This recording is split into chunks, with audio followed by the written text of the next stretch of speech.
thought tournaments were the most ridiculous thing ever, and it was too fast, and I wanted some, to kind of play deep and all this stuff. Yeah. Nothing much has kind of changed over the years, but I played, I think it was Walsall, right? £100 side event. That's exactly what it was. I played £100 side event, and it finished at about 5:45. Yeah. They told us that if it got to 6 o'clock, then they were just going to say whoever had the most chips won. That's when they closed at 6 a.m. That's correct. Yeah, and I basically folded something like 15 hands heads up. So I'd fold. It was on him. He'd raise. I'd fold. And then they told us this, and I moved all in with Jack 5 offsuit. I got called by Jacks. Won the hand, and then won the next 2 hands, and basically won it. Obviously, looking back now, I had no idea what I was doing heads up. I was folding all these hands heads up and whatever, but yeah, that was my first one, I think. Yeah. And then your first 7 cashes ended up being on GUKPT side events and APAT side events. So I'm not being funny, but I'm not being funny. You played cash, but every time you seem to play GUKPT or an APAT, you seem to cash in the sides. Yeah, I think that was more to do with the cash games weren't as kind of good as they were. I was fairly lazy about, I'm like studying back then, and now people study just an insane amount of things, and so you kind of maybe go with the flow of, okay, what's next on is GUKPT Bolton or Walsall or London, and so you're almost kind of forced into it. I didn't have lots of money back then, but when you've got maybe 10 grand to your name and there's a £500 tournament on, you kind of go with the flow. And it's all about people as well, Towers. When you play live, you just meet people every day. You're playing cash games maybe 8 to 12 hours a day. You meet people all the time, and people talk, and where are you going next week? Oh, there's this thing on. And so it was very strange how I kind of got into tournaments. It was more kind of, that was what everyone was doing, and you know what I mean? So that's kind of where it kind of started. It's a good job you went into side events, because in May 2011, you do realize that's nearly 10 years ago. May 2011, your first 5 figures cash for 11,000 at the Salford Megastack. Raf White was running that. And he said, I remember him saying something like, and this is one of my first tournaments, if you don't play, you're in trouble. And I was saying, Raf, I don't really play tournaments. And, and he was saying, you basically got to come down and stuff. And I remember we had 2 tables left, and Alex Martin was like the kind of big player back then. And I think I knocked him out, and then from there I won the tournament. And then probably after that I was thinking, tournaments are actually all right, aren't they? Completely being results orientated, the whole thing. Pretty much after that one was when I kind of started playing them more regularly. Did that first 5 figure cash go straight into the bankroll, or was it just like party time? I'm pretty sure that doubled the bankroll. Well, you got to start. You have to start somewhere. Honestly, Tal, for probably the first 4 or 5 years I played poker, I had between 1,000 and £9,000 or £10,000, and never ever got beyond that. I was just playing low stakes. You kind of win a few quid here and lose a few quid there. So to win 11,000 back then was like, wow. I mean, let's basically play these tournaments because you can win huge money. So I think I had about 4 or 5 grand to my name, and obviously won that one in Salford.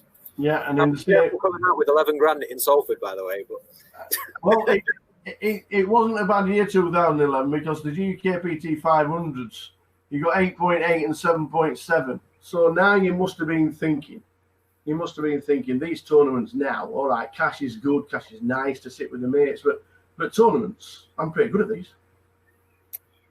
No, I really used to struggle with confidence, like a lot.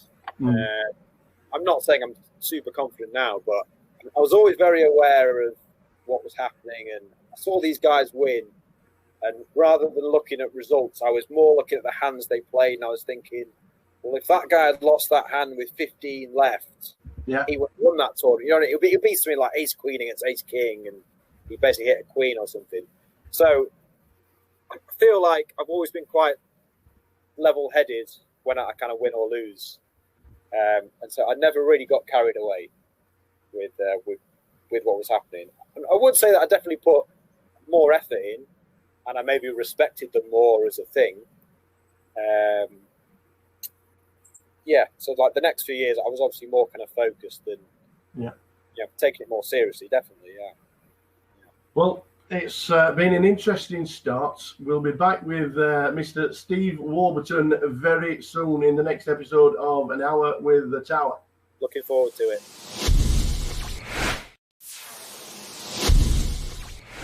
So back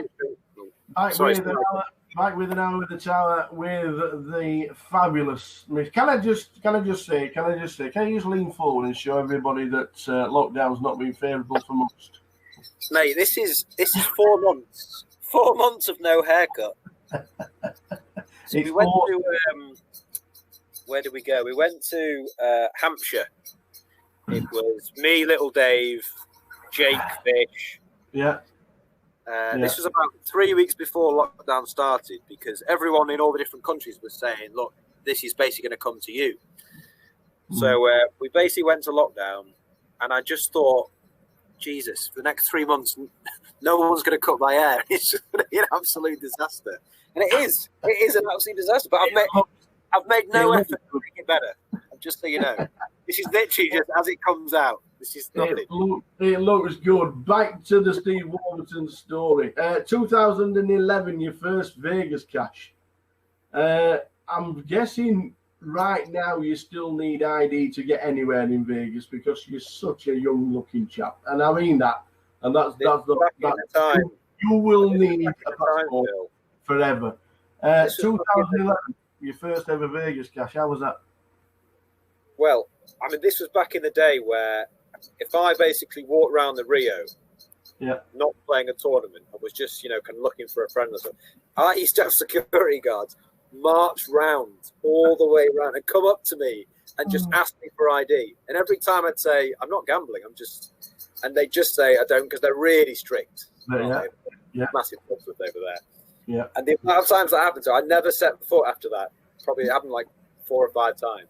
I would never go into a tournament room unless I was actually playing, because I used to get ID'd all the time. But 2011 cash, that was probably 3 years before I actually played what I'd consider proper tournaments in Vegas. Yeah.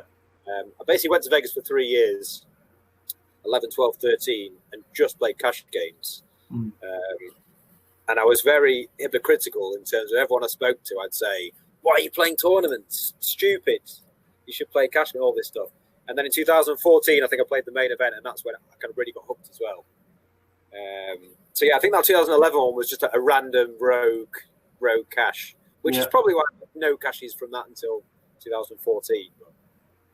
Now, we're not going to start with the rub downs at all in the slightest, but it is part of history. Go on.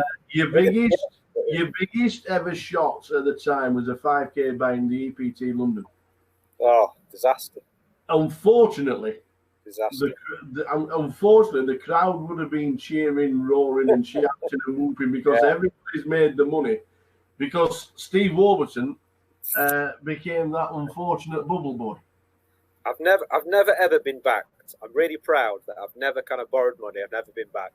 But that was the first tournament that I sold action. I sold 50%, and it was I think it was my first 5K, and I was in the very far end table of the room. Oh, marvelous! This was a huge room, and the second the river card comes down, there's guys on the mic saying, "Congratulations, you're all in the money," and people used to get a lot more excited back then as well. Yeah. I'm not joking, Tower. That was the longest walk of my life. Everyone was high-fiving. Congratulations, you've made the money. I had to shake 3 people's hands on the way out because they thought I'd made the money. So I was just going with it.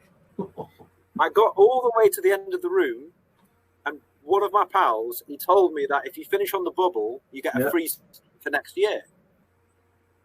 So I'm thinking, oh, great. Well, I marched all the way. Yeah. Found that you kind of get very carried away. When there's 30 left, you're so convinced you're going to do well. And it's one of those. I was kind of happy that I obviously didn't bubble and I went deep. But I was kind of disappointed to not final table. Well, you started travelling about a little bit, and then obviously the year after, GUKPT Manchester, you ended up chopping it with Rhys Jones and Simon Dedman. That was a good one. That was a good one. 39,000 for finishing third. And I actually remember. So do I. You actually remember you said that you'd cry if you won it. Yeah. I remember it like it. I think you would have done, because I think Manchester's your home, isn't it? Yeah, I mean, that was obviously where I first started playing 1-2 cash, and the amount of hours you spend there, and all the locals, and I don't know, just I feel like with Manchester every year, I always seem to be in the mix and not really make much money based out. I'm always quite deep, and I might get a min cash or finish just before the money, and I don't know, I feel like 5-6 years ago as well, I got way more into tournaments in terms of I'd be like so invested mentally and emotionally that I remember on that last night, it was probably day 2, whatever it was, just speaking to you, just thinking, if I actually finally do this, I'll be so overwhelmed. And and it was more as well, like I've always felt like I need to kind of prove a point, maybe to like my dad and like my family. You would also, because you've been at the EPTs and because you started traveling around playing tournaments, people started pointing and saying, that's Steve Warburton. This guy's pretty good at tournaments, Yeah, that was a bit weird, because I'm a sort of guy who's always like feet on the ground, and I don't really get like startled by people, and so like for people to say that, I was a bit just like, well, I've kind of been doing this every day for a few years, and do you know what I mean? I haven't really changed, and you didn't notice me then, sort of thing. So I was a bit kind of weirded out by it almost. But that interview though, I remember it well, and it's slightly cringy just thinking about it. Watching. But yeah, and I think I actually like fell on the floor or something, didn't I? Yeah. I think I was like, oh god. Yes, and finally for 2014, before we end this section, the World Series, we end up cashing in a side event for 3.5, but that wasn't the highlight. No, because we went and played the main event. And do you know where he finished? Will it always be etched? I know it was under 300. 182nd. Yeah. Out of 6,682. It was a good one because it was my first one. Yeah. It was the first time I'd ever played the Bane. I went really deep with my good friend Tim Hickling. Mm-hmm. He was somehow on the table next to me every day. I don't know how that happened. Yeah. And I remember on day 5, just walking in with him, and they had the music on and stuff, and you're just thinking, this is like how it used to be. Like I was saying before, when you first started playing, that real buzz of playing. So yeah, that was fun. But we obviously didn't go deeper than that, but it was nice to win wherever I won. It was a very good run and a good ending to 2014. It would have been nice, obviously, because it was just, I think it was the first time it was 10 mil for the winner. So I don't know, was that the JB Gold year, was it? No, that was of course. Jamie Gold got 12, didn't he? Yeah, when he got 10 million, but 182nd wasn't that ending to 2014 for you. And it was maybe 40 or 50 grand, which again at the time, even now, it's so much money to win from a tournament. You're obviously really disappointed, but to just win that amount, it's well. Coming to the end of this episode, we will be back with Steve Warburton very soon on An Hour with the Tower.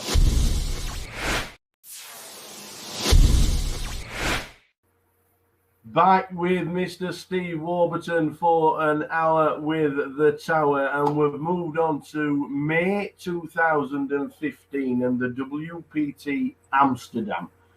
Has to be one of the favourite stops for poker players by far. 341 entries, and second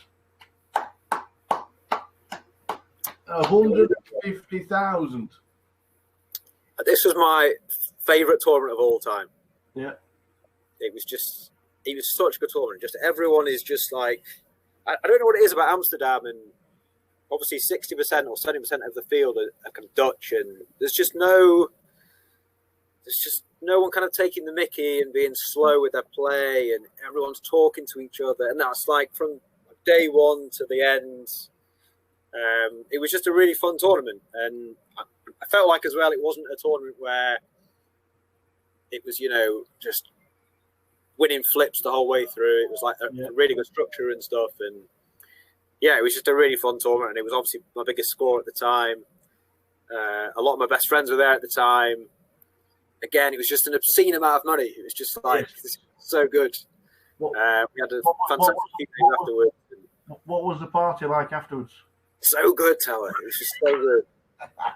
It's just like I'm honestly, I'm such an old man. After about 4 or 5 hours, I'm just like a backache and I want to go to bed. But when you've just got like pure poker rush adrenaline, it's just so good just to go out and you just like, yeah, it's great. It happens very rarely to win a tournament, but it was a great effort. Then you go on to party poker high roll, another second, and you lost to Alex Golder, but you're good friends with Alex. Yeah, sure. What did you? Was there a lot of chatting when you were heads up, or was it like enemies at the table and then just shaking hands and a bit of a cuddle afterwards? We were talking about this recently, actually. This is when Dusk Till Dawn had basically banned you from making a deal. Yeah. And I remember we basically went outside to just have a chat. And Simon Trumper came out. He literally just tapped me on the shoulder and he just said, if you make a deal, you're barred from like DTD for life. And I was like, okay, just outside. So yeah, we weren't actually allowed to make a deal. And yeah, I don't think I actually won a hand heads up. Alex won. He was like typically smug about it. And, yeah. As long as you're still friends, that's all that matters. Yeah. As long as you're still friends. But the biggie, in 2015, we head up to Barcelona. We play another EPT. We have 1,694 runners. There's nearly 10 million in the prize pool. Yeah, it's big, yeah. 1,070,000 for second. Ridiculous, isn't it? I'm going to obviously this is one of the moments I always remember while watching a live stream for one of the first times. Watching this, because obviously we all remember the chop. But what was it like at the final table, knowing what was at stake? There's a lot of money. Yeah, I mean, I've never really talked about it. Like, obviously it happened, and people congratulate on the money and stuff. But I've never really talked about like the whole thing. I mean, I remember the night before I even entered, I was like pretty sure that I was just going to quit the game, because I'd had basically a couple of years of thinking I was doing well and kind of knocking on the door and stuff, but just never actually making any money, essentially from it. And I was just completely over it, to be honest. And so I kind of went into that tournament and played, I don't know, maybe what you describe as like really badly, because I just didn't care. Do you know what I mean? And I was just doing all these ridiculous plays and like ridiculous bluffs and ridiculous things, just thinking, well, this is probably my last one ever. And if I think someone's not got a good hand, I'm basically just going to put them to the test almost. And so there are so many hand histories in that tournament where I'm just completely putting it off, never getting called. So I was never, in a situation. I think there was like one reported where I like 5-bet or 6-bet that that's a jeans guy. He plays like PLO online, and there's just this like ludicrous hand history where I've like 3-bet and Jack 3 off. I'm 5-bet, sorry, and he's called, and it's come like King 6 deuce, and he's checked and I bet and he's folded, and I've shown it for some reason, which I never ever do. And I'm just looking back now, just thinking there was just so many hands like that where I was just like, well, let's just try and win it or not. And obviously, so lucky to actually go on and chop it and things. Yeah. And the final table was just loads and loads of fun. Well, it was also famous for a rowdy rail. Super rowdy rail. There was obviously the hand where John Duranders folded King's Pre, which would have basically knocked me out if I'd not hit an ace. I had ace king suited. I think it was 7 or 8 left. Yeah. It's gone like open 3-bet, 4-bet from the small blind. I ended up jamming because we'd basically just been for dinner, and he was basically saying something along the lines of, there's 3 short stacks, the money jumps are big. Yeah. We kind of don't need to get involved. And so from that, I kind of took it as, right, you're not going to want to kind of get in some huge kind of confrontation pre-flop. And so I was pretty confident he'd fold Queen's Pre. I would obviously never have done it if I knew he had Kings, because no one folds King's Pre. He ended up folding, and we basically did the deal 3-handed, which was obviously life-changing. Yeah. But yeah, I didn't really feel much pressure because I just had this mentality of like, I don't really care. And it was a really strange tournament, to be honest. And I really kind of wish now I played every tournament like that, because it was almost just like no fear. Do you know what I mean? You just didn't really care what was. Yeah. And you're doing a deal for 7 figures, and you get one guy to pick to negotiate just to make sure you've got the right deal. And somebody walks on stage with 2 bottles of beer in his hand, and he's like, "Yeah, well, it's only 7 figures." Yeah. Because it was either Fraser Mack, who was very notorious at the time for doing every deal, wasn't he? He was always there, kind of, or it was Feraldo, who I kind of knew but didn't know as well as I know him now. And I remember Toby Stone came up and he said, "You're only allowed 1 person to come in up and kind of helping you." And Fraz Mack was like, "Right, yeah, it's me, innit? It's me." And I was going, Feraldo, I'll take you, which was probably a mistake because Feraldo was half cut, wearing a hat, holding beers, as you say. But actually, he was really good because you basically only get a couple of minutes. Yeah, I was completely lost in like the whole what was going on, and he was very just like, you need to do this, this, and this. You shouldn't do this, and he basically gave me some really good advice, actually. And yeah, from there onwards, I think I said something along the lines of, "Well, we don't have to deal. I don't care about the money," which is a complete lie. I was desperate for a deal. I just literally wanted to do it. And I was like, "Oh, well, if you guys want to do a deal, up to you. I'm not bothered about the money. Just trying to get more money out of it, obviously." And then as soon as it was done, I was like, right, this is the greatest thing ever. I can just do whatever. But yeah. Obviously went straight to bed afterwards. Again, that was an absolute... I'll actually tell you something as well. We basically went out afterwards, and I basically got mugged. Well, not mugged. I basically got robbed because I actually had no money on me. I basically won all this money, and we basically had organised, this kind of massive thing afterwards that cost loads of money, and I didn't have any money. So I went round almost every person that was there and asked them for money, just like a massive pigeon, just like, if you got 500, if you got 200. And after an hour and a half, I'd collected something like, I don't know, it was like 10 or 15,000 euros in cash. And I basically put the euros in my pocket. And obviously around there in Barcelona, on those beaches, and stuff, everyone's watching. Within 5 minutes, Phil, that had been swiped. So when the bill came, it was like, you need to pay. I had no money, so I had to then go round again.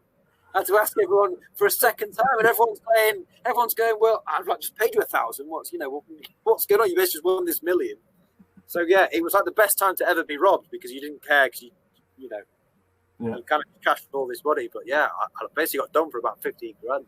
Wow. And on that note, we'll be back with Mr. Steve Warburton and more stories very shortly.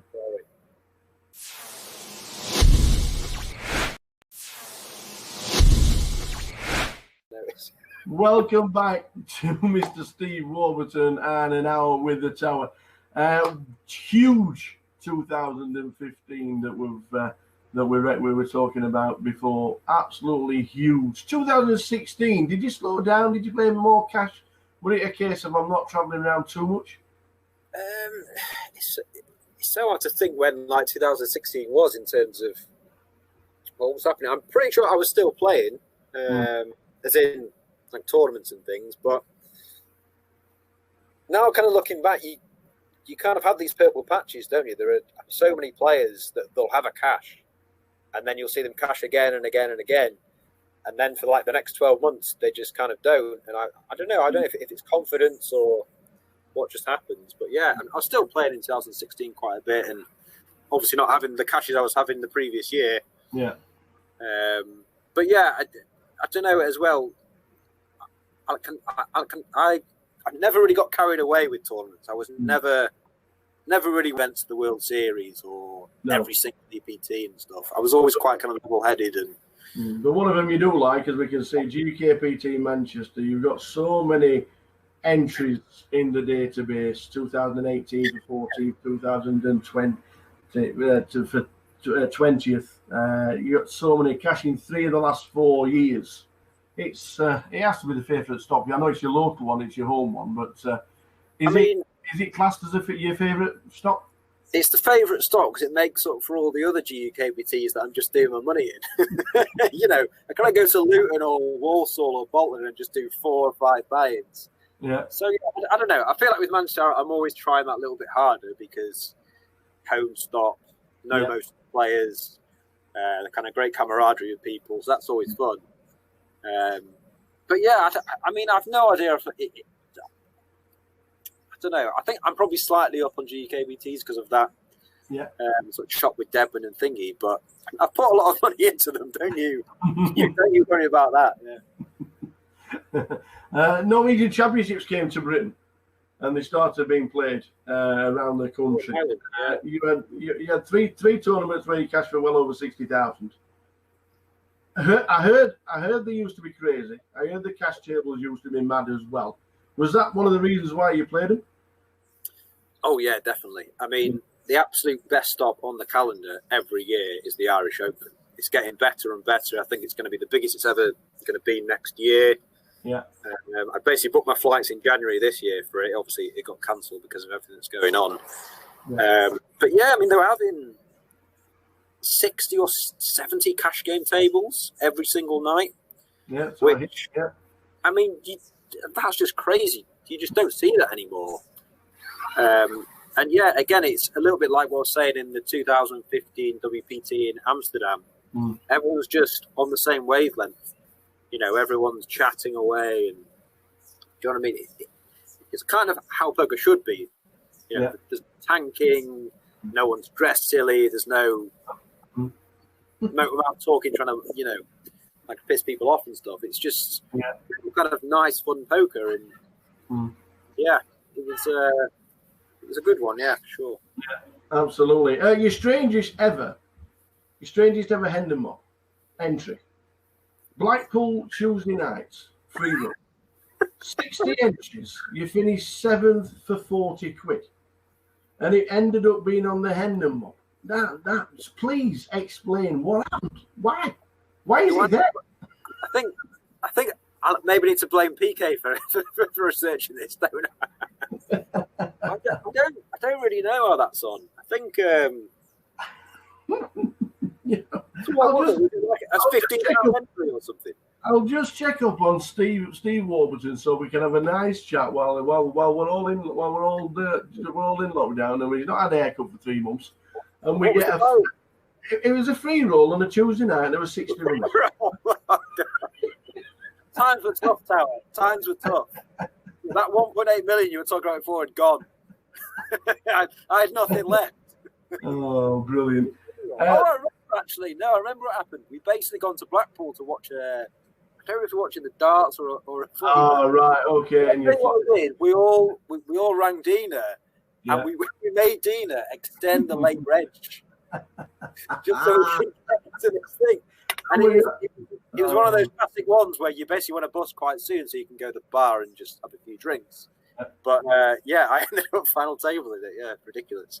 The UK Poker Championships in 2018, the Eye Roller. Your final table, you finished 8th for 7,000. That wasn't the story. The story was Mr. Jake. The story was Mr. Jake Cody and the viral video that you were involved in and crazy scenes. How did that all come about? How long have we got? Well, is it really that long? The short version, what I remember is we'd all been out the night before, and I mean we'd all been out to the point of, in day 2 of this tournament, there was 5 or 6 people who hadn't arrived. You know, Jake for one, not mention names for other people, but Ludo and all the Scottish boys. Yeah.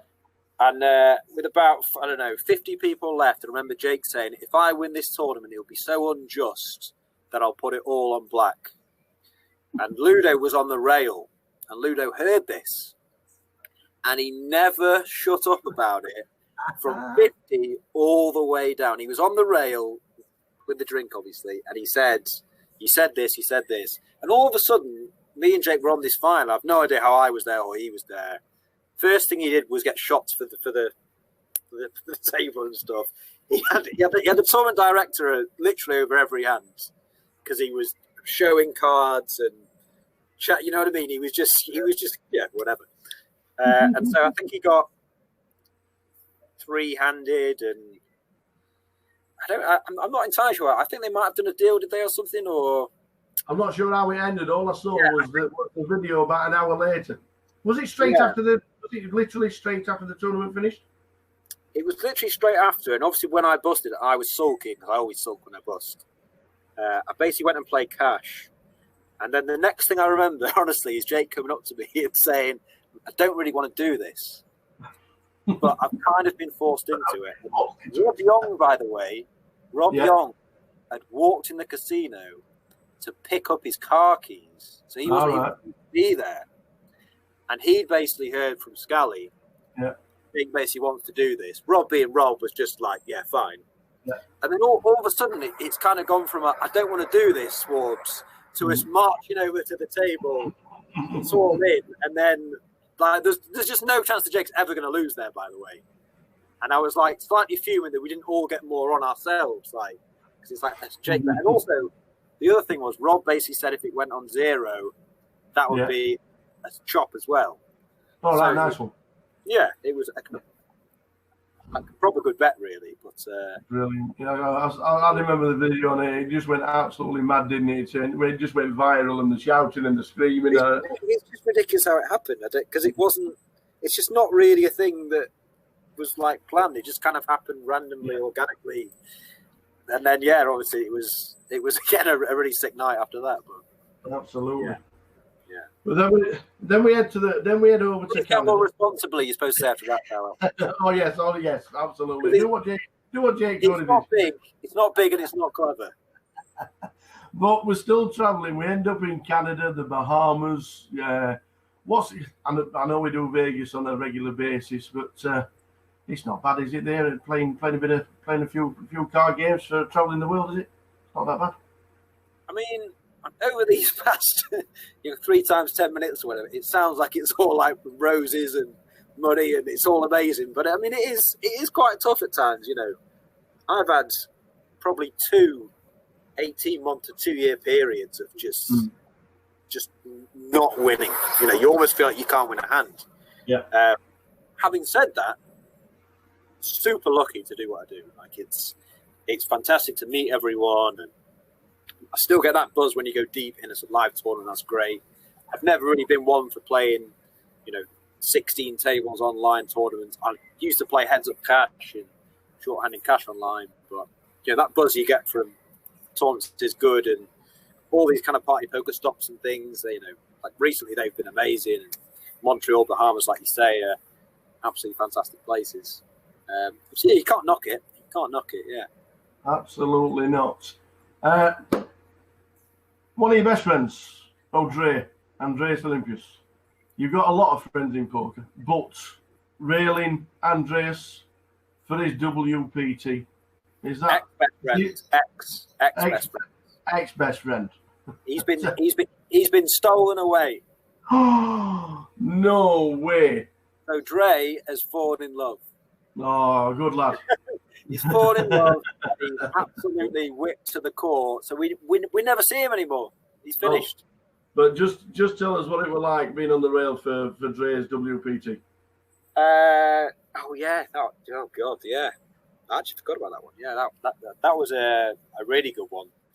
There's probably 20 of us on the rail. I remember him messaging me the night before he final tabled.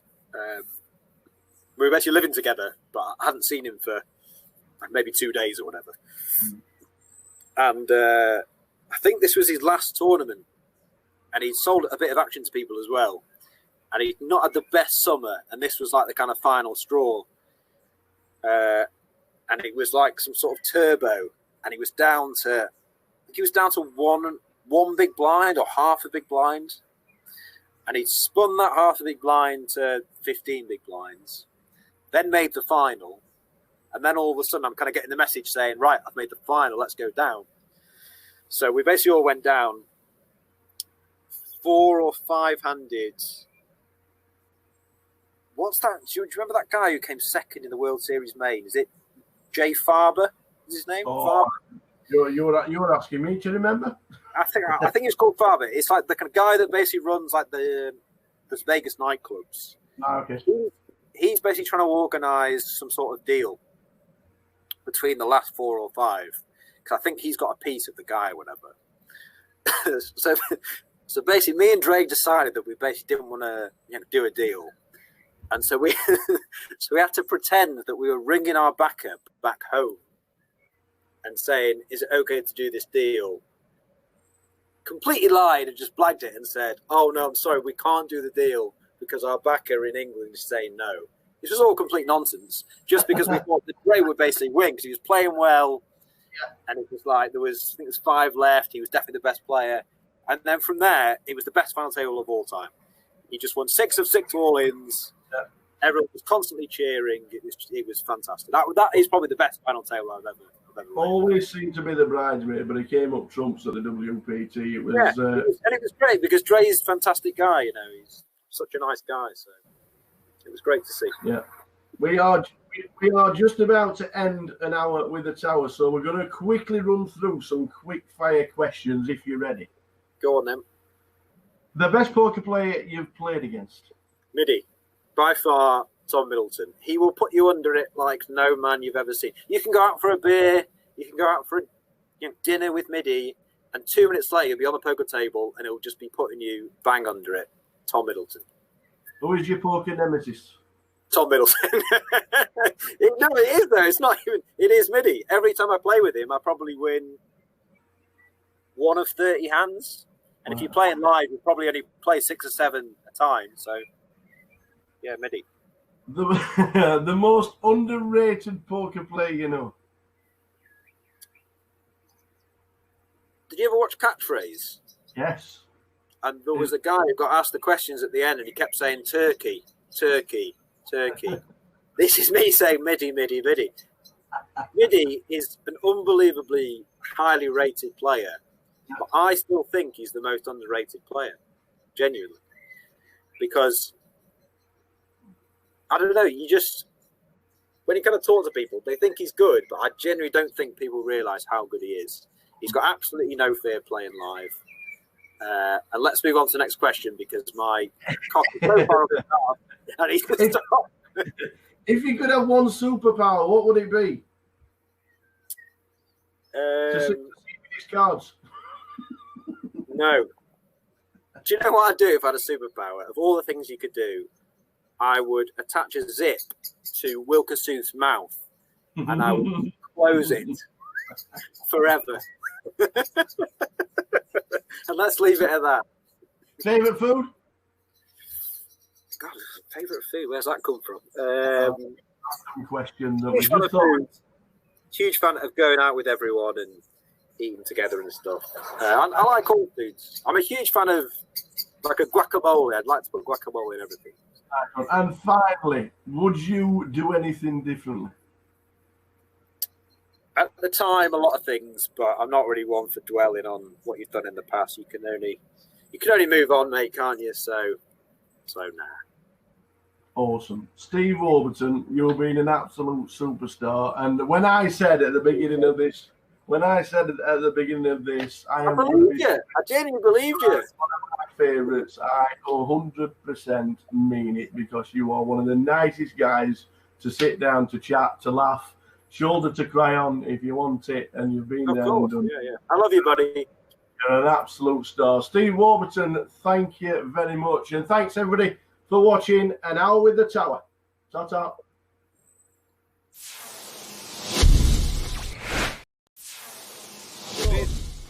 We've been surviving. We've been doing all right, and it's great that you come to join us for An Hour with the Tower. Yeah. We're going to try and run through a little bit of what's happened to Steve Warburton probably over the last 10 or 12 years. All the two ones at the back. Cheat today. I don't know. This is my cheat, yeah? No. I'm just cheat today. No. Maybe you are. I don't know. Stop playing with them. What a bunch. What a bunch of people they are. What's that all about? Didn't realise you were fancy dress. Dan Gormley, what's that about? It's lucky day free shirt, he said to me. Wow. Has he ever won anything with that shirt on?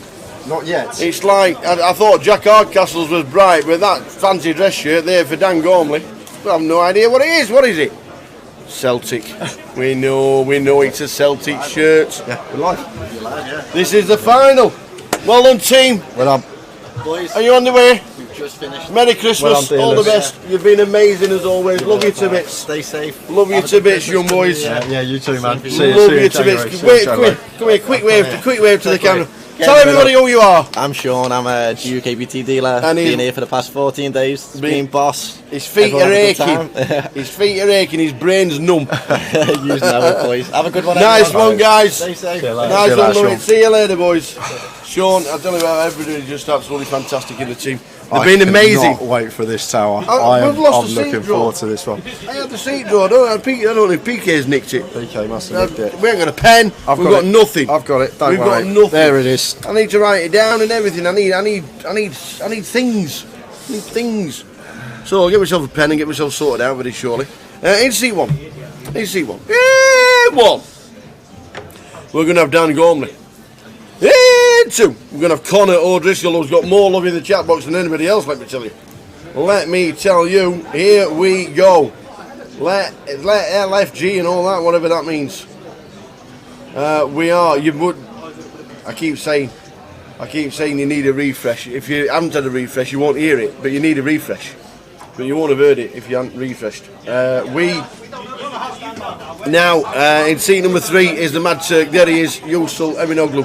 Is sat there. Ed Roger, who survived a few in and out, up and down, all ins, I'm all in, I'm all out. It's been a roller coaster start to the day for Ed. He's managed to get to the FT. He's been up, he's been down, he's been up, he's been down. Tony Palingaris, can you call me Tony? Oh, okay. Yeah. Yes. Tony's going to be in seat 5. Tony Palingaris is in seat number 5. Maurizio Pace is in seat number 6. 7 is going to be Jack Hardcastle. 8 is going to be Chun Man. I saw him at the break, and I had to have a chat. And he's got the earphones, and I think he was speaking to somebody. He must have been talking away while he was eating his dinner. And I was talking, and I went, did he come up to me? He said, "Hey, how are you doing?" I said, "All right, Chun Man." He said, "I've heard you've been singing about me." I went, "I hope I'm not upsetting you or anything like that." He said, "The wife loves it." I've got the all clear for the Chun Man. There's no need to feel down, we're on a final. And in seat number 9, the person we've not seen all week. Never seen him on the Cheng Mok is in seat number 9. We've not even seen him play. We haven't seen Dan on the featured either all week. Dan Gormley's not been on the featured table either. So Chen and Dan making first appearance of the festival on the featured table. And what a time to do it at a big FT. This is the prizes coming across the bottom of your screen now. So you know what we're playing for. This is going to be a good one. Strap in, because it's going to be a long one as well. It is. Average stack at 1.35 million. So average stack actually 55 big blinds at the moment. Wow. Plenty of play. Maurizio's our shorty. Chun is our chip leader. Just getting ready, and we are going to be off. We are going to be off for the biggest GUKPT final ever. £265,000 and a bit of change up top.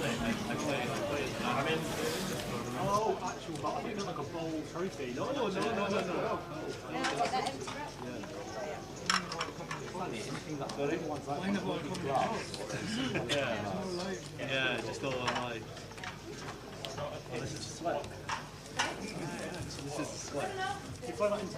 Let's do this. Let's do it.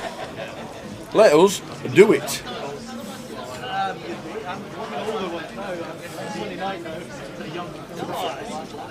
Something that's so steady with that. Like any sport, Okay, guys, highest well done level, for it's a lot making the younger final games. table. We are going to play the rest of the level out that we were on, 9 minutes and then 2 levels before we take the first break. When we get down to 5 players, the clock will reduce to 45 minutes beforehand. So there we go. All instructions are out there. All instructions are there. Let's strap ourselves in and get ready for the final. They've all locked £16,050, Gary.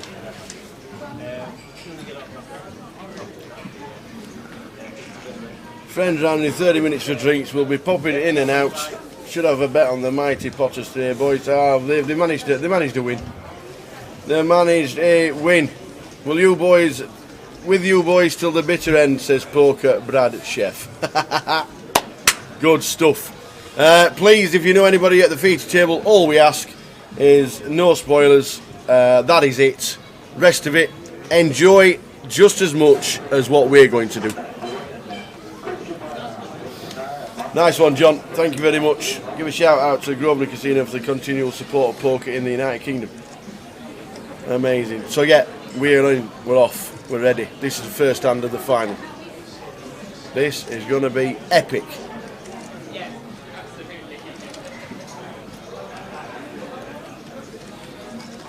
So Dan Gormley getting straight into the action.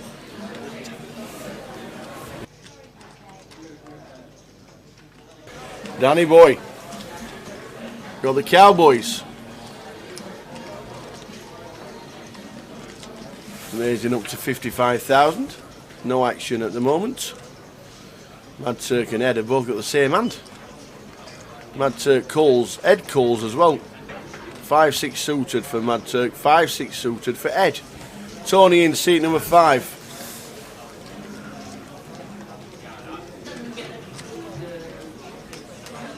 Both blinds getting out of the way. And to the flop. Looks like an all-black flop here, Tower.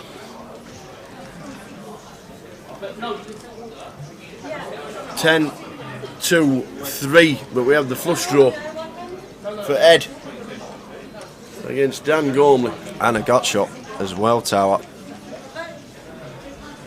So Mad Turk will get out the way.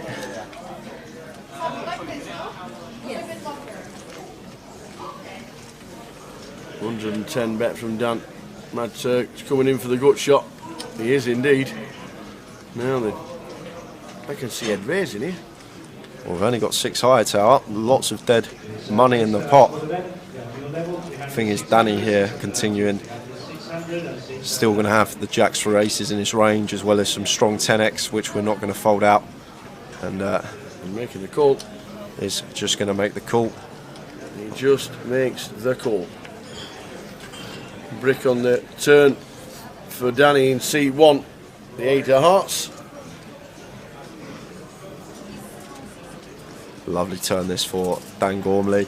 Obviously our worry in this situation, Tower, our only worry versus these two positions are the 3 combos of deuces and the 3 combos of 3s, which both players can plausibly have. There's also lots of flush draws out there, as well as 10x, which we've got no removal from. So just expect Dan to be coming in for second barrel here, 3-way with his kings. Just choosing what size to opt for.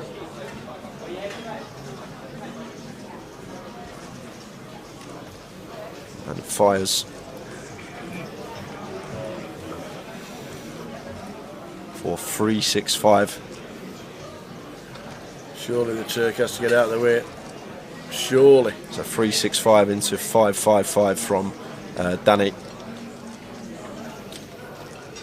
So around 65% pot bet from him. And now a bigger decision now for Ed with the gut shot on the flush draw.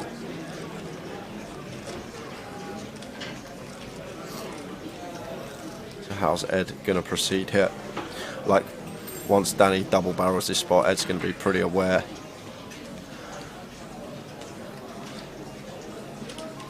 And he makes the call. This is already turned into a 1.3 million chip pot, and it bricks for the flush and the straight. How does Danny proceed? Well, it's a clean river, and Dan's going to be chip leader if he wins this pot, which he will, because he's never folding the kings here. He's probably just going to shove for value.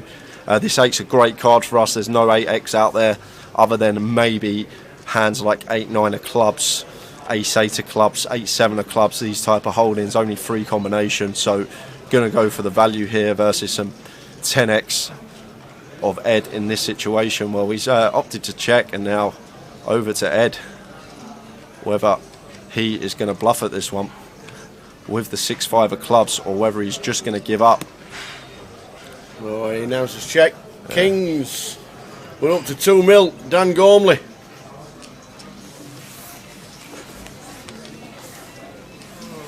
Did Dan survive on the bubble yesterday, or was he very close to being out? Did he have 6 big blinds at some point yesterday? Yeah, he had 6 big blinds yesterday. 6 big blinds he was down to, Dan Gormley.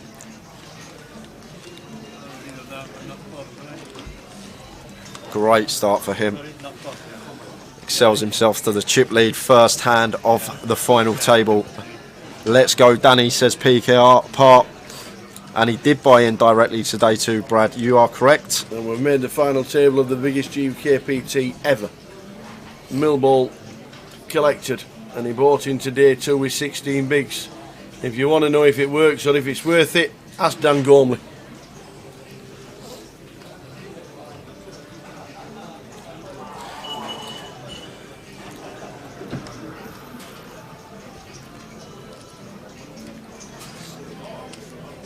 So Dan now the chip lead, opening the 6s.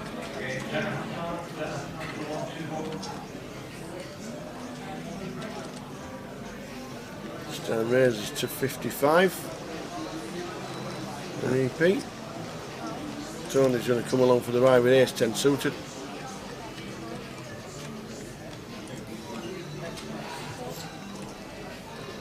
And that man in seat 7, he's had so much money on him today at the start of the day. Everyone getting on Jack Hardcastle at a decent price. Good luck if you still have a sweat left in. And Chun king 3 off here. Now Danny's got the chip lead. Might just choose to fold this one versus EP open. Like it. Heads up between Danny and Tony. King 10 3 rainbow. So Tony flopping best here with middle pair nut kicker. It's going to be a good board for Dan's perceived opening range early position here though. Still expect him to have plenty of continues, but choosing to check the 6s, and it's a well-timed check because we have been out-flopped by the ace-10 of Tony here, and this is a nice one for Tony to check behind, and that is what he does. 3 of diamonds on the turn.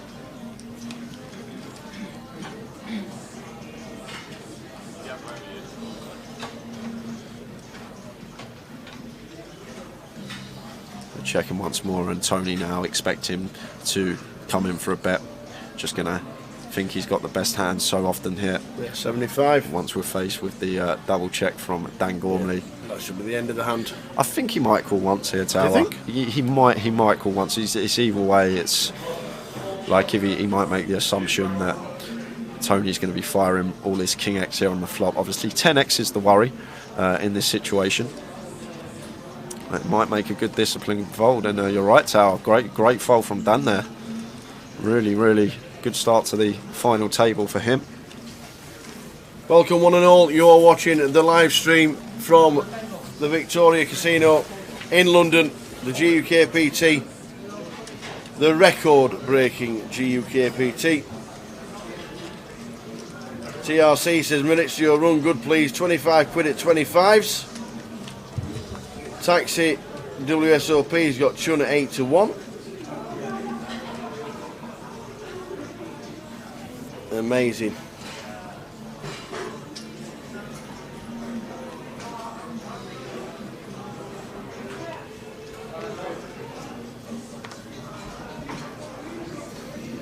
Oh, they were early ones from the day. Come.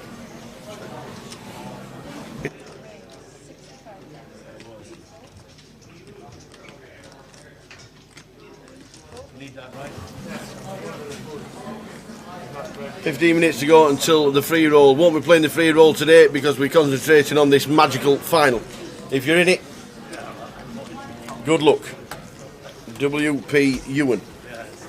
E-U-A-N. All uppercase. For the chance to get into the £250 free roll to play the closer tomorrow. Andy here, Ace King, going to be bumping this one up tower. Yep.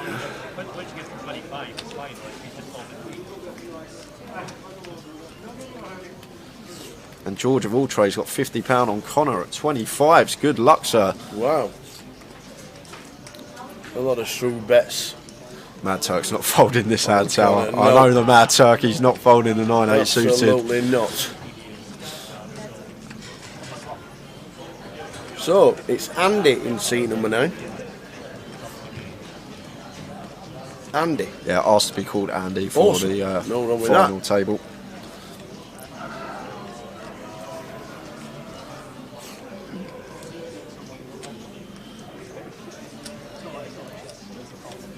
Flop of 7, Queen 3. And that's going to be job done for Andy with the Ace King. It is. Mad Turk just going to be getting out of the way here with his 8-9 of diamonds.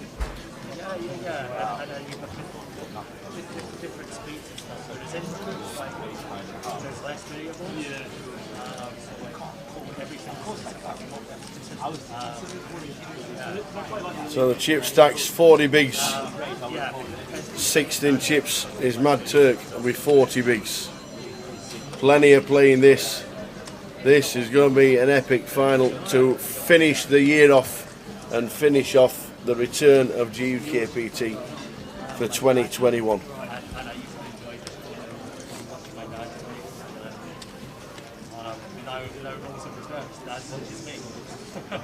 And that's where you get citizen just like his nuts.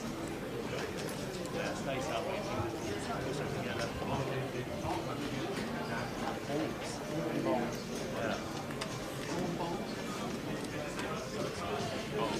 It's like what all the cool guys play. It's like a heavy ball and blackjack. Like you said, when you play bowls, there's a different meaning. It's like, it's a very English game. Depends on the green, doesn't it? Depends on the jack. They used to work with white. That's right. There's a lot of tournament games. Oh yeah, a lot of crowd violence and stuff is true. I actually think it's a lovely game. Some of the ultras. Margaret has it in the deep bowls. So 8-9 for Chun. So fine to open this one once folded to us on the button with the chips. We are opening it up into the other chip leaders, big blind. Dan Gormley in the big. In the big.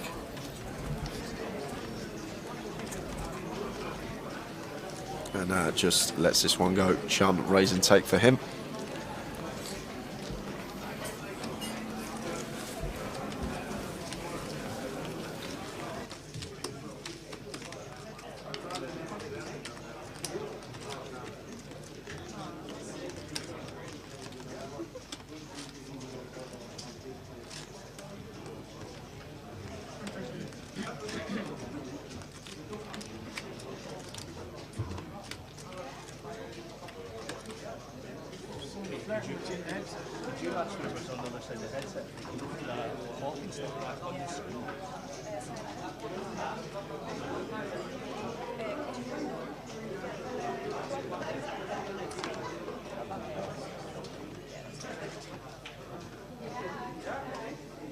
So blinds are 15,000, 30,000. Yeah, chip denominations, Brad. Yellows are 5k, orangey red 25k, and the blue ones are 100k. 100,000. I don't think there's a bigger chip, is there? There isn't. I've never seen a 250. For the Goliath, we have a million chip, but that's it. Oh, right, yeah. We have them big yellow, oversized million chips for the Goliath.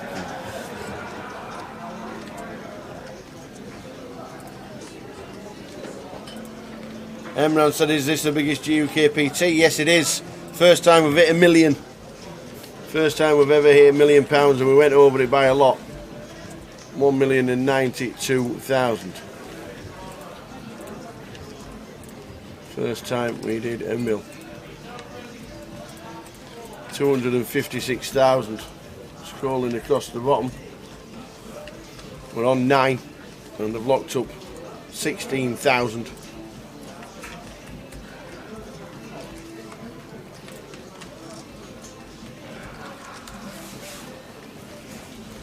As you can see there, £265,000 and change.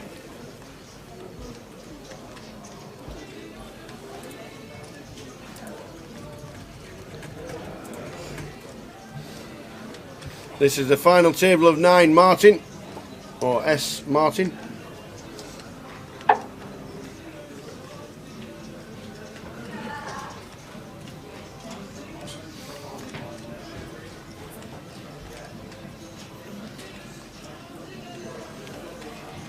Great.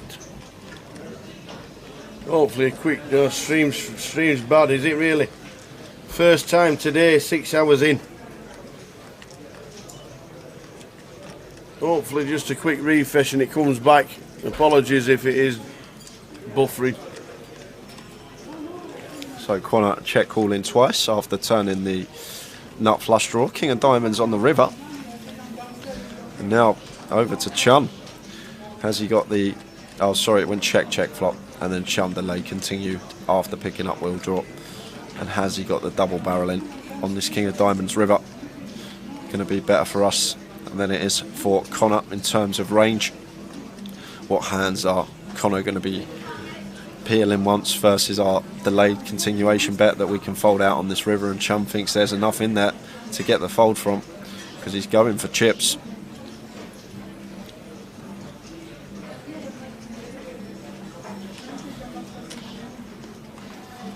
And it looks big tower. Looks like 250 or 245. Is that 250? 235. 235. And Connor's counting chips here. Here's the hero coming in with the ace jack high. Yes, it is, ladies and gentlemen. What a call. So Connor heroes with the ace jack. What a call. And now he's next. First in chips. Just finds the hero with the ace jack of spades on this King of Diamonds river. Just thought Chum was going to be at it. I guess specifically Chun's going to need a king or better to value bet that size on river.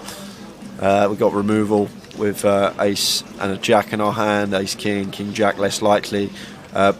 Could value better 9, but 9x is going to be continuing flop a lot of the time, so it's just either a king or it's not, and if it's not, our ace jack's going to be good. And Connor come to that conclusion and made a fantastic call there on a big final table.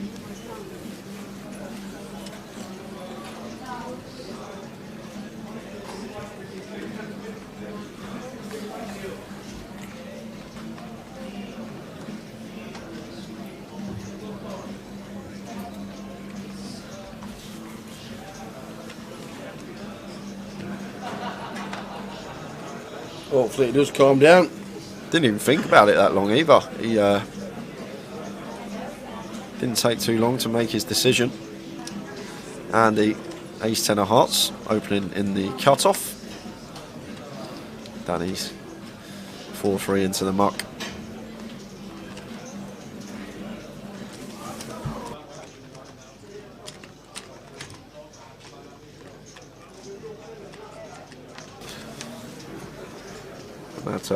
With the defend with the 6s in the big blind, king 10 deuce, 2 diamond board.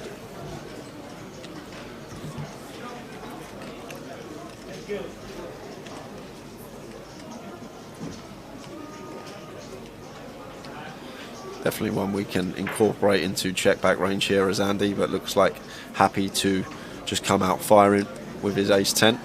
2 overcards to 6s of Mad Turk. Bet of 40k. Quarter pot, giving Turk 5-1 on a call.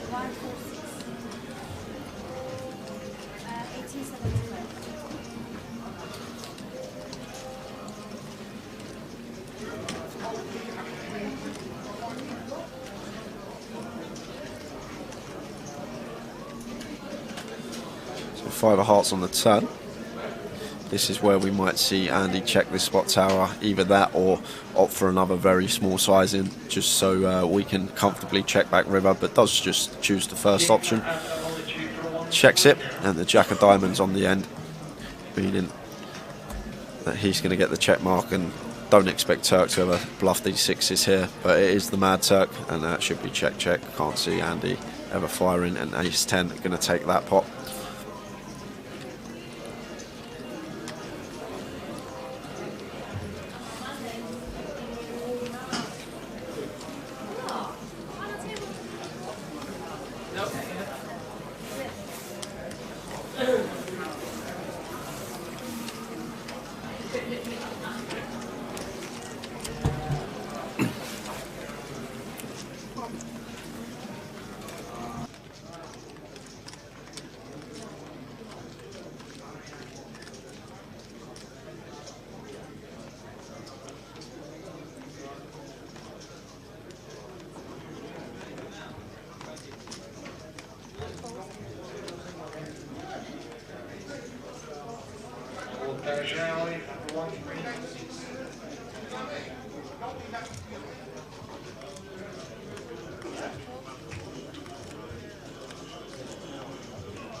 Getting it through.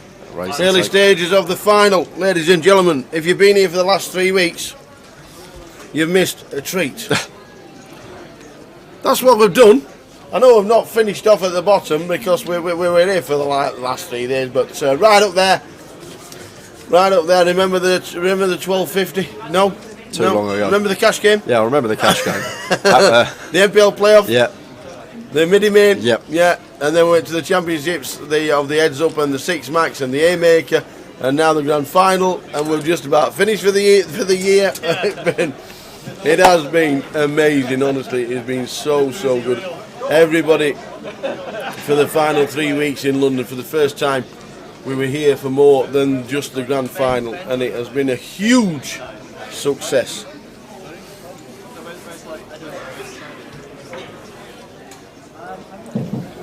What are you going to do next weekend? That's what I want to know. What's everybody going to do next week? I'm off to Walsall. When Tower's not singing Chun Man, there's no need to feel down, we said Chun Man. Hey, what happens? We will show you what's coming up in the next few weeks regarding 25-25s this year and the full schedule for the first couple of months of next year. And we have had news that the schedule for leg 1 here in London will be with us later this evening.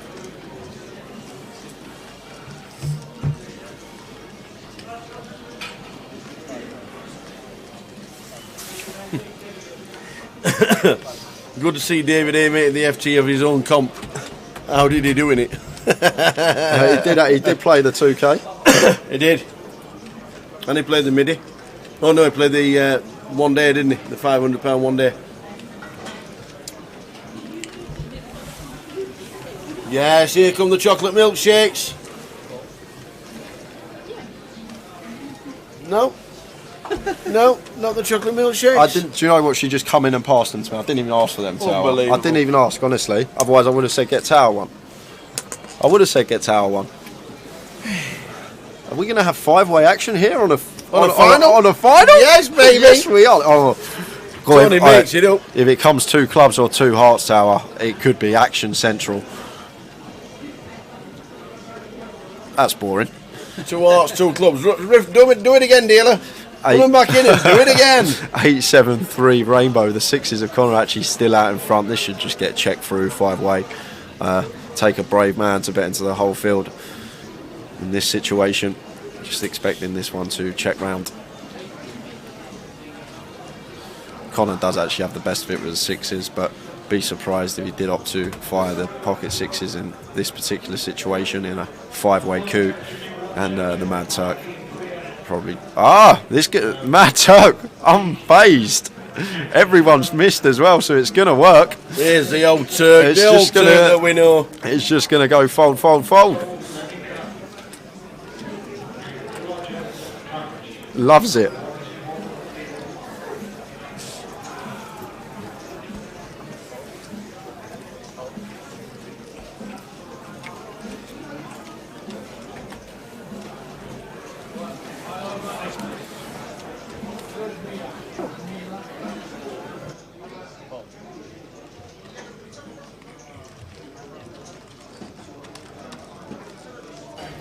It worked.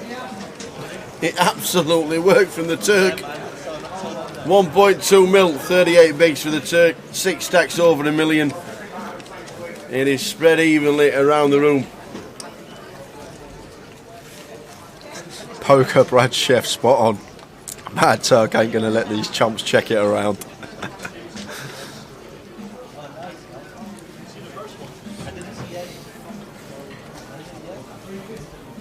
Yeah, Midi was out earlier today. Tell you where he finished. I think it was 18th Midi was. If you've only just tuned in, the last few exits. Brandon Shields was 10th, the final table bubble, pocket 4s. Florian Duta was 11th, Barry Sweeney 12th. Stephen Keogh 13, busting the same hand. Paul Trotter was 14th. Raggy James Clark was 15th, Vince Melly 16th, Majid Nadeem 17th, and Tom Middleton 18th, as Jay has just rightly said. 19th was Yanis Karklins, and 20th was Justin Sui. There are the eliminations getting us towards the final table. Raise and take for Dan Gormley. And this is the table we are on right now.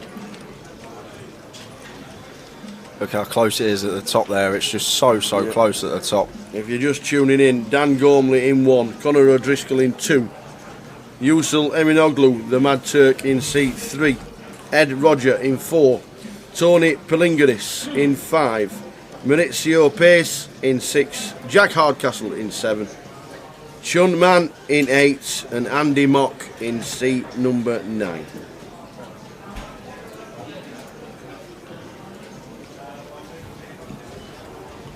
Enjoy, Blue. Off to mix some cocktails. Catch you later. Enjoy. Enjoy. Connor King 9 suited in the low jack. Expect him to open this one.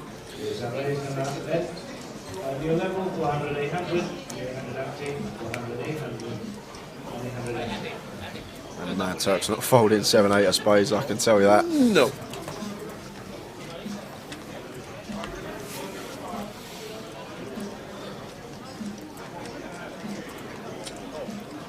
Ed going to make the call with a Jack 10 of clubs. Ed working with 800k to start the hand, so 27 big blinds for Ed. Obviously Maurizio, the short stack at the table, Ed probably aware of that, and Jack has just got a terrific squeeze spot for him here in the big blind. Going to be bumping this one up tower, probably likely to see somewhere around 350, that sort of remit. Going to be nice and large out of position to the open and 2 calls. Pull it out. Think about his ranging. Is that 300? He's gone 3. He has. He's on to 300. So nice and big, and that will be that for the hand. It will indeed. Ed's not going to get creative with Jack 10 suited, even though he'd like it to. It should be that for the hand, but Mad Turk, well, he has folded. So So nice little pickup from Jack there. I was smiling, not just staring at you, but you can't see, like you can't see it through the mat. Okay. Cheekbone raise a little bit. I don't actually know what's supposed to do that.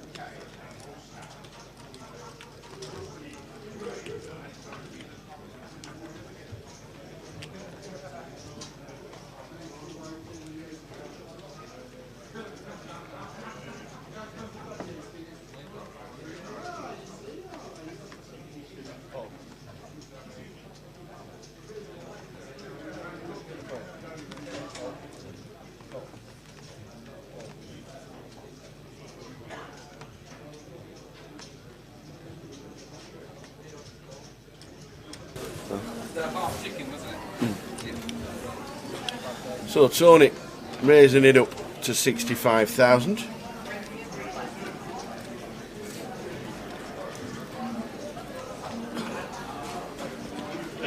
Free roll time. Good luck everyone. If Yes. you're in the free roll, there is now a late reg. There is. So you can get in before 7. But free roll has kicked off. Good luck everyone taking part. Tower's not going to be in. He's going to help guide me through this final table.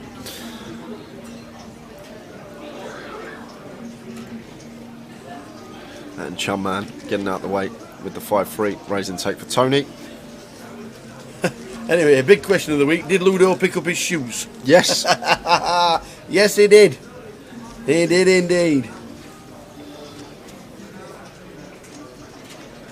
Stacks are so close to like 8 and 9 could double and become chip leader. That's how close this actually is. I really think this is going to be a cagey affair. Yeah, me too.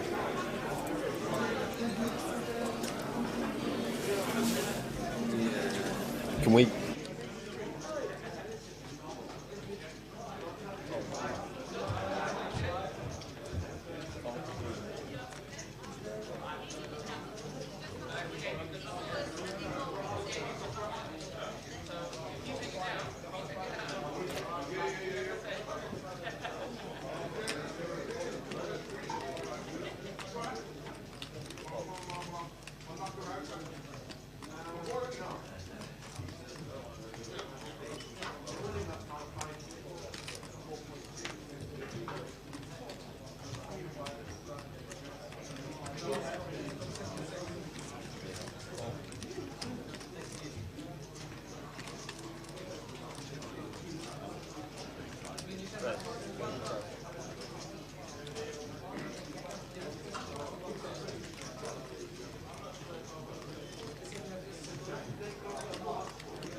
Obviously. We'll get pissed up later though. Yeah. Cool.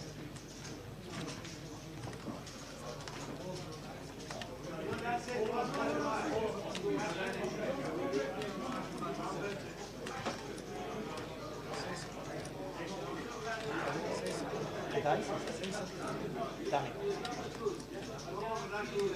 Danny.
Oh my days, what a hand.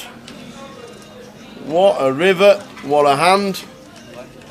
Chun Man has just taken a what a call, 625. I'm surprised, sorry guys, we had the mic muted, we were talking but we just realised then the mic was muted. I don't know why. I don't know why either. Nobody's coming. It was a weird check on the turn from Andy. Like once Chun checks it over to us, I was so surprised that he opted to check back the set of 10s in that situation. Maybe wary about the old double check raise, but really surprised that we saw the check back from Andy in that situation, but punished on the river off suit 8. Amazing. 2.7 million for Chun.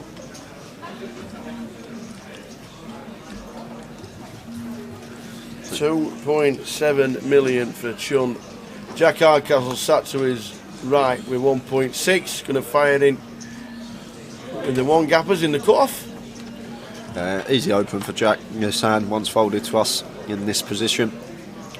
Raising into Dan Gormley's big blind with the King 4 off of Dan here.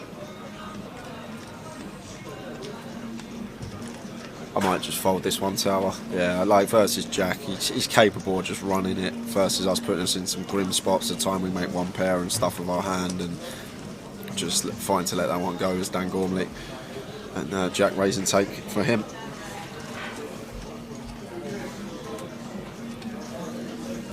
So a huge pot for Chun in seat number 8 against Andy Mock in seat number 9.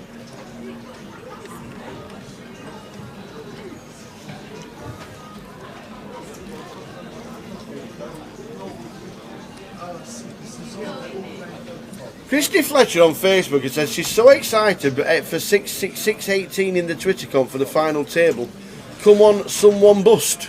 You must be watching it on delay, well, she wouldn't be able to hear us, will she, if she's watching? Christy, we made the final at, what was it? 4:41. 4:41 on the live stream. We then went a 45-minute break for tea because the guys had a bite to eat, and then we started the final.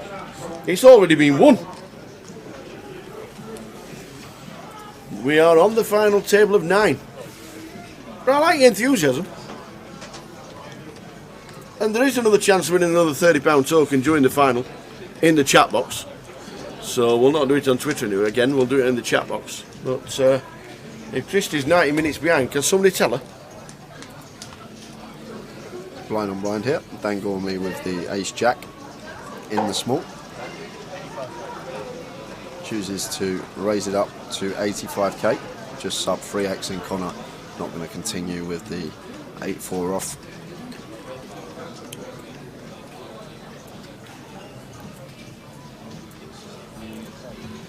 Danny picks that one up. We'll do a question or something for a £30 token. Yeah, we will. When halfway through the final. Yep, stay tuned. We will. Halfway through the final, we'll give him a £30 token away. Halfway through the final. What price was Jack to win it? He started at 12s, and he was 13-2 favourite when it finished. The book. There you go. He was 12s, backed into 13-2. Andy Mock was 8-1 because he was one of the chip leaders. Chun Man was 8-1 because he was one of the chip leaders. Tony Palingaris is still in. Then we have a few gaps. Conor O'Driscoll then for 25s. He's in. Dan Gormley. 25s. Maurizio 25s. Yeah. Maurizio and the Mad Cirque Usul Eminoglu. Ed Roger at 40s. And I think that's it, isn't it? So the outsider of the pack who was on the final is Ed Roger, who started the day on 289. Wowzers, wowzers.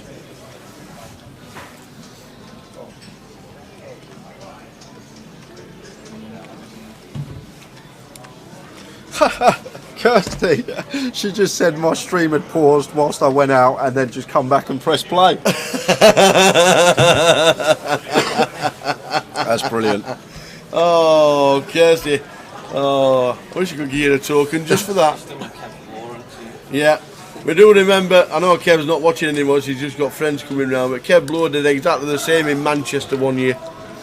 We'd finished, we're packing up, we got the stream, we got the decks down, we got all the rig down, we're just about packing it away in boxes, and Kev's saying, stop spoiling it, everyone, in the chat box. 5s for Danny Opens brilliant. Bum. And going to continue on the King high board, and Matt Turk just snap fold with the 6 height. So another one going the way of Dan Gormley. Good start for him. Up to 2 million.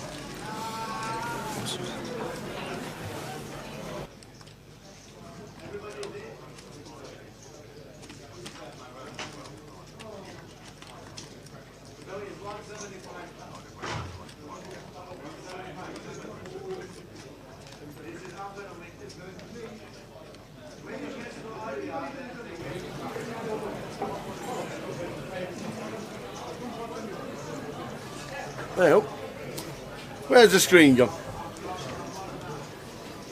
Oh man! Ah, we're back. No, we're freezed. Oh my days! How's this working?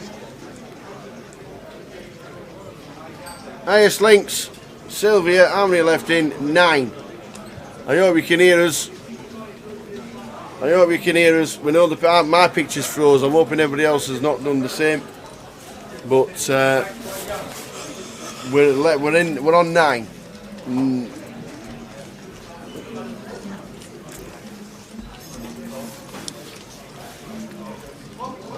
Yeah, you can hear me. We just can't see us. We're on 9.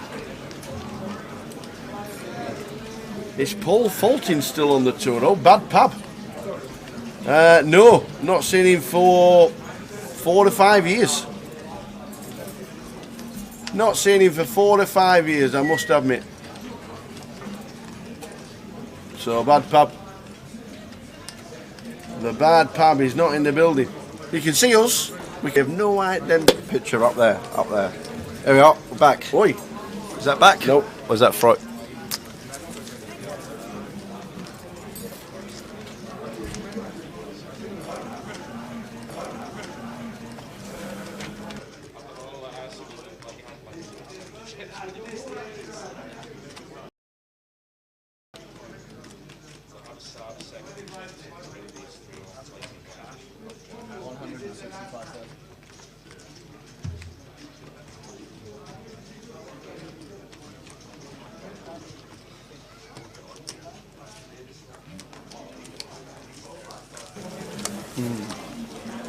This might be a bit of bad news, guys. Bit of bad news. This might be a little bit of bad news, unfortunately. One of the we've just been told by Paul on PK that one of the cameras has crashed, and it seems to have crashed the main camera. So we might. Jeff, I wish it was me, Lawrence. I would never touch another button ever again if it was me. I really would. I would leave it free. Our camera's working, the main camera there is working. It might have to have a restart, which is a 30-minute, obviously 30-minute delay. We know there's thousands watching. We know it's the biggest GUKPT in India. We can't do anything about it. It has crashed the picture. I think PK might just have to start this again. If he does, 30 minutes time. It might just catch itself up, and if it does, has it started again in the server? Oh, it's come back again. So basically in 30 minutes time it will be... Ah, okay, we'll have a chat. And we will have a chat. I'm going nowhere. You want a coffee? Have a wander round? Yeah, I'll have a little wander. Go on then. What, picture's back in half hour? Unfortunately, the main camera picture is going to be half an hour. So there's not a lot we can do about that. We're there, as you can see. Jay is just going for a coffee. It better bring me one or there's going to be trouble. So yeah, it's very unfortunate. The picture's frozen. If there is any news on the hour tables, on the final table, I'll let you know. Apologies, it's just crashed, and PK just said it will catch up, but it will be in 30 minutes, obviously. So sorry about the pictures. It's really weird that we can still see the graphics, which we can see. Jump into the free roll. Get yourself in WPT UAN. Well played, Ewan, for the password for the free roll. Apologies, cheers, Simon.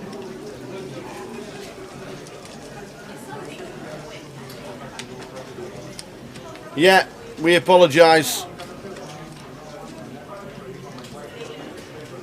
We apologise, the camera's crashed. It's obviously my fault. Simon. Sorry, Simon. Just if you don't want to watch it, just turn it off. We apologise. I can't apologise enough. I apologise all the time when the internet's wrong. It's obviously my fault. It's not. We're not on Wi-Fi, Shane. A camera has just crashed. We're not on Wi-Fi. What's happening in the F1? Says Bow 101. What is happening in the F1? Has there been madness? Has it been raining?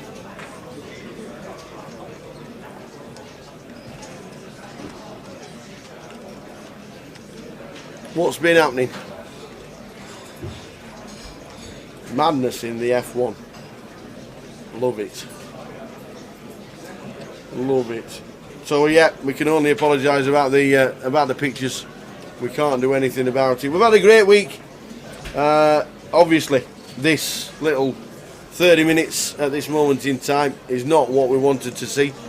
But PK said it's back up and running now. But obviously, because we're on that 30-minute delay, then it has to catch up. So, like I said, it is one of those, and we apologise. Nobody likes it any less than us.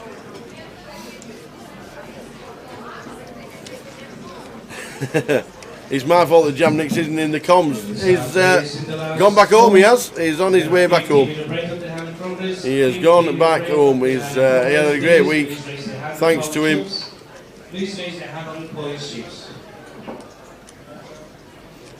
So yeah, so thanks to him, but yeah, we don't like it. I can't keep saying it enough. It is unfortunately just one of those things that happens. Why has it crashed? I don't know. the Formula Ones have more stop starts than your YouTube. Oh dear. So yeah, we've had a fantastic week. I'm going to show you what we have got coming up. The 25-25s, there they go. 25-25 schedule. The 9th till the 12th of December. 9th till the 12th of December in Walsall. Have we got the sked for leg one? All right. So the 25-25s for next week. As you can see there, 25,000 guarantee in Newcastle and Walsall. Next week, the week after, will be Leeds and Bury New Road. Playing Leeds, playing Bury New Road in Manchester. Final in Leeds, 50,000 guarantee, prize pool added together. That's what is going on in there. And then Luton on the same week as well.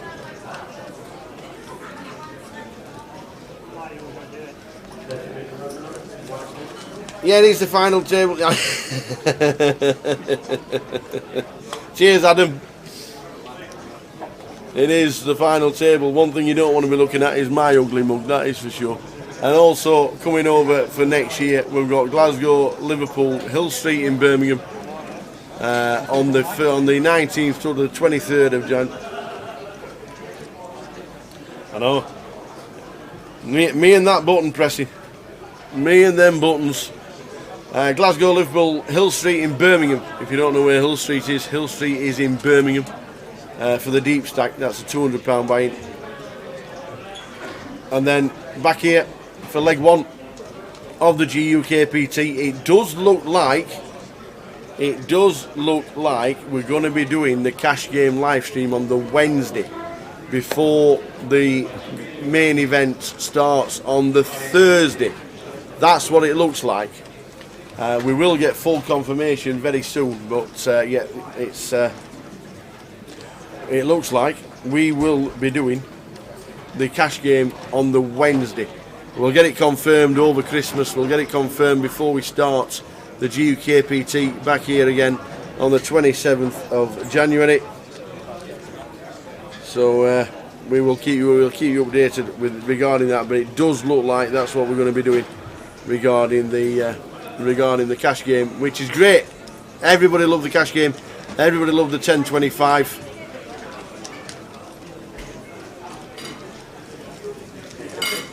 Maybe it turns into a debut comedy stream. Well, it could be. It could well be. Second week in February, Leeds, Reading, Edinburgh and Bolton events for the deep stacks 25s and the G400s.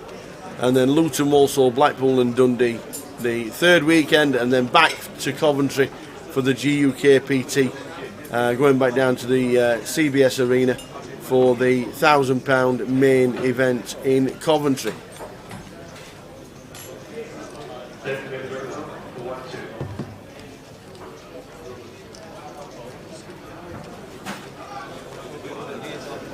I'm hoping we're hoping that the cash. We're hoping that the cash live stream is going to be on every leg. How easy it is to get a cash table running in different parts of the country is completely up to the players. But as you can see there, London, we know you can run anything, and it will be another 10.25 PLO in London. That's what that will be. And then after that, it'll be Coventry. Can we get a big game in Coventry running? Fingers crossed we can. Bury New Road, there's big cash players in Bury New Road. Reading, Edinburgh, all the way down to London, back into London again, and Luton. So yeah, it's all about the players. Will they turn up? Fingers crossed they will. Fingers crossed they will turn up. But our plan is to have a live stream cash game every Wednesday before the final, before the main event on the Thursday, starting on that Thursday. So that is the plan. So fingers crossed it works. It will definitely work in London. Hopefully it works everywhere else. Oh, we saw a flop then. It looks like it's trying to get itself back, isn't it? It is trying.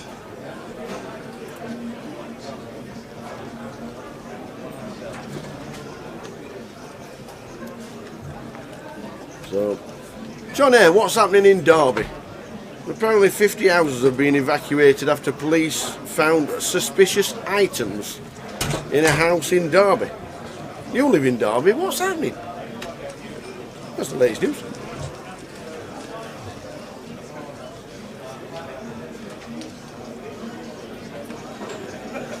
Man of Straw says, anybody watching the snooker at 7, it should be good. What about amateurs playing in a professional tournament and the professionals complaining about it? What do you think? Good, bad, indifferent? What do you think? Is it a good thing that amateurs can play? Is there no pressure? And then pressure on the professionals to provide? I just think it's exactly the same as the FA Cup. You can lose to a non-league side and they're only amateurs.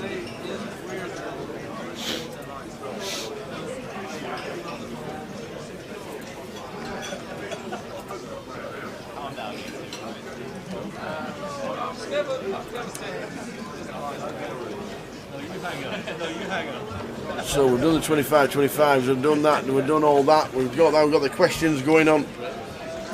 The free roll password is WPEUAN. Played Ewan. Yeah, the tracker's working because it was the main camera over the table that crashed, and that's what's caused the stream. That's what's caused the stream not to fully crash, and that's why PK said in 30 minutes' time it will catch up, which is why we're talking away. Which is one of the reasons why we don't have to restart the clock.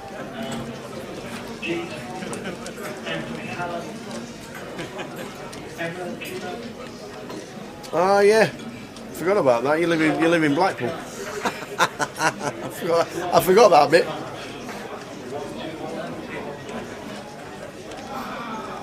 So yeah, it does sporadically, and it will come back. It is that 30 minutes. Apologies to everybody who's just tuning in.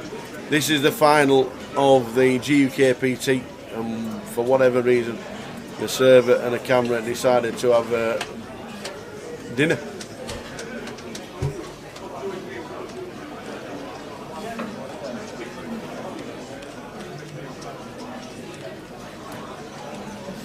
We'll return very shortly with the pictures and the cameras returning. As you can see, the action tracker is working. Raymer's barred. Yeah, so are we. So are we. Don't watch it. Tell you that. Go watch Coronation Street.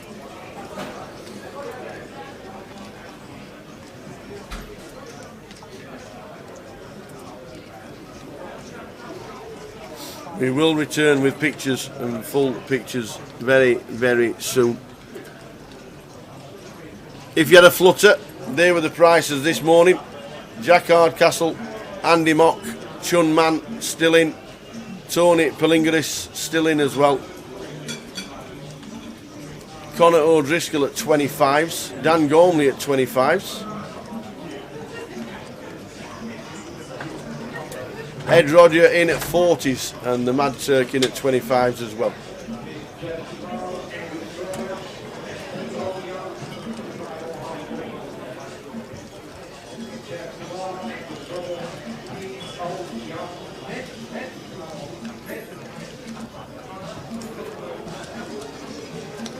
So the action tracker is still working. The chip counts are still going up, you see, 2.9 million for Chum. So there you go. The action tracker is still working. And fingers crossed, in about 10 minutes' time, the pictures will come back and we'll be back to normal. We'll stop looking at this ugly mug and we'll get back to the poker.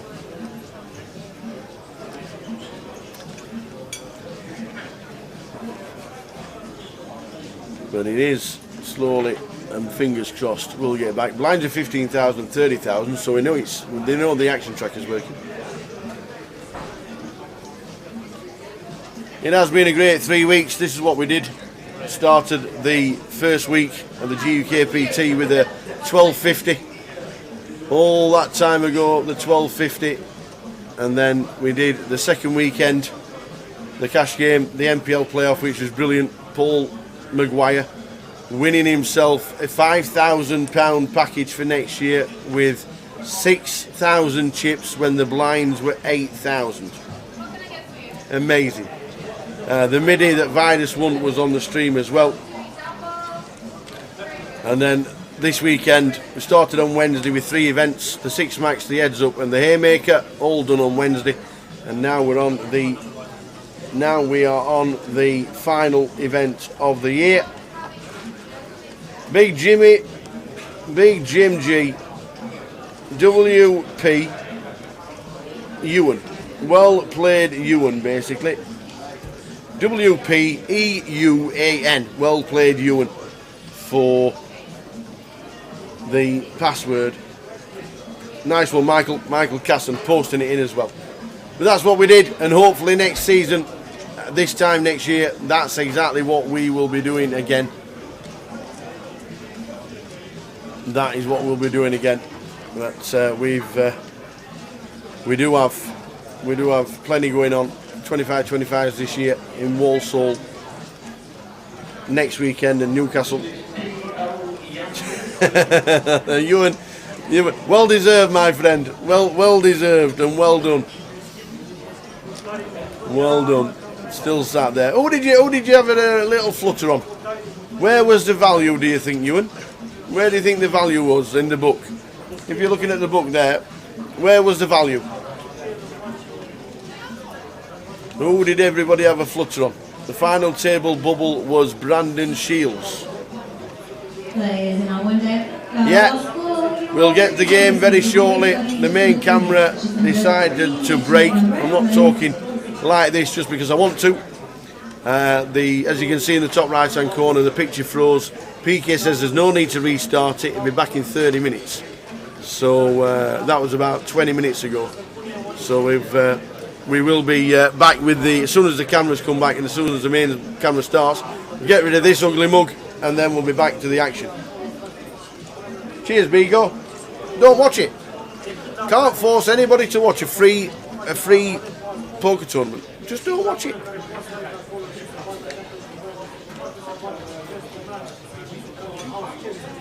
Jesse Wigan was 80s. Well, he went out first, didn't he, Jesse Wigan? Sorry, Bigo Manzi. If your brother's on the feet of the final table, he'll still be there when we get back. I don't know how we've ruined it because he's still there, but the pictures will return. Right, ta-ra. Brother or not, ta-ra. Why bother? What's the point? Slag me off and shout at me all you want. It's literally not my fault. So I apologise. So I apologise for you watching a free live stream of a poker tournament in a different country that you just don't like. Sorry about that. Apologies. Do we want to be sat here with the frozen camera? No, we don't. Just have a glass of water and enjoy life. Keep smiling. It's Christmas soon.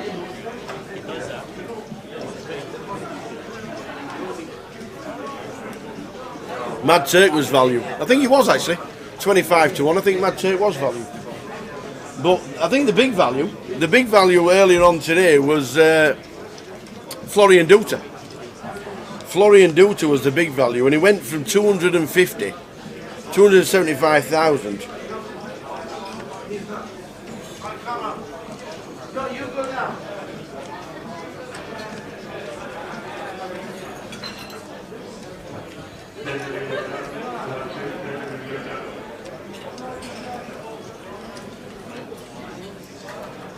And he went from 275,000 to 1.1 million. And he looked like he was going to hit the FT.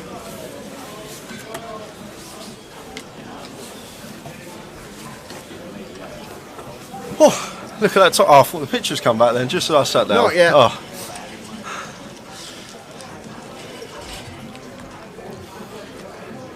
Well, he asked Jay to sit up, we can't see him. He's here now.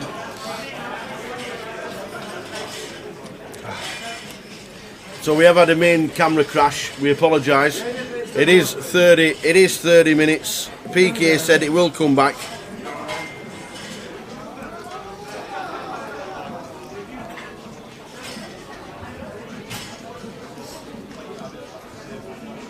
So just filling in the time until we get back.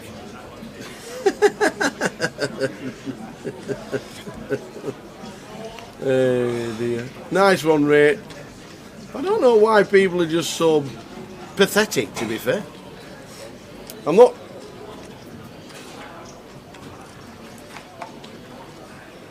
So we'll get back to it. As soon as the pictures come back, we'll be back.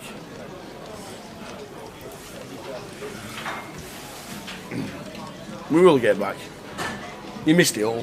What happened? It was my fault and everybody started slagging me off. Why? Because people just do, don't they? People just do.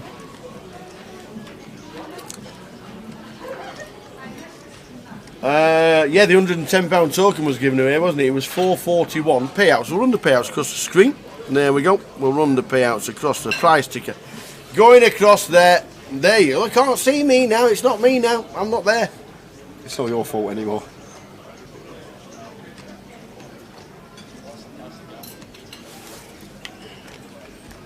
So there's the payouts.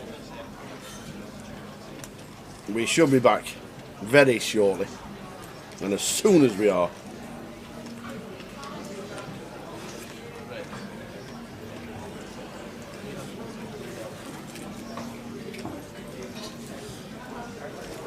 Oh, we got a flag. I got excited. So going across the screen are the payouts for the 9 players on the final.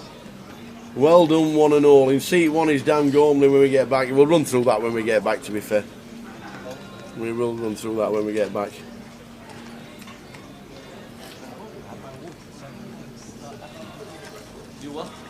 Looks like Andy's... Is Tony asleep?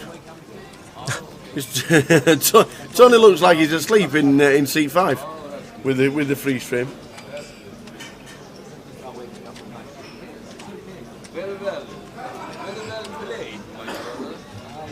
Oh my days.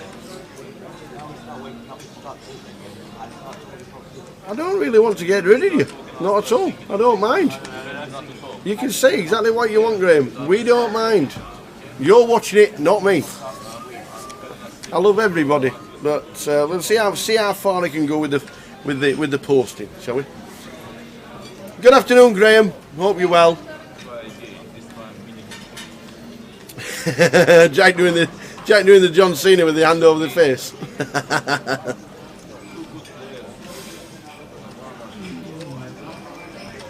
Oh, bless you. Bless you. I'm sure you'll make another account very shortly. I'm sure you will.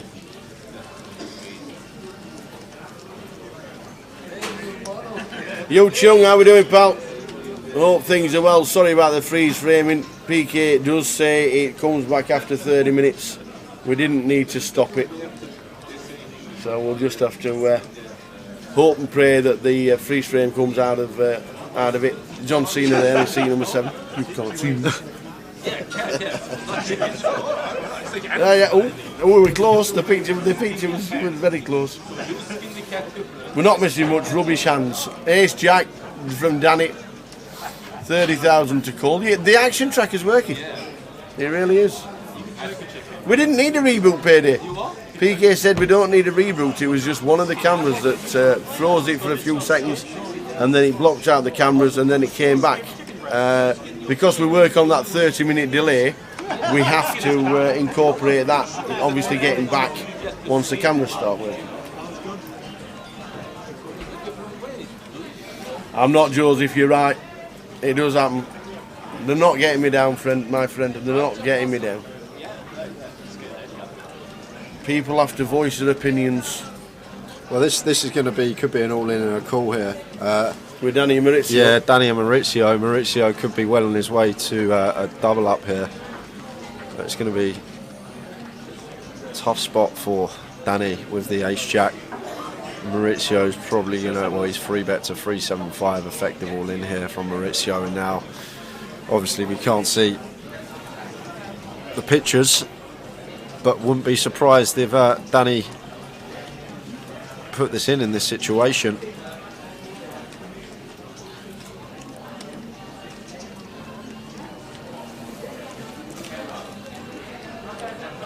Just 315 to call for Danny. Yeah, Joseph Sheesby, this is the final table when we resume with the cameras. Obviously, the cameras aren't on at the moment. We had a freeze, we had a server crash with the camera, and we will get the cameras back.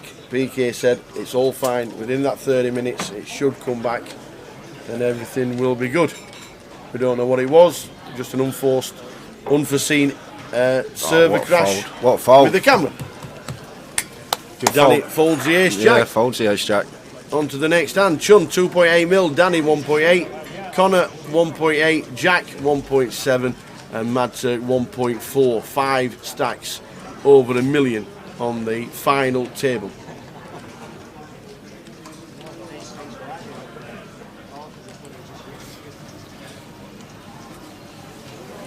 Right, well, we've been here 18 days, guys, and this is the first time like this has happened. I'm not seeing this I'm not seeing this in 5 years. Yeah. So it's just literally unfortunate it's happened this day of all days. But 18 days here at the Vic, and this is the first time that this has happened for us.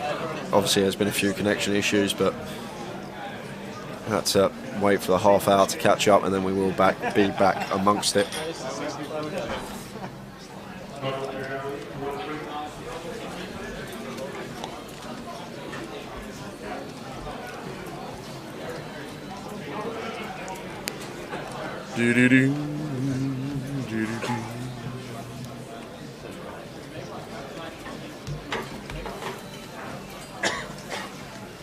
Are deals allowed? Said Man of Straw. Yes, they are. Yeah. There's no. I don't think there's any rules regarding leaving money for something to play for plus a trophy, but they usually leave maybe 10% to play for.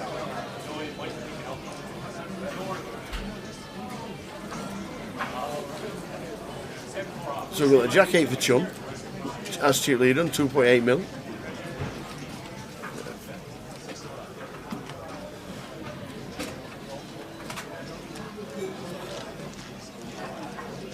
So Andy's defended this hand, 3-weight. Mr. Byron Burton, how are you doing? Good afternoon. Welcome to the final table of the grand final. Unfortunately, we've had a camera crash that should rectify itself within 30 minutes.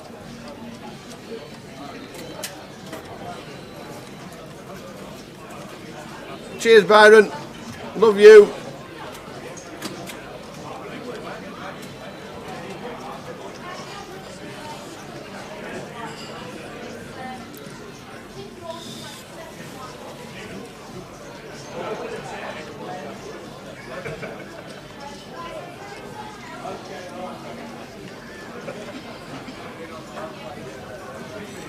Should be any time in the next 5 minutes around there. There we go. And hopefully pictures will be back.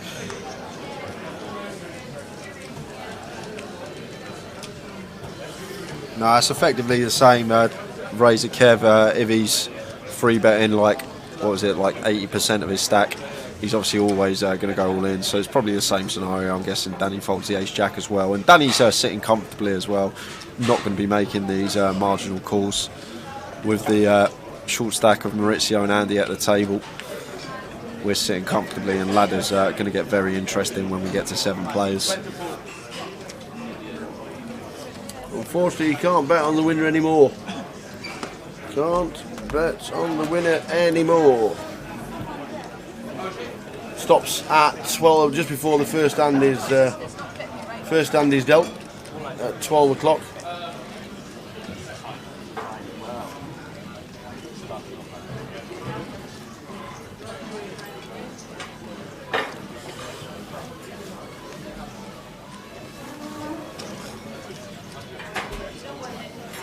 Music's good in the background.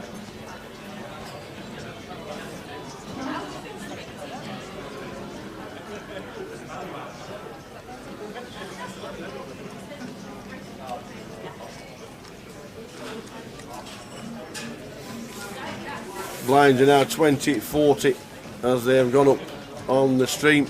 Pictures will come back. There we go. We can see Jack Hardcastle moving. Yes, we can see him moving. We're good. We are good, guys. Maybe all those people that are saying it's the worst stream and the worst host ever, maybe they'll say, "Oh, we're back now. Thanks for the free stream." But maybe not.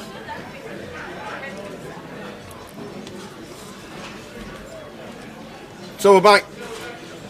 Sorry about the crash, but we are now back. We haven't lost anybody. You've not really missed too much. Blind on blind here. Andy making it 80k. And Danny here with the King Deuce off in the big blind. Sub 3x open here.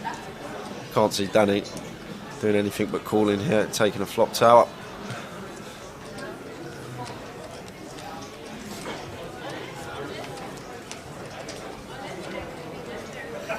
Eight eye flop, 8-4-3.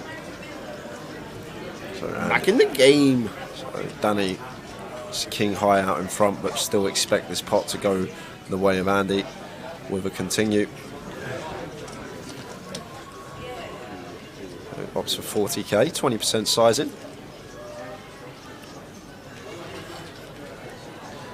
What Danny might be thinking here, Tower, is a lot of Andy's ace-X here off of his particular stack size to start the hand. He started the hand with 510, which is around 16, 17 bigs. Like, all of his ace-X are going to be shoving a lot of the time in this situation, so maybe thinking about calling with his king high and taking some turns, but actually chooses to raise this one up and gets a snap fold. Well played, Dan Gormley.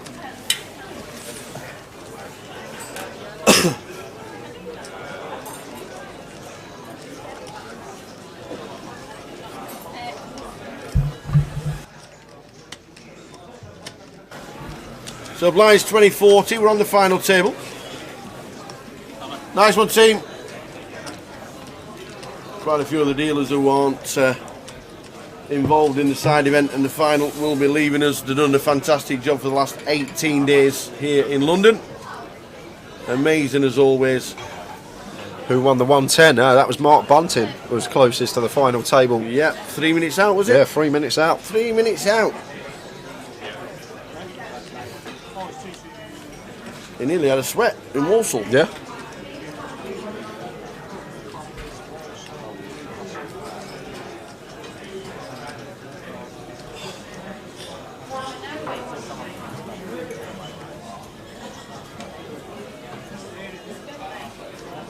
Danny got moves. Here we go, Danny. Says Danny and Spearsy on Twitch. Got a lot of support. The man in seat 1. Yes, lots. Driscoll as well. So many players got a lot of love in the chats, watching on YouTube, Twitch, Facebook. Blind on blind here, and Connor gets a walk with the Queen 7.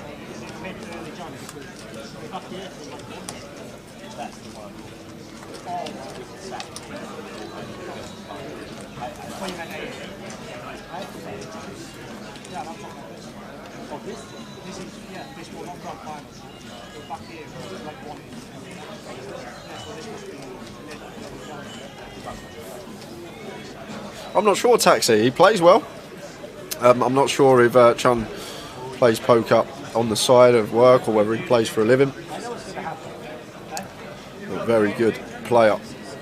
So most certainly could be.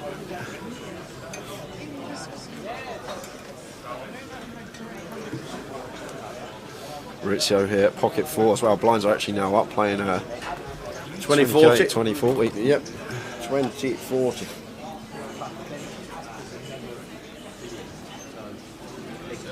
No, the 5% would have been on Jay if you got the time exactly correct.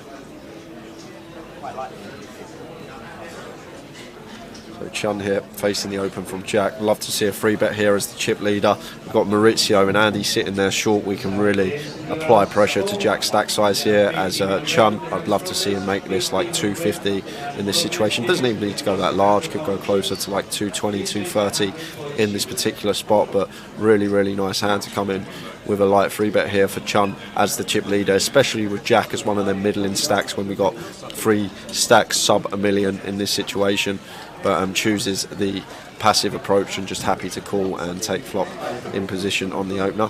And Danny now going to be brought into this one, Tower, with a 10-9 of spades on the button. Danny going to be getting involved here a lot of the time.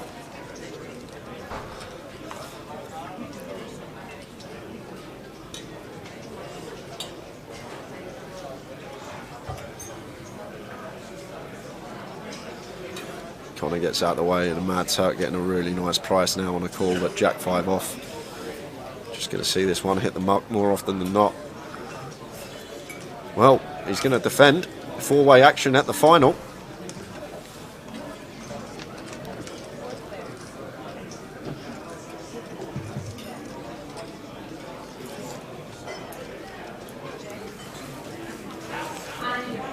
And Chun flopping best here. 4-way. Top pair, decent kicker, checked over to Danny. Just going to take the free one, rightly so. 4 of hearts on the turn. Now this is where we should see Chun be coming in for a bet, Tower, once it's checked to him with his top pair.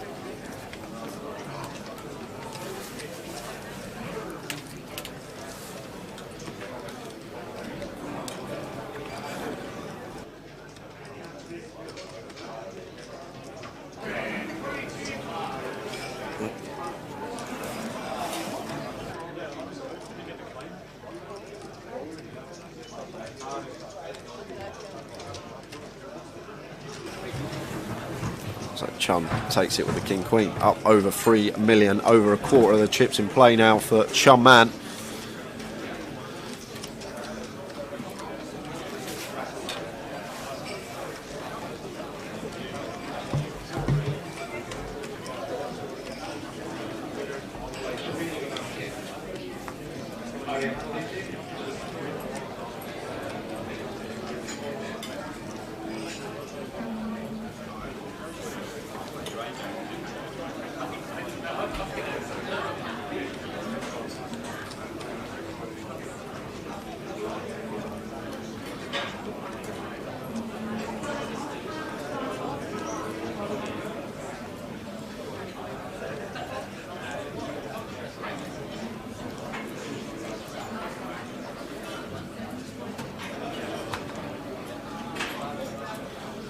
So Chum with a quarter of the chips, out the way with a 9-8 off, folds round to Dan Gormley in the cut-off with the King 5 off. Not going to be opening this one, so Connor with the Ace 4 of spades. Really nice one for him to be opening on the button once folded to us.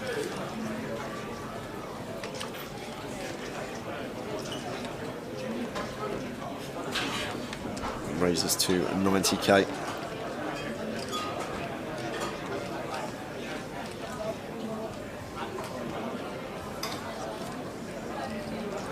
Ed takes it with the Ace 10, like it. Ed shoving for 12 big blinds here over the button open of Connor, and Connor not going to call this off with the Ace 4 suited. It's not mad tout that's in, but it is Ed that's all in.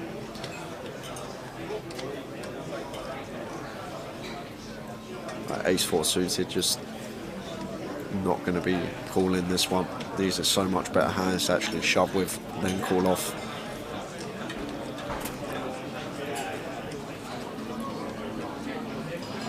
Connor comes to the right conclusion. Nice play there from Ed though, taking a nice shove spot and gets himself back up to 680. So Mad Turk been the most active this FT. Danny second.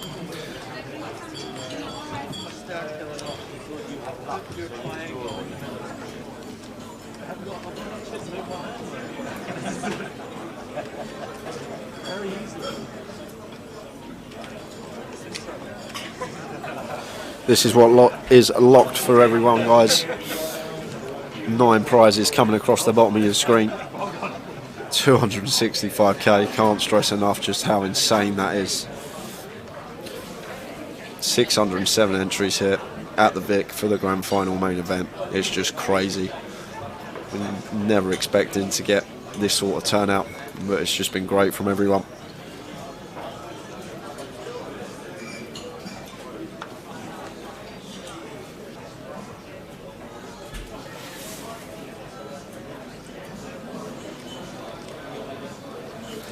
Chun with an ace, with the chip lead, going to start applying some pressure. What would usually be a fold from this position, this hand, he's happy to open with the removal with the ace blocker in there. Tony with the 5s in the big blind, not going to be going anywhere with the pair.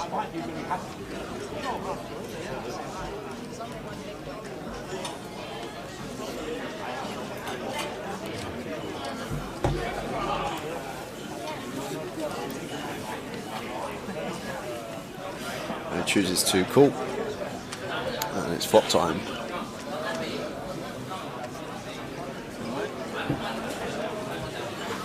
Ace Queen 4 rainbow. Check, check. Love the check from Chun here with this Ace 3, and we're going to actually get a street of action from our opponent that we might not have got if we didn't elect to check back flop. Decided to check once more, and the Ace 3 of Chun Man is good. Chun up to 3.3. He's heading in the right direction.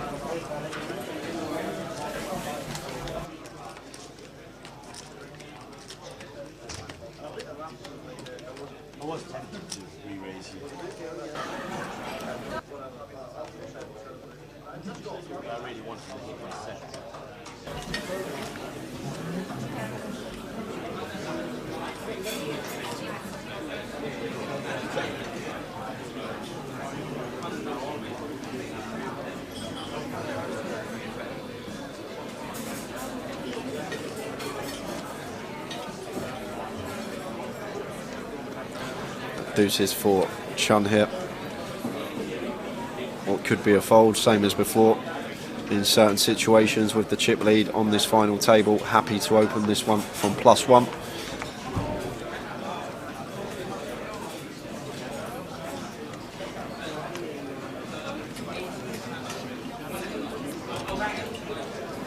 And the Mad Turk with a pair of his own in the cutoff. Cool. And action on Maurizio in the big blind with the Jack 5 off. Out the way.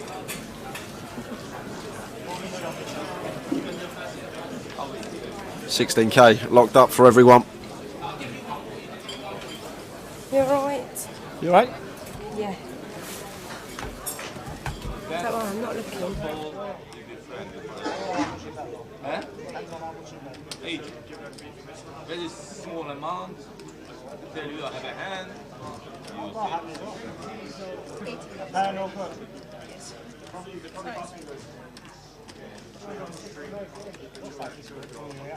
No, good. It is simple. Good.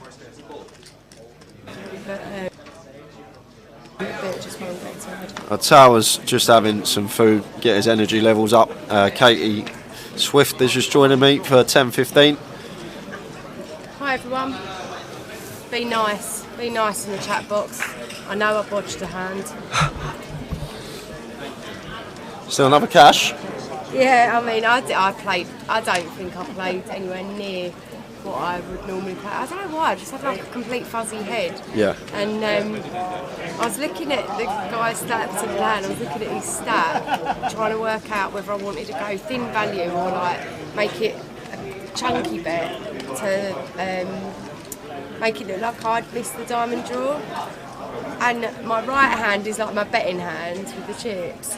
And for some reason, my left hand just decided it wanted to open the cards. As a joke, it was just like, oh, it was ridiculous. But yeah, it wasn't my best performance. Still and a then cash. Day 2, I went through with a nice stack, Yeah. and then day 2 I had about a dozen callers. That just everything was going wrong that day. So, you know, hand in hand and set on sets and flush and yeah, c'est la vie. It was what it was. Yeah. But it'd be nice to have now a few weeks, well, about a month I suppose, Yeah. back home. Oh, my own bed. And, yeah, just I'm having a pyjama day tomorrow. Pyjama day? I am. I'm going to have a pyjama day tomorrow and just hit the reset button a little bit, you know. Enjoy Christmas time and chill. Oh look, I'm there. Oh yeah. I'm chatting about a hand there with David Doherty in the background. I didn't realise we could be seen. Well, is Turk going to call this off with 5s? He's thinking about it. He's actually really debating this one. He gets out of the way. Right thing to do, and Tony's going to do the same thing. Maurizio has to take this spot with the ace-queen as the short stack at the table. Well, him and Tony very similar, but just have to take the spot with the ace-queen. Once it's a Mad Turk open, Tony flat. Like, Tony's just going to never have any traps there, this particular opponent. So we're never worried about Tony in that spot. Our worry is the opener in Mad Turk, and just gets that one through. Nice pick up from Maurizio. Just been asked in the chat box about what was my thinking on that river check. Yeah, I held my hands up. It was completely incorrect. I can't even like defend it. It was just my brain wasn't processing correctly. It was a complete mistake. So I'm not one to try and make excuses, and everyone knows that about me. And that's part of the game, isn't it? You're always learning, and you know, like sometimes when you're betting like crazy and a bluff is going wrong, but you're still going with it and you're still bluffing it and it's clearly going wrong. And sometimes that happens, and this time, I suppose in a way it was nice that it went wrong, but I was still scooping chips, but I definitely left chips out there. I said to the guy after, I'd never met the guy before, so I didn't know him, but I said to him afterwards, oh, I left chips. He said, oh, I weren't going to call any bet anyway. And I was like, you would? You would have to, surely. He has to, right? I think, yeah, well, you in that situation, he literally only loses to 3 combos of 8s and 3 combos of 4s, which we had in the situation. I think he might have called. But just going to jump back into the action here, where it's going to be raise and take, because Tony's actually made it 2.5x. First time we've seen this open size on the final table, and Chun not going to defend the 9-6 off. And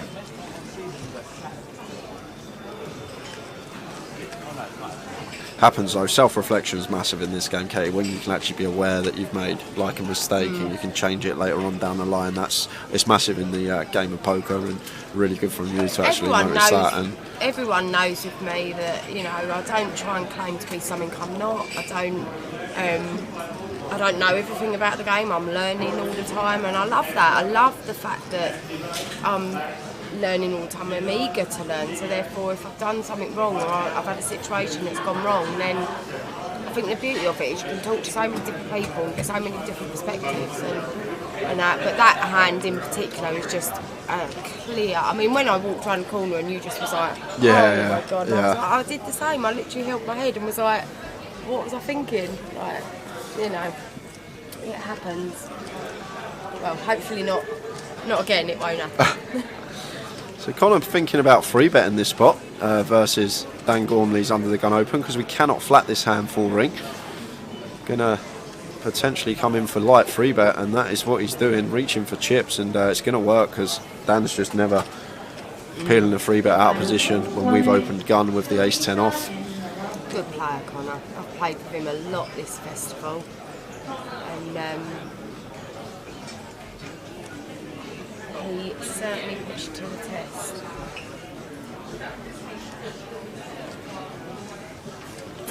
It is, yes, it's Man of Straw, it is Katie, that is me. Yeah, so little role reversal there. Connor goes into second in chips after that free bet, and Danny to third. Chun's still our outright chip leader. Yeah. Look how close it is, 2-5, Katie. So that's close, unreal, isn't yeah. it? Who's your pick? I'd love to see Danny win it, Dan Gormley. I'd love to see him win it, but obviously Jack's a big favourite in this situation. Connor's playing very well so far this FT. He's playing very, very well. The spots that he's picked have been great, and he's chipped up well himself. Yeah. So, like, obviously Jack and Connor are good shouts, but Danny, great guy off the table, really, really nice fella. I'd love to see Danny do well, and he's one that's been on the tour. He's had a bit of run bad throughout the year, and he's been due a FT like this, so we'll see how it goes, but it's going to be a long one. That's something we do know. It's going to be a long, long night. Yeah, definitely is. What time do you reckon? I'd take 2 in the morning now. I'd take that now, yeah, because it's very cagey. Please don't say that. I want to stay up. I'm so exhausted. I know the minute I get home and put my gym jams on, I'm going to be zonking out. Sabria says, evening all, great to hear Swifty in the box, although I usually hear her in the background laughing, doing an amazing job. Thank you. Yeah, I've been on the quiet side today. In fact, so much so that as I walked past one of the tables, the dealer shouted, "Smile, Swifty," because I haven't been, not because of like not wanting to, just, you know, when you just yeah, you have days like that. Yeah, I feel like as well, because this festival's been so long, so I've been chatting non-stop, and we were hosting qualifiers on Wednesday with the David Hay stuff and like the Six Max and Heads Up, and I was doing all of the lots of behind the scenes stuff this week, so I haven't actually been playing. I've only played the main event for this whole week of, like, I've not played any side events, so I haven't actually rested my voice. So I feel like how you are, you know, when at the end of the weekend you're like, oh, my throat from talking in the comms, well, you're like that. I feel like I'm like that. No wonder you've got. Yeah, we always have the throat sweets. Yeah, that's why of course we have. Got to come prepared. In and just literally scoffing one straight away. Always prepared. Yeah. We've got to remember, me and Tal, we've been at 18 days. 18 days, just talking non-stop poker for 18 days. It's been a slog. It has been a slog, and I've thoroughly enjoyed it. Obviously very tired, but I went home for one of the days. Yeah. One day, and I got back at like 5:30 in the morning, and then it was like, can you get back up there the next day? It was a bit of an emergency, so we were all back up here, and I wasn't obviously planning to do the whole lot, but it's been amazing. I mean, my God, the numbers and everything. Well, this is interesting, because Andy is shoving here for what is his last 7 big blinds, and Tony's already opened 2 bigs here, and he's got Jack 10 suited, and should potentially be folding here, because actually I'm not sure if Ed's actually shorter than us. It could be very similar, but ladders at the moment, I think it's only a 3k pay jump, so 1.5 buy-ins. It's a chunk of his stack's cool though, isn't it? But he likes his suited connectors. I don't know what he's going to do here, Katie. Honestly, Tony's so unpredictable. I think he calls. He's just counting what we're leaving with. If he calls and he's incorrect, and Andy's sitting there going, "Call me. I want to call."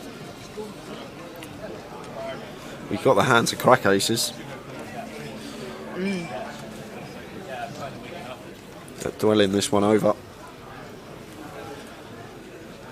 With the Jack 10 suited. Yeah. That's not why I've got the jacket on, but yeah, it is cold. Why have you got the jacket on? Long story. Oh, not one for the microphone. No, I'll tell you after this hand. I'll tell you after this hand why I've got the jacket on. Sure, viewers have already heard the story enough times this weekend, but we'll say it after this hand. So first, all in and a call of our final table. Jack 10 of spades for Tony. Andy, the player at risk, he's got the goods. But this can get some sweaty flops against this hand. Cool. Oh, we've got a gut shot and a flush draw against the top set, spade or king, and we lose one. Oh, it's a 9 of spades. Wow. Oh my God. Does the board pair? Yes, it does. 6 of hearts on the river. Roller coaster of emotions. Oh, wow. Oh my gosh. Yeah. That is just roller coaster of emotions, that hand for Andy. He flops top set, he's then turned to a board pair, and it just comes on the river. The 6 of hearts. Like, oh. Everyone's thinking 3k ladder, lovely. 6 of hearts on the end. Look at them, wow. they're all like absolutely deflated, like they're sick. Oh gosh.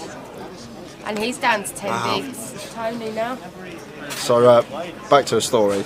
What happened was I was meant to go home Monday to get change of clothes and everything for the week, like pick up some washing, bring the change of clothes. I was just too tired after the midi on Sunday night, so I said, you know what, I'll pop to Primark, I'll just get some plain black t-shirts. So they're on there, they're folded up like this. I bought I've just grabbed them off there, 1, 2, 3, 4, on my size, just chucked them, gone to the till like that, done them, chucked them in the bag. We get back to the hotel, I'll try them on, and they're V-necks, like here, like down to here.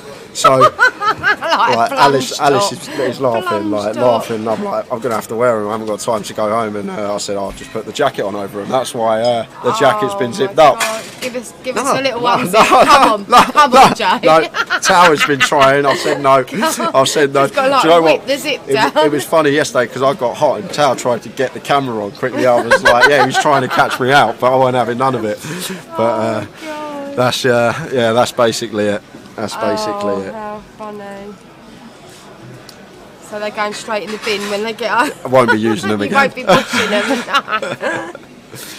Oh God. Small blind complete here from Connor. Mad Tut raised it up, and just going to be an easy fold for Connor here. Slowdoke says, are you coming to the Irish Open this year, Katie? How you doing, Dara? Sorry, I missed what you said there. I was reading. Are you going to the Irish Open this year? Dara O'Kearney. Oh, hi Dara. I don't know, in all honesty. I'm going to get home.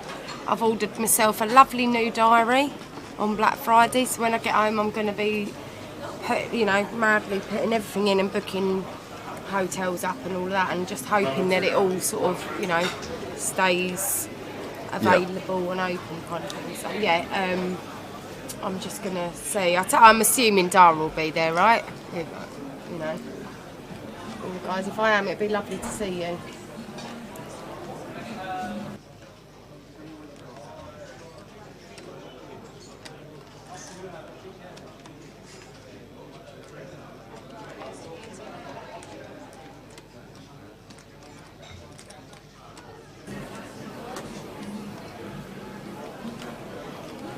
Ace 4 suited for Is that someone Jack. asking my age?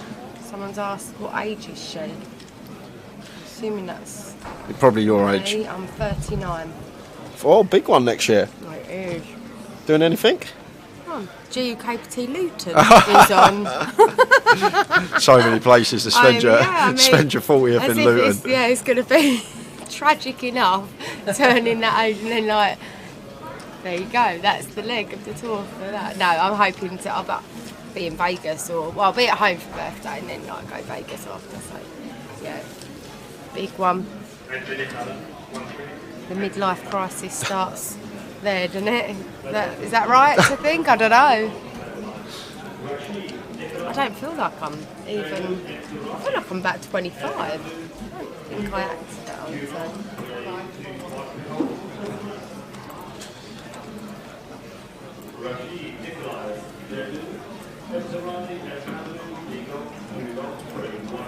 Someone's asked about someone with the fidget spinner in Blackpool. I do vaguely remember someone with a fidget spinner in Blackpool, but no, I didn't see any problems anyway, so. No, I'm married. I'm definitely not single. Behave, guys.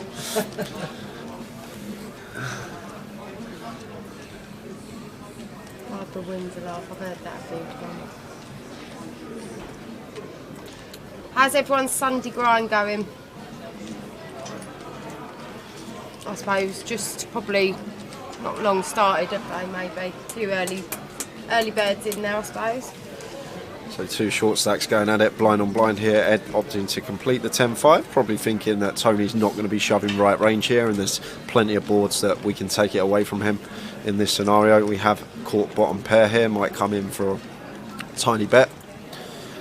40k it looks like. What's Ed's surname? So he comes in for third. Roger, Ed Roger. And Tony just gets out of the way, and Tony now pretty short. 8 big blinds for him. I had Chun Man on my direct left yesterday. I was playing against him. That was tough. Constantly putting pressure on. Jay says we should sort of GUKPT Vegas trip in the summer. Would be a mad party. Well, they're going to be doing the road to Vegas again next year, so there'll be plenty going out. I think Tara and myself might even be going out there, so there'll be plenty of us in Vegas next year. Hopefully there won't be no more lockdowns and we'll just be free, do what we want. Yeah, should be good. Long overdue for all of us. Yeah, it is out there, and it's nice because it's all changing, you know, not at the Rio anymore, and all of these sort of exciting plans coming up, so I'm mega looking forward to it next year. Cannot wait. Someone's asked, Declan has asked, Katie, when you're playing poker, do you... No, do not read that. Do not read that. Oh my God. I'm so lucky I caught you then. Oh my God, how embarrassing. So Ed's taken the spot here with the fucking 5s. Oh my God, I read it and I thought she's not going to fall for that. I'm not even going to mute the mic and warn her, but she did. You nearly got her, but we got an all-in and a call, so we're going to jump back to the final table. Chun with the ace king, Ed with a 5, taking the spot for his 16 bigs over the open from the chip leader with a pair, and now off to the races. So once already, short stack has doubled up. So to the flop, and it's queen, 8 counterfeit outs, ace, king or 8 needed to fade for Ed. 4 of diamonds, good card for us on the turn. Diamonds not working now for ace or king, and it's an offsuit 7, so Ed doubles to 1.4 million. Second time we've seen the shorty double on this final table, and that is through the chip leader of Chun Man.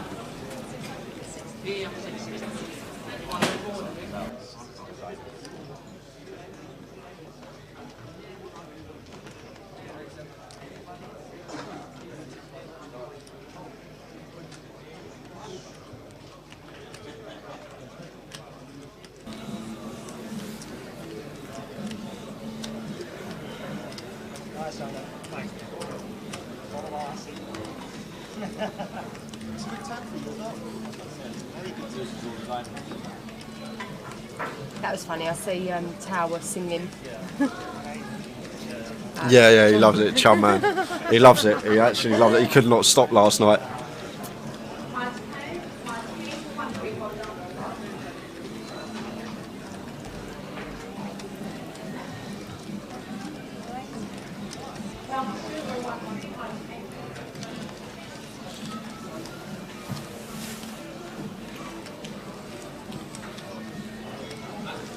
That's you, right? You need to write that, don't you? They wanted to know what you said, what the comment was on Twitch. Oh no.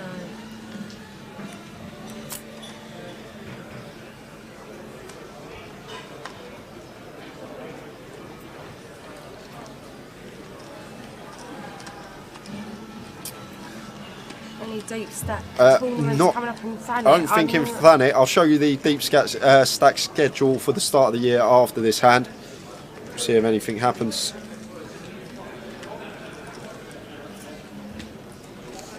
Blind on blind here, Maurizio with the 7-4. Jack Hardcastle been fairly quiet this final table. What's the frying pan one? Pan, that's when we go to the pan for the outer tables. Oh right, okay.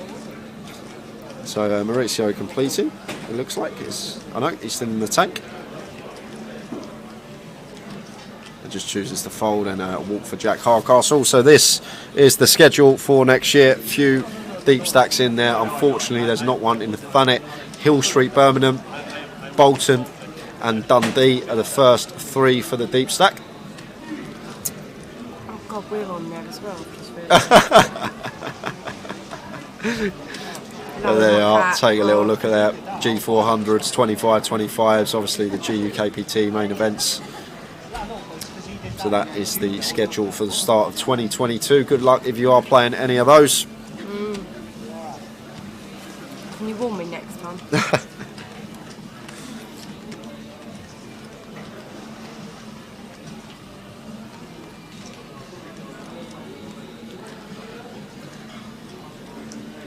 So like the most random things in the chat box.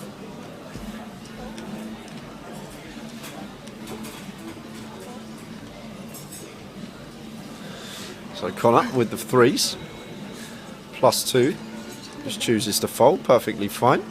And that's going to leave room for the Mad Turk to open the ace-9 in the low jack. I've got a face for radio as well. Chef Brad saying he's got a face for radio. I have.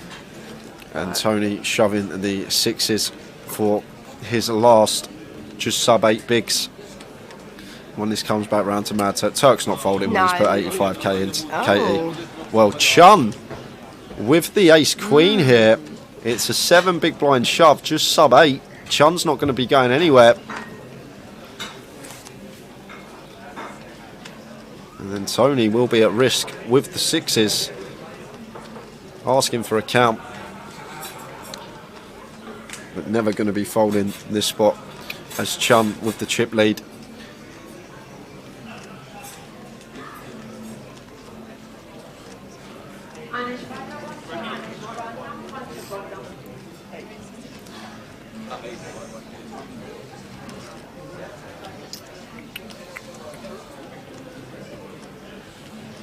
How's the food? Amazing. Amazing. What did you have? Some kind of buffalo chicken. Ah, everyone's been raving about that this week. It's amazing. I just flat calls with the ace queen off. So third time in about 15 minutes. We got another short stack at risk. 2 doubled up already from the shorties. Is it going to be 3? Okay. Yeah. So third opportunity for the rest of the table to ladder. Tony with the best of it, and I'm pretty sure an ace and a queen are in the muck, so Chun only 40% here, just under in what should be a flip situation, and that is clean for the sixes, for deuce deuce. 5 on the turn, will no good. No, will no good. No, sorry. See what I mean? I'm not 8 of diamonds on the river, and another double for the shorty. And Tower's coming back. On that note, I'm going to go and rest for a month. Thanks, Katie. Thanks. And remind myself what beats what. Right, see you later, chat box. See you in 2022. 2022. Christmas, one and all. And don't forget the online poker series for Grosvenor. 111 tournaments. Well, it kicked off on Friday, didn't it? So make sure you Sunday grinders get on those today and all week. What bag's there, Kate? I'm looking for that one. Yeah. Is it? Thank you. Addictor sweet.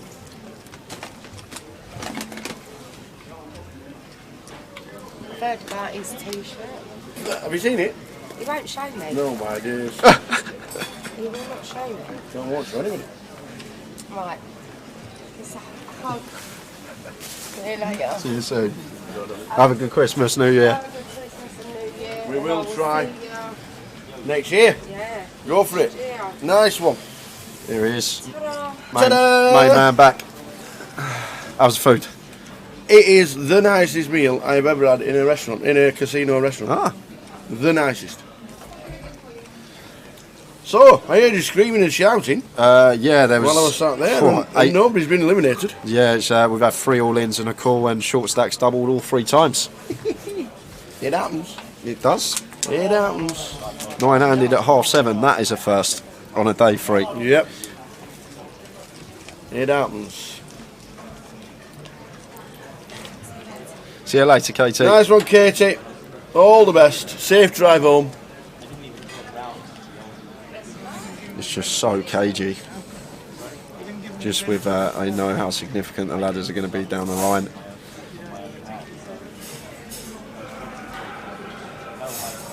So we're still on 9 for the final.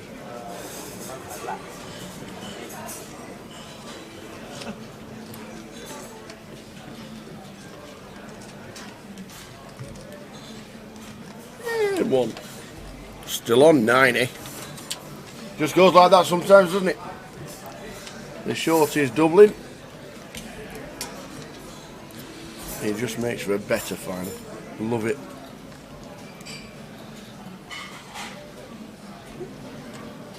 I had to stop her, Gilbert.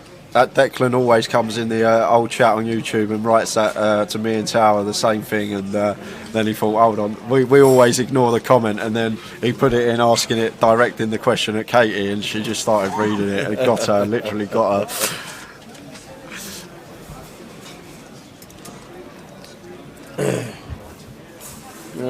TM Giant 123. Your food was probably microwaved. Nope, you have to order it an hour before you eat it. Yep. It is literally half a chicken, freshly cooked, with salad, crushed avocado, and pomegranate seeds, and seasoned fries. It was delicious. Got Maurizio opening the ace-4 suited, raises to 80k, and Chun with the pocket 9s here, going to be continuing. Happily could be free bet this one, Tower. Free bet, get it in versus Maurizio's stack size, and that's exactly what he's going to opt for. Makes it 300.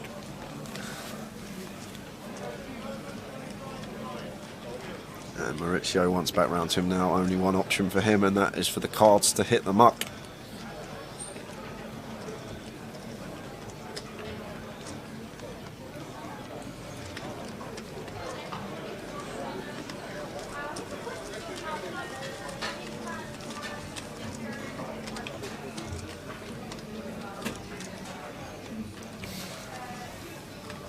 Did the chip stacks move around a lot? So first, Tony doubled up through Andy with sorry, Andy doubled up through Tony with aces v Jack 10 of spades. Jack 10 of spades made a flush on the turn, and aces had a set, and it paired the board on the river. Oh. Then we just saw the flip between the sixes and the ace queen, and then before that it was fives of Ed doubling up through I think it was ace queen as well of Chun.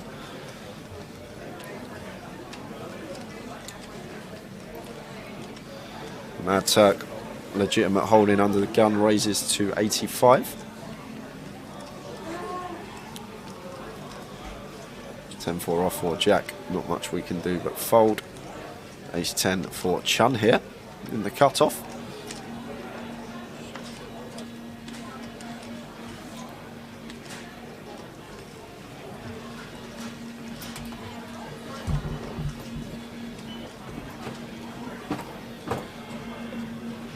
Probably all three options open here for us as Chun with the ace 10 and the chip lead, and gonna choose the free bet option, and it's bad timing. Wouch. Because Andy has found the boots for the second time in about an orbit, and the Mad Turk with 10s out the way, and now Chun gonna ask for a count because the price he's getting to call here, Tower, 450 to win 1.2. He's getting a really attractive price, but the problem is in this situation, like, Andy snap put it in. That's something to take account. If he's got like 9s or 8s here, Tower, yeah, he'd at least think about it for a bit. He literally snap put this in. So, like in Chun's situation here, like, best case scenario for us is that we're going to have free outs. That's best case. Like, time we're up against ace king, kings, queens, jacks, and then some of the time this will be his hand, although there's only 3 combinations remaining with the ace blocker in there. But Chun needs to be aware that he is only going to have 3 outs at best in this situation. Like, if he tanks for a bit and then puts it in, maybe he might have 9s in there some of the time, but this situation, it's just always going to be 3 outs for us as Chun. And Andy, who was down to his last 6 big blinds at this final table, doubled up with the aces a minute ago and could be on his way to a double again with them, because this is a tough spot for Chun, but should understand that we're only ever going to have 3 outs here. And drawing thin as 2 10s folded. You're right, Brad, he's going to need to make Broadway or clubs, 4 clubs to get there. But just running this one through his head, because he's already put 300k in, and cold 4 shove from Andy, and whatever happens, Andy's going to be right amongst it again with 1.2 million, and things are going to be leveling up.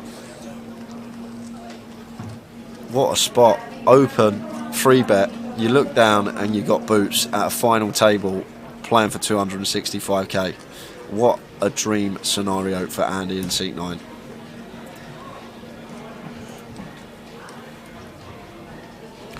Like, Chun needs to understand here, though, that we're only ever going to have 3 outs in this situation. That's best case scenario. Best case scenario for us is 3 outs, just for the timing that the money actually went in as well.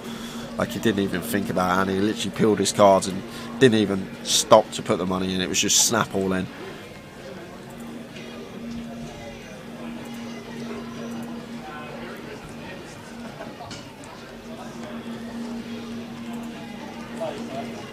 Dwelling over this one.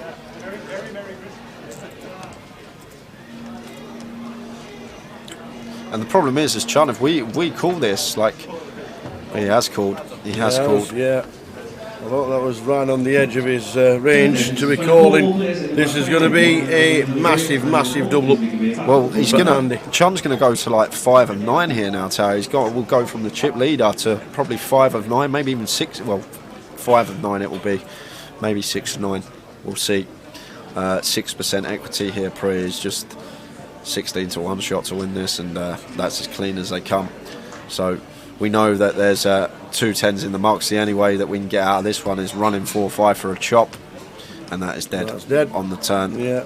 So Andy's gone from 6 bigs to 1.7 million. Wowzers.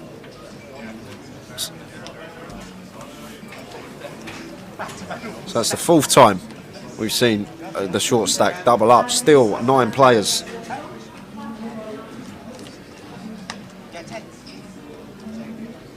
I was pushing on you.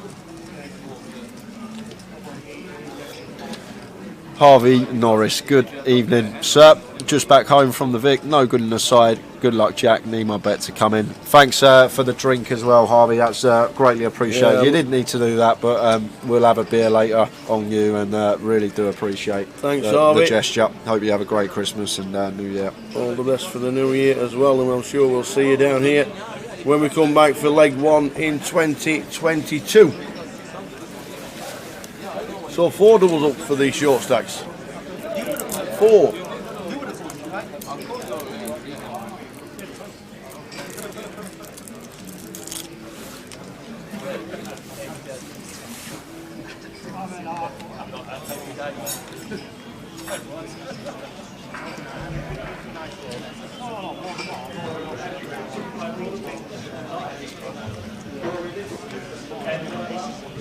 It's 10-9 suited.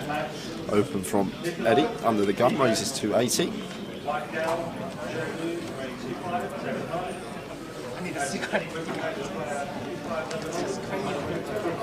Luke Mason says, is there an NPL for 2022? Yeah, it's already started. This festival of 18 days is the first part of the NPL 2022. Every side event, the 1250, apart from the cash game and the NPL playoff, the rest were part of the 2022 NPL, and there's £40,000 first prize for next year. Yeah, love Ed's check here on the flop tower. Really, really nice check from him. Just in terms of range, it's supposed to be a lot better for the Mad Turk in this situation, and it's a board that he can credibly represent on turns. So we check behind, try and induce some bluffs ourselves, and this 9 on the turn going to be just check calling. Want to keep all Turk's bluffs in there. No bad river card for us either. Deuce of spades on the end, and the Mad Turk thinking about bluffing here. Only way that he can win the pot, but chooses to check. And now Ed going to come in for some value with his trip 9s. Like, Turk could definitely have an 8 or a 7 in this scenario, so maybe opt for a size to try and get heroes from those hands. Like, an 8's probably never going to fold, so might opt for around half. But we can see Turk's never going to be calling.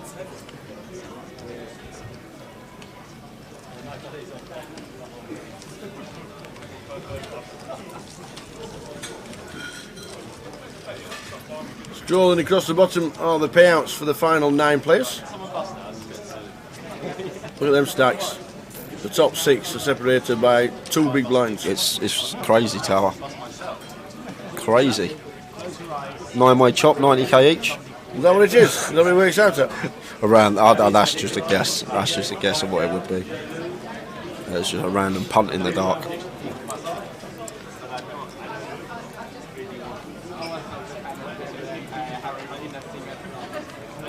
You don't have to opt into the NPL Stevie K. You just play one of our tournaments and you're in that way.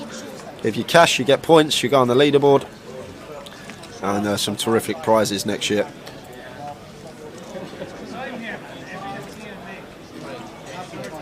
$35 grand sponsorship package to the winner of the NPL next year. 35 bag. Plus a 5,000 Vegas package. And yeah, and a 5k Vegas package. Good shout, Tower. Open from Jack, +2, and Danny been fairly quiet since the start of this FT with the pocket 7s here. And it's so cagey, it's such a cagey affair because all these stack sizes just so close together. We got Ed and Maurizio at the bottom of the pack, but the rest of them are just like our Turk as well's fallen Southern Mill now.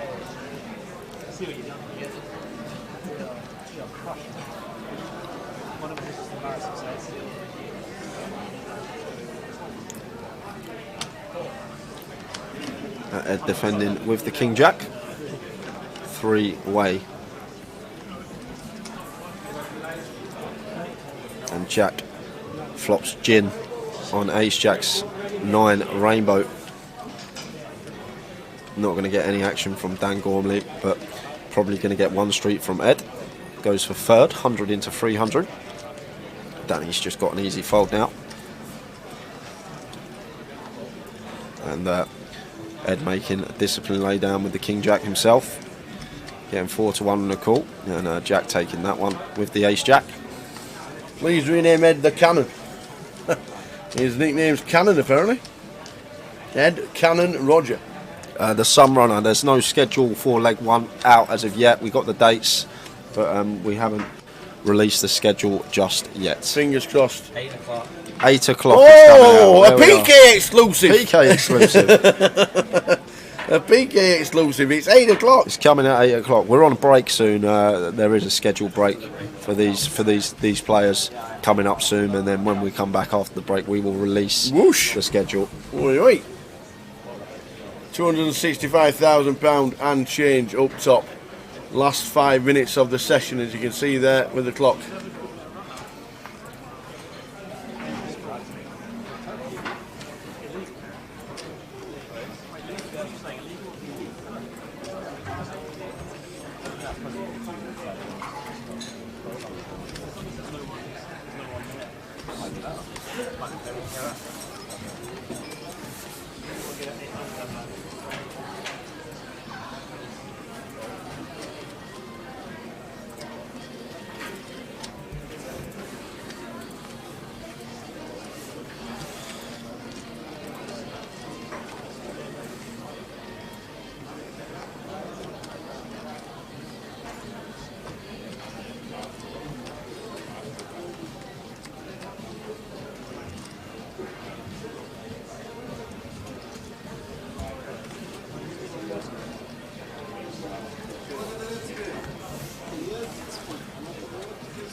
So Andy now got some chips. He's been a short stack for a while.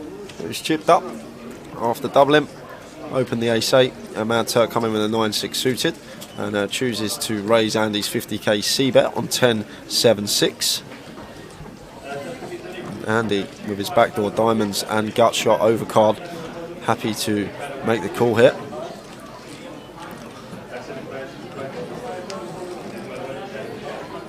And it is a diamond on the turn, bringing in up and down to go with the nut flush draw. 9-4 or diamond here. He's all in. I am all in.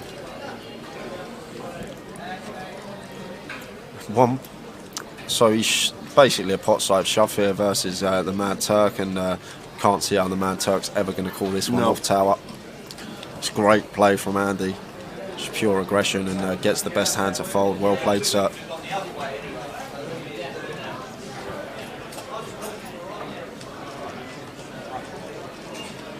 Andy Mock.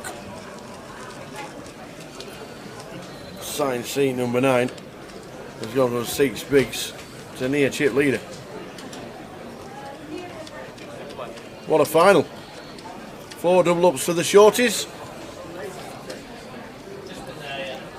The man in seat 6 is Maurizio Pius.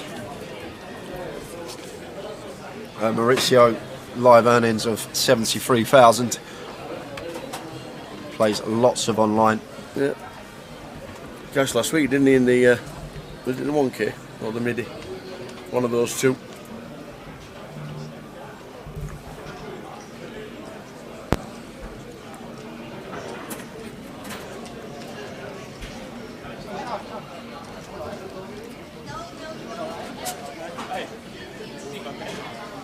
Connor in seat 2, starting with 1.7, raising it up. Makes it 80k.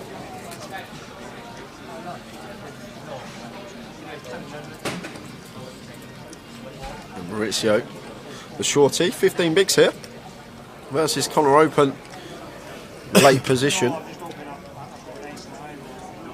Wouldn't be surprised if he did just move in here, Tower, with the ace blocker in there for removal. Wouldn't hate it. He may wait for a better spot. But Connor, good, competent player, going to be opening right range from hijack. We are going to fold out a lot of that range with our 15 big blind shove. Looks like he's just choosing to defend and go post. against Conor O'Driscoll in 2. This looks like the last hand, because they're all standing up and we're not in a hand. So ace 10 deuce 2 hearts, top pair for Maurizio, and Conor here with the Queen Jack.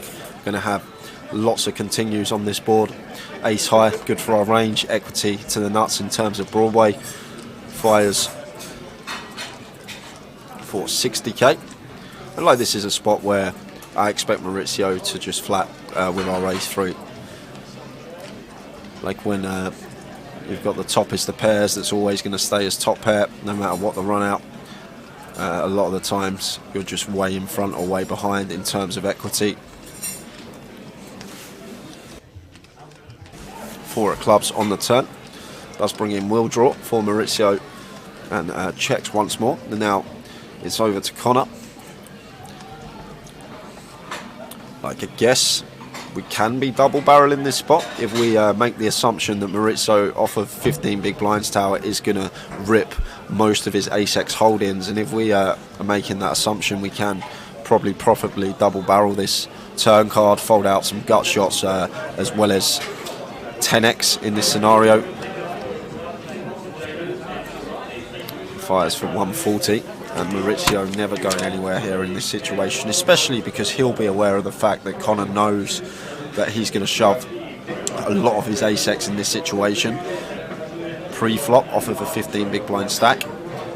And now it looks like it's just going to be calling still and keeping the bluffs in of Conor O'Driscoll. And it looks like we could potentially see another shorty. We'll win a decent pot. Unless the river is the offsuit king. A normal king would do the job as well, and 5 of spades on the end, so Maurizio, river in the wheel, had the best hand anyway, and now thinking about potentially leading this one. Reason being, like, if Conor did have a speed on the turn, Conor's probably never going to go for value here with his ace-x. Like ace king, ace queen, ace jack, all that would be opens from a higher jack are going to be snap check backs on this river for him. So Maurizio thinking about potentially leading this spot for that reason, to try and actually eke some value out of those hands that are always going to be checking back this river in this certain scenario.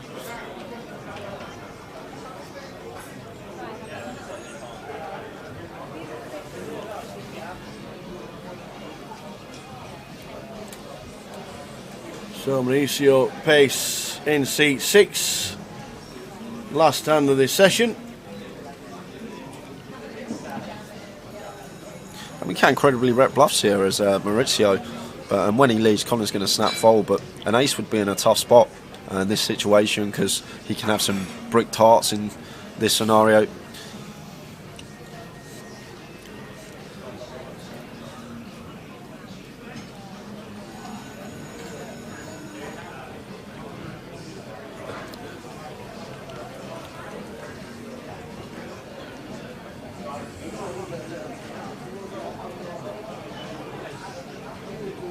Yeah, Conor's never bluffing on this river, ever. I don't think. But reason Maurizio's thinking of leading is because what we spoke about. Conor still has all the strong ace-x in his range that will check back on this board versus big blind calling range. So Maurizio just trying to stop that from happening and potentially trying to get. Just a jump. It's probably gonna move in. He might go really small tower. I've seen it from Maurizio already. He does like these tiny little block bets on the river, but in this scenario, he has actually got the goods. And well, he's really small. Yeah. This is just. He's done this before. It's just to try and eke the value out of the ace king, the ace queen, the ace jack, these type of holdings. Really trying to get those to call in this spot. Conor was never firing off on this 5 river anyway versus big blind calling range, but Conor just can't do anything with queen jack here but get out the way. No. Conor with 1.4 million. We'll hit the break. And that's it. We will see you back here in 15 minutes, might be 10. But the break is up with us. See you back here very shortly, about 12 minutes. A little bit further. When did you first start playing, and how did you learn? And when did you decide that this, do you know what, playing poker for a living, this could be a very good career? making me feel old. That every time I play poker now, everyone still sort of sees me as like the kind of young kid. Yeah. Yeah, it's quite a few years, isn't it? I first started playing when I was like 16, 17 years old. Yeah. And I was a sort of typical kid. I had no idea what I kind of wanted to do for a living, except for the fact that I didn't want to work for anyone. So, you know, when you were growing up, you're always asked, what do you want to do? What do you want? Never had an answer. Except for, I don't know why, I just always said I never really wanted to work for someone. So when I started university, I kind of had this plan, which was to not really go to university and just basically use the student loan and basically start playing poker from there. Yeah. Which didn't really go down too well. I remember my dad specifically wasn't very happy that I was quitting university, and I've got quite a few aunties that are all teachers. And so I kind of had this plan of just get this, kind of $3,000 student loan. Yeah. And all of a sudden the rest of my life will just be sorted, which has kind of happened. So yeah, I basically went to university. I went to the first lecture that was on a Thursday morning at 9 a.m. And I remember turning up thinking, I'm just not going to come back. But I kind of had to tell it a few porkies the rest of the year, pretending I was going, I was committed. Yeah.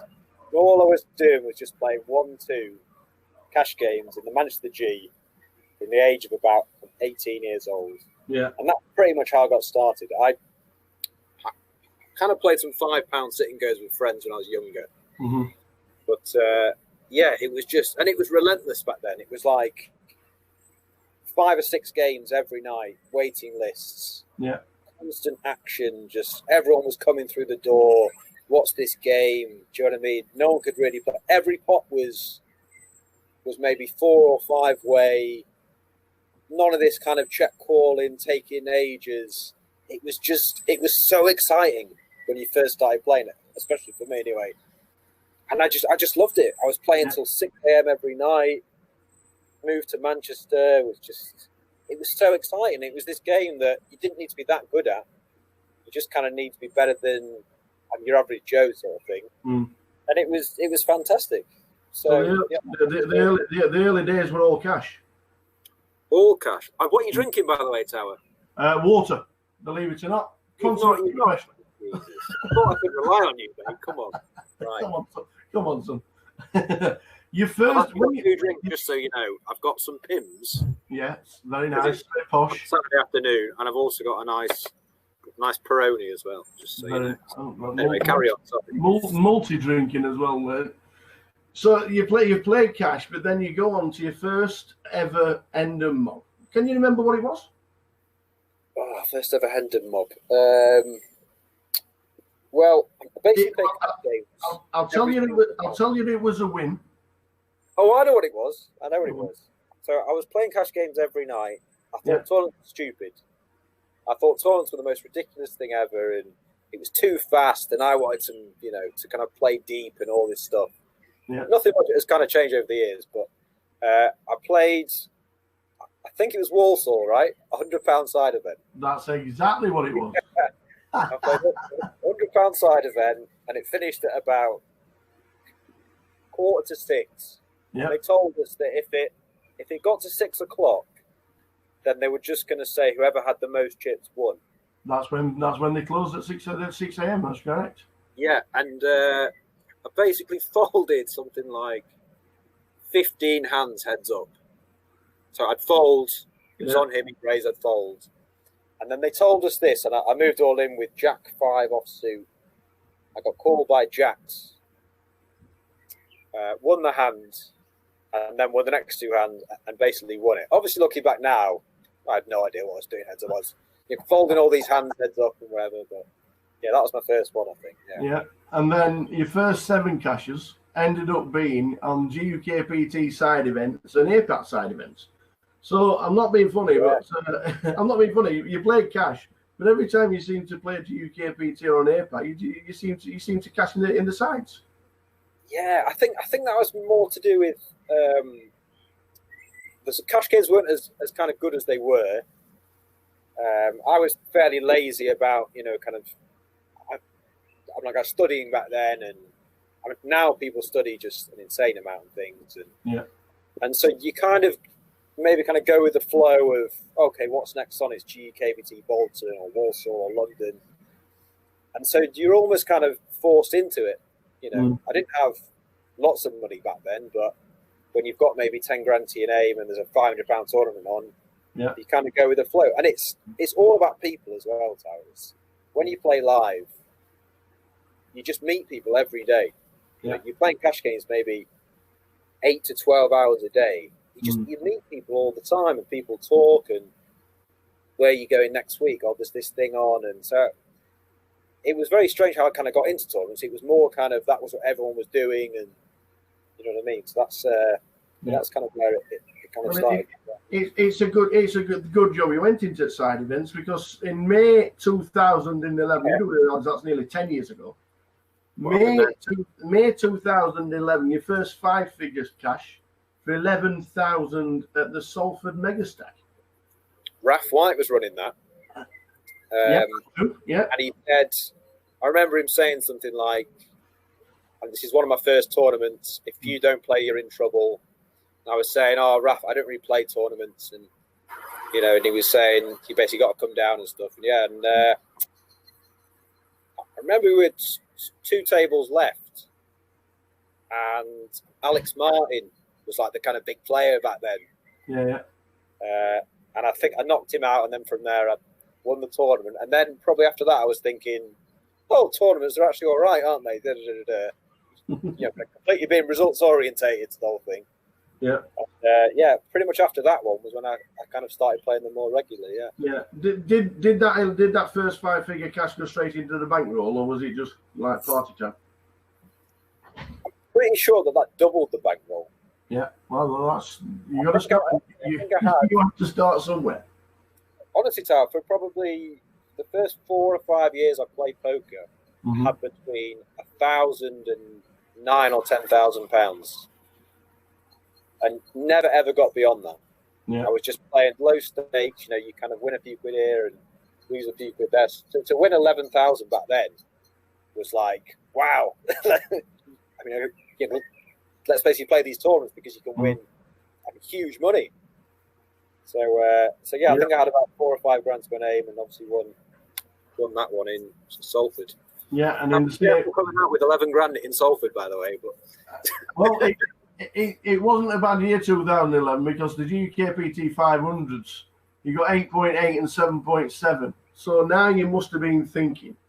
These tournaments now, all right, cash is good, cash is nice to sit with the mates, but tournaments, I'm pretty good at these.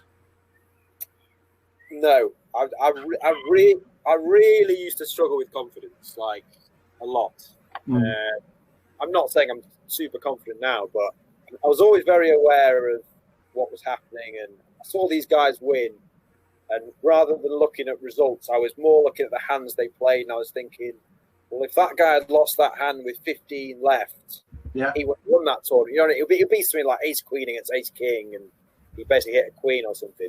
So I feel like I've always been quite level-headed when I kind of win or lose, and so I never really got carried away with what was happening. And I would say that I definitely put more effort in, and I maybe respected them more as a thing. So like the next few years, I was obviously more kind of focused and taking it more seriously, definitely. Well, it's been an interesting start. We'll be back with Mr. Steve Warburton very soon in the next episode of An Hour with the Tower. Looking forward to it.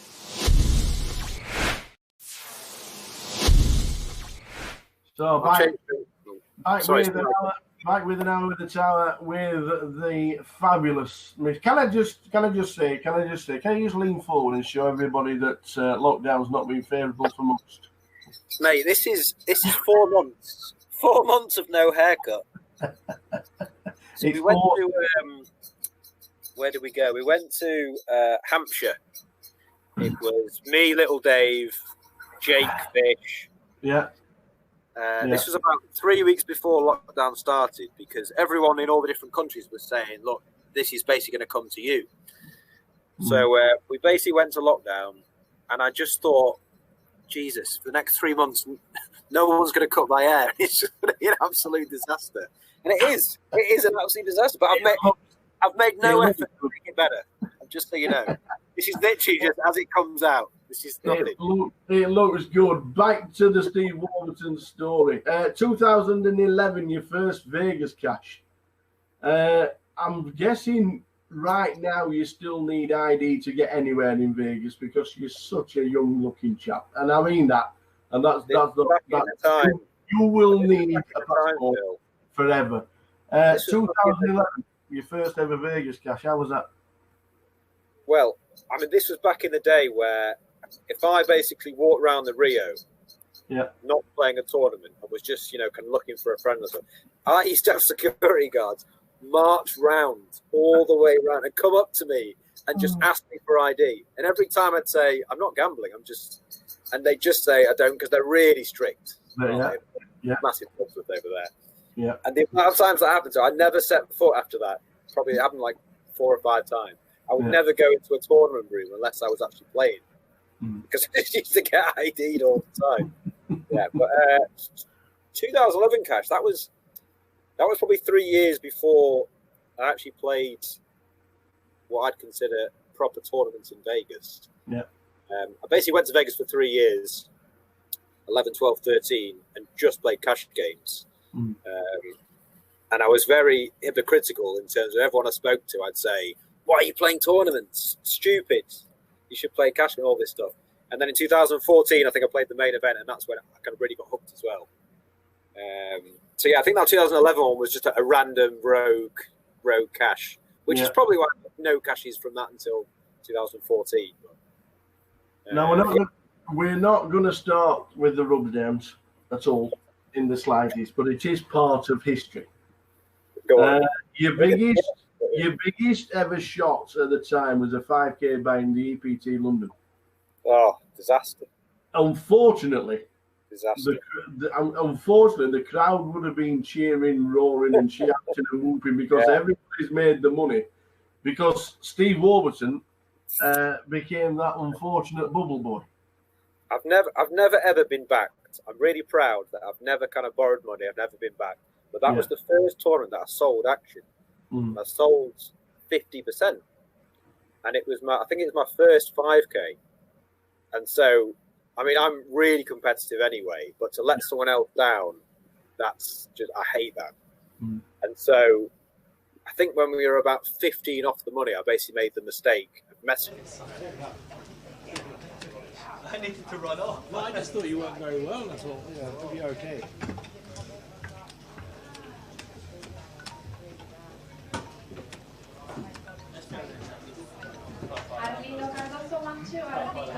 You recovered. Not really. Back to where I was when I started the table. Which is okay. It's okay.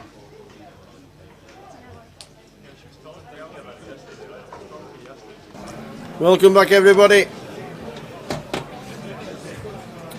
We are still on 9.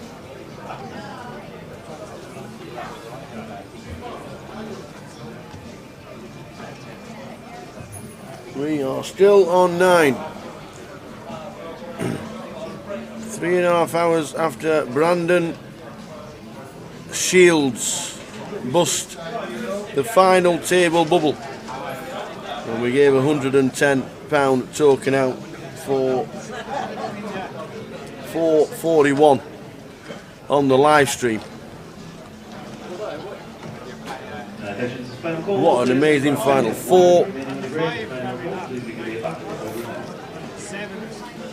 4 short stacks, 4 double ups. Seat 1 Dan Gormley, Seat 2 Conor O'Driscoll, Seat 3 the Mad Turk, Ed Cannon Roger in Seat 4, Tony Pelengaris in 5, Maurizio Pace in 6, Jack Hardcastle in 7, in 8 is Chunman, and in 9 is Cheng Mok, who asked to be affectionately known as Andy, because everybody knows him as Andy. So we said yeah, and that was it. Jay's back from his wander. I just ordered what you had. You said it was so nice. Yeah. Yeah. You ordered it? Yep. Ordered. You'll be eating at 9 o'clock. Oh. So, still 9-handed. Still 9. 4 double ups for the short stacks. Let's go. Another session on its way. Go on, the O'Driscoll. John Kelly. Andy Mockers is the only one left in after a punt from the Prices this morning.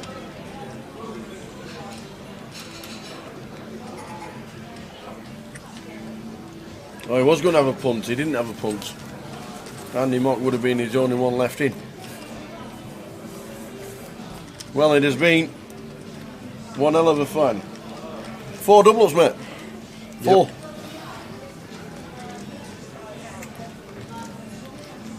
You just ordered late dinner? Yeah. Good lad. Good lad. He's ordered late dinner.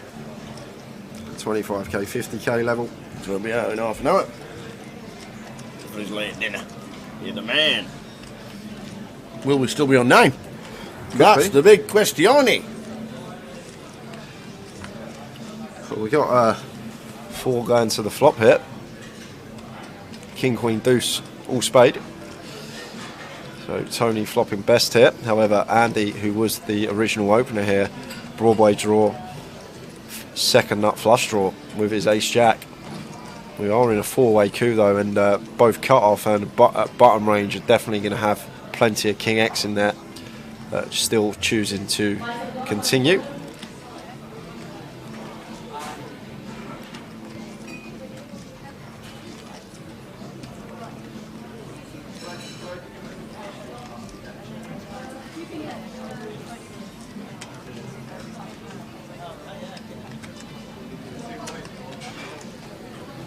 Tony going to make the call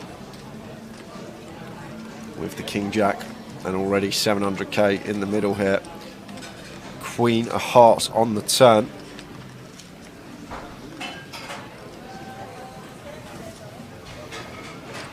And it just sets Tony all in. Wow. This is really nice from Andy actually. Like Tony should only queen he should really have here, Tara, is like ace queen with the ace of spades, which he's going to shove for pre. So he hasn't actually got like any Queen X in this scenario. So this is actually really lovely from Andy here, just targeting the King 10, King Jack, King 9 suited perhaps that are in there. Maybe the bare ace of spades as well, with like a ace 10 type holding that we're going to get folds from. But Queen, like the Queen X, are just going to fold flop 4 ways. So this is actually just really good understanding from Andy that like Tony here, best he's ever going to have in this spot is a king, and looks like he's going to fold it as well. He's probably don't flip over the king. He is going to show the king.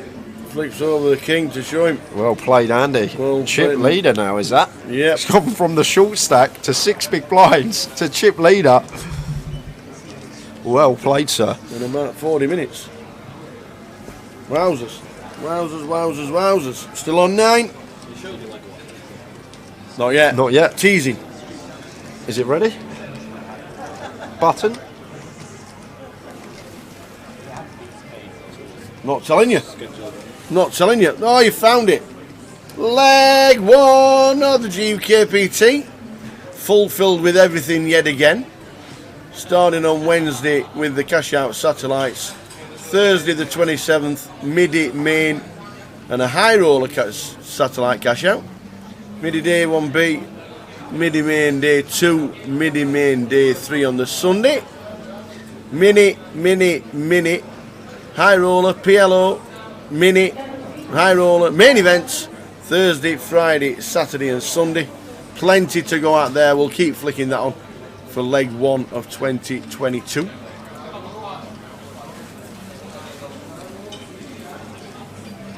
Dan Gormley is in C number 1. Big Celtic fan. Hold it round to Jack in the small blind with the Jack 5 off.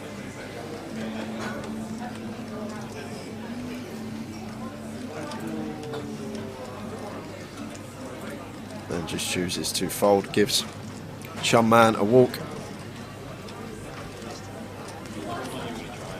There won't be no news on the Leeds leg for a while, Greg. The dates are set and confirmed, but regarding schedule, we won't have any schedule for that for some time. Probably roll it out each leg, if not just before, and then hopefully get to a couple of legs in front by the start of next year, just to keep you up to date. But no schedule news for Leeds. Schedule that was there for London, and if you want to re-watch it and then freeze it to find out where they are, the confirmed dates for Leeds we'll show you after this hand.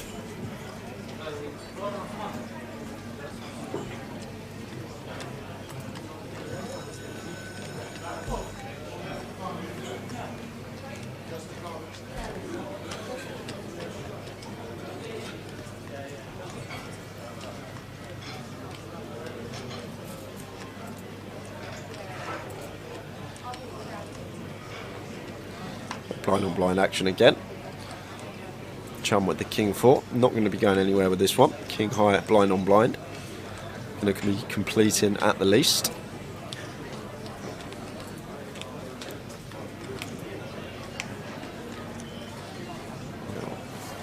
Opting to raise this one up. 150, 3x sizing. Andy 9-7 of hearts. He's not going anywhere. Expect him to just call this one with position on Chun.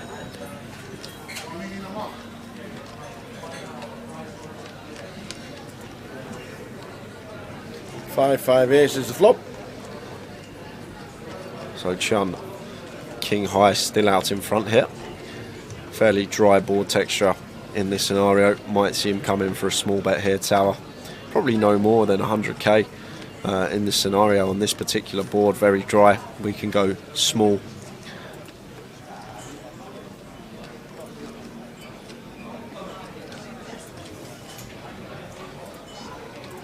And opts for 100k and gets the fold from the 9-7 of hearts. So scheduled dates for next year. The dates for 2022 and Leeds down there September 22nd till the 2nd of October. £750 main event, but schedule will be out May, June time. Plenty of time to get the schedule for Leeds out, and they'll be on a roll-off basis. But I think by the time the Vic comes, Coventry's schedule will already be out, and then we'll just roll it out as and when.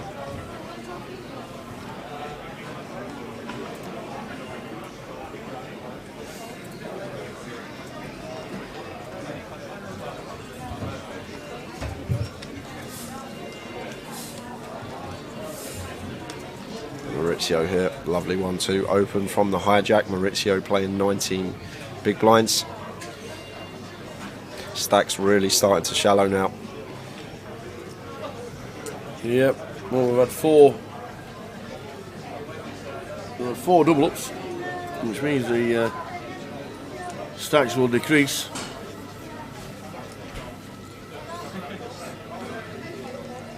Four short stack double ups on a final table.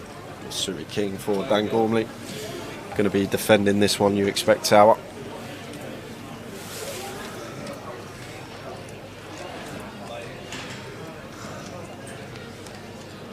Defends for 50k more. Heads up to the flop.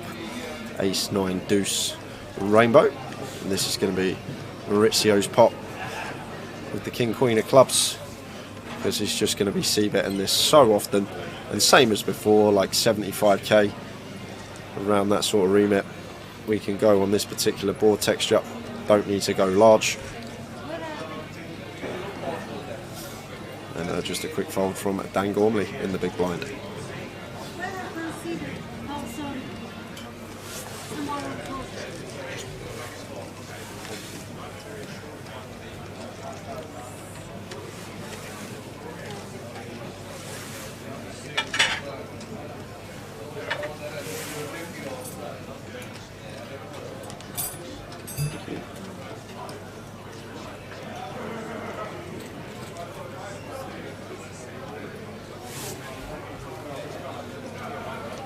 So we're still on 9.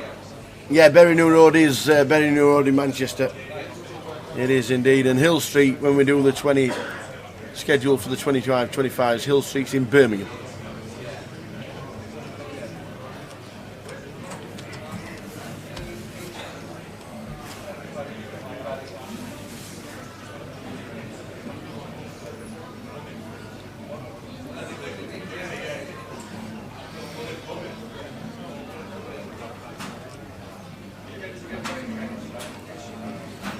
Apart from the first 20 minutes on the final, Jack Hardcastle's not done too much, has he? It's a big card they tell. Sometimes all you can do is fold in this game when you're... Absolutely, you got all the cards in the first half an hour. And Watford Connor with the A6. The stacks are just like so level now, other than Andy, who does have a chip lead, but then the rest of them, I think 6 players are all within that sort of 1.2, 1.6 mil remit. Is this the longest grand final, GUKPT final table without a bust out? Yes. Yes. I've never known it to be 9-handed after 6 o'clock, let alone after 8 o'clock. Playing for heaps of money.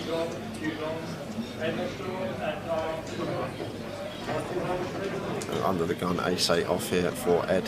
Full ring, probably going to hit the muck.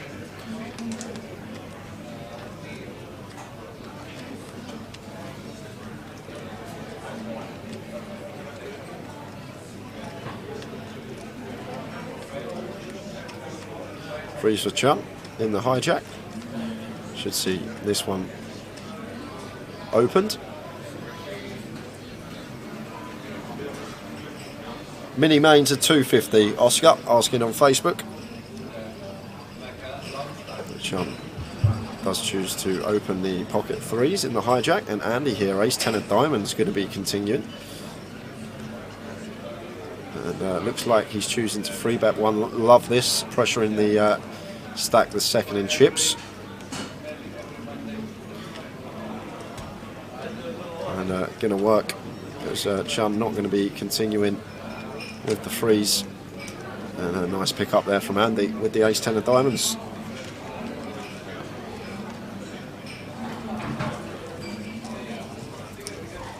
Look at them stacks. Wowzers. And if you've never seen what a cash out satellite is, which was on the London leg 1, the cash out satellite is start with 10,000 chips, you play until you get 100,000, and you win your seat. You get to 100,000, you win your seat. If you got 110,000, or you say you get 120,000, 100,000 stack comes out of play, and the other 20,000 gets evenly spread around the table. It's a bit like, it's a little bit reverse of what a normal satellite is, because you could be last in and don't get a prize.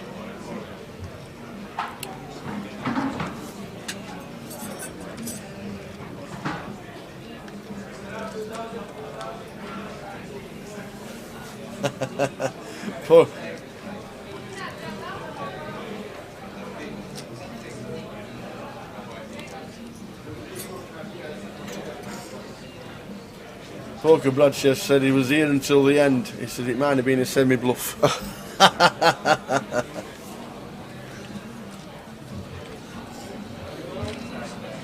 He's just lost a couple of pots in Mad Turk. Now we're doing Bowie Effect. Evening, gents, on the way to the NFL for birthday shenanigans. NFL.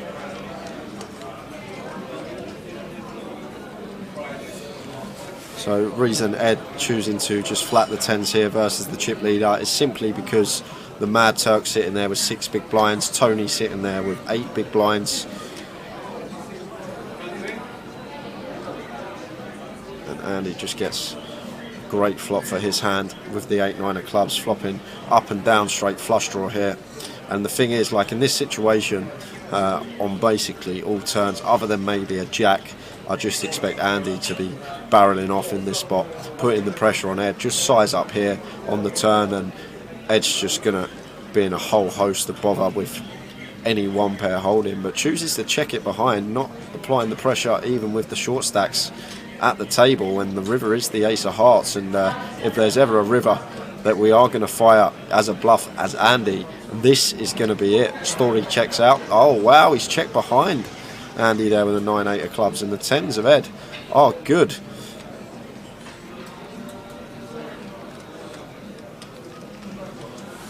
I think Andy maybe should be barreling that turn simply because of the implications of the stack size of Tony and the Mad Turk. Just going to put all the one pair holdings of Ed in the cage as the chip leader, and maybe miss the spot there with all the chips. But Ed, pleased to see that one just checked down.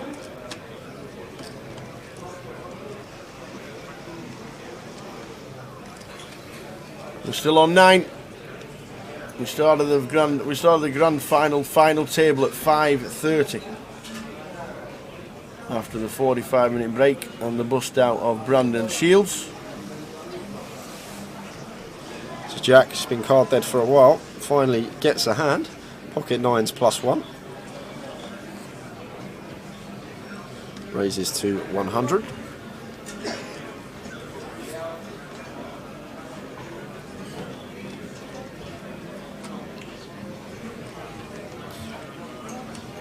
Saying that, Danny's been pretty card dead as well, Tower, after the fast start from him. He hasn't had much to work with, and it's raise and take for Jack. So 5 big blind and 7 big blind stack here. A lot of play going to revolve around those two, waiting for them to get their chips in. Mad Turk and Tony. 1,092,000 prize pool. It's just incredible. It sure is.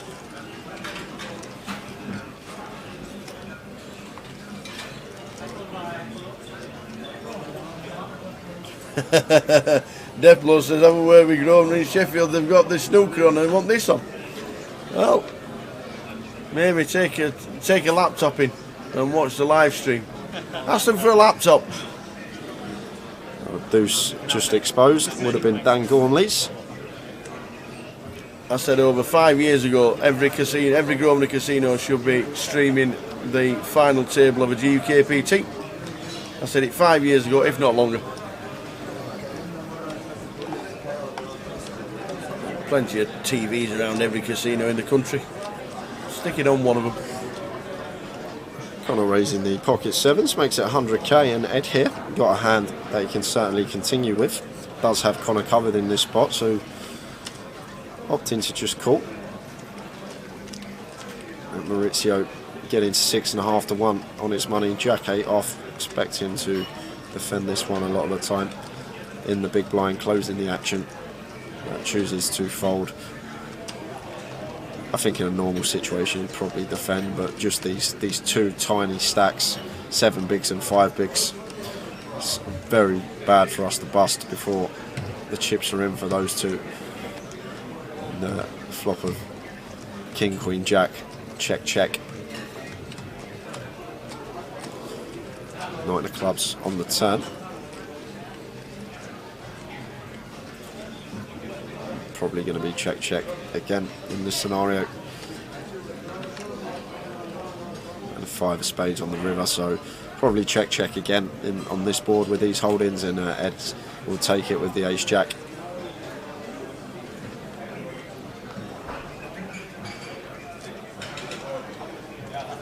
So we're still on 9. If you just tuned in, good evening. We have had 4 short stack double ups on the final table, and the Mad Turk is now on 5 big blinds.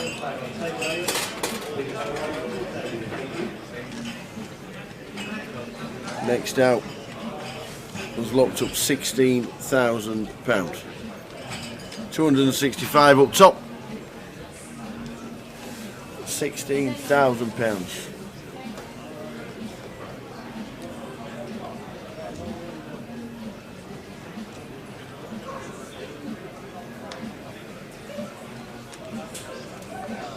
Nice one for Chunman to open under the gun, ace jack.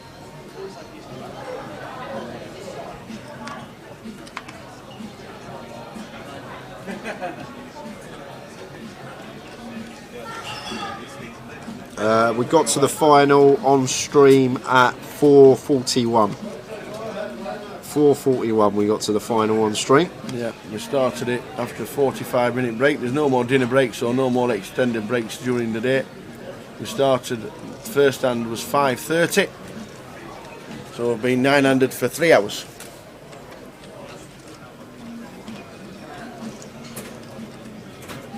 How doing, Scott Williamson on Facebook? All is good. And Jack got a hand that he will be defending here versus Chun's Open.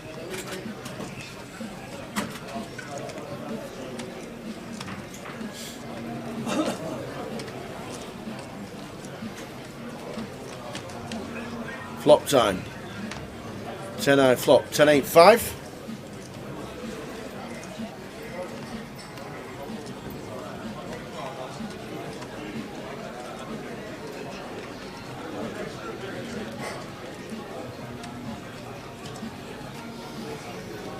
Ace Jack, Jack of Diamonds here.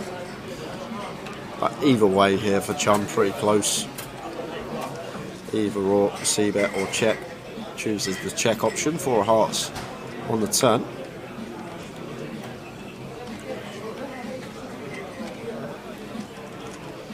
Now Jack just going to lead this spot. Just going to be perceived better for us in terms of range. Defending out the big blind, and Chun with ace high. Like specifically targeting ace highs here, Jack. We're not folding out any pairs once flop's gone check check.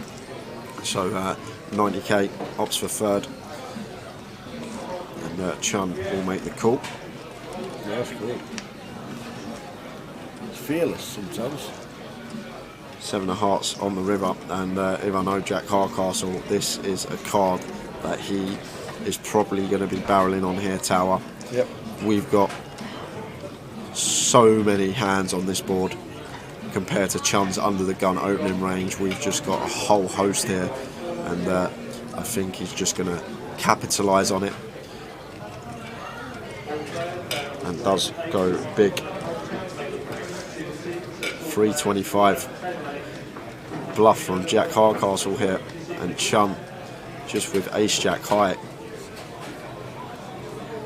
Love this from Jack.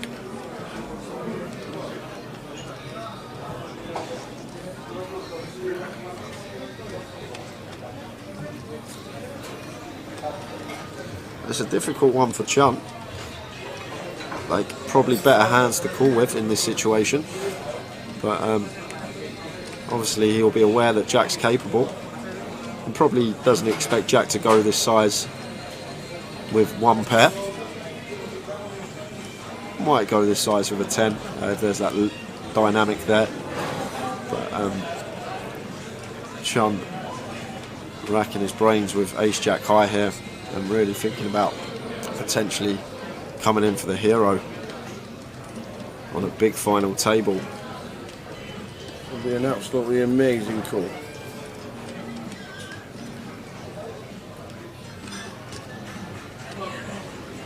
Well, he's counting out the chips, Tower. They're in his hand, and Jack just motionless here.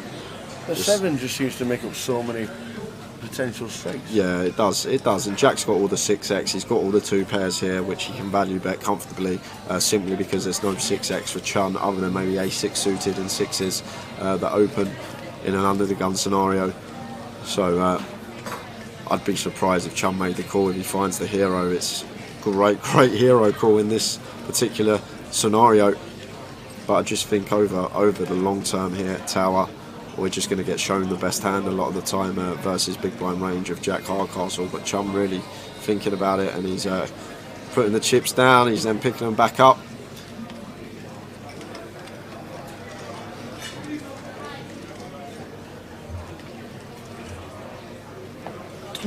That is one of the greatest calls you'll see at any final table anywhere in the world. Well played, Chun. Wow. Look, I love Jack's stairs. I love the way he stares them down. Remember the one in Leeds? Yeah. With the eye roll when the lady that was playing against. Wow. Oh my days. This level of poker is different gravy. Jack can't believe he's been called. It is with ace high. Absolute different gravy.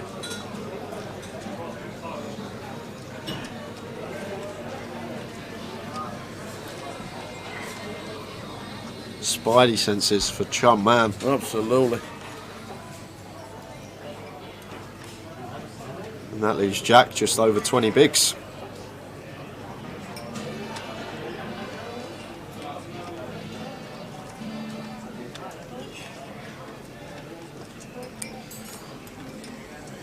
Here it is for Tony, finally going to be able to get it in.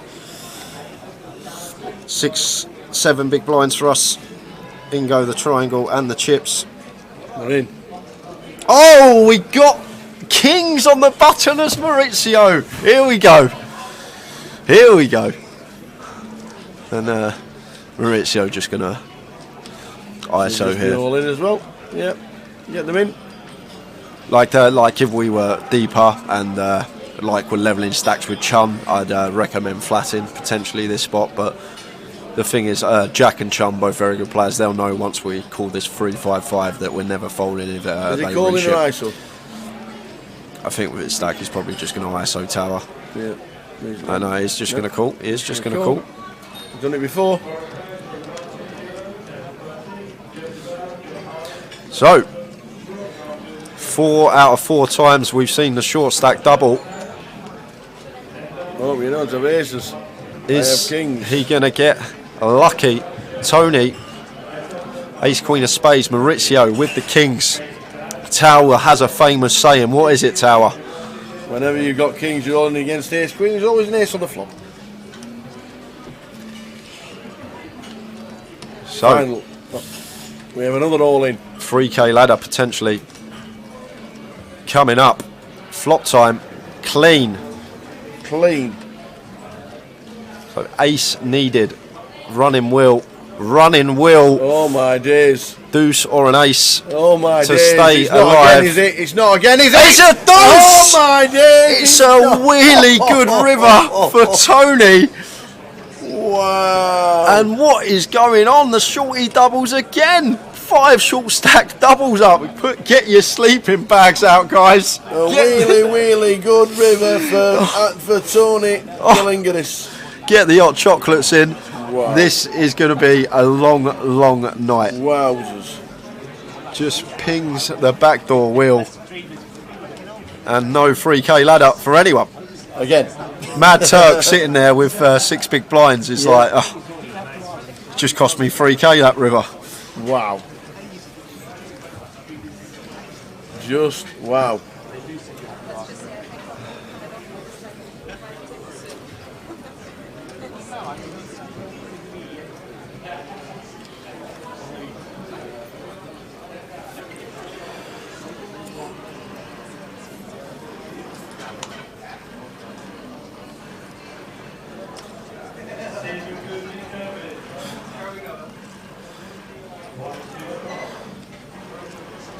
Wowzers.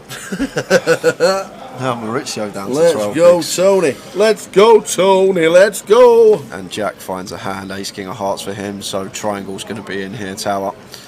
Just going to move in here, I think. For 22 bigs effective.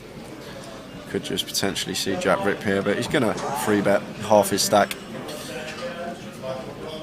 And that will be that.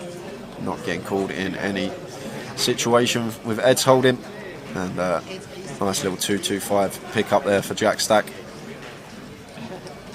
And look at these stack sizes now, Tower. This is three players on 26 bigs, nothing between Danny and Connor and Jack. Mad Turk sitting there with 5 big blinds.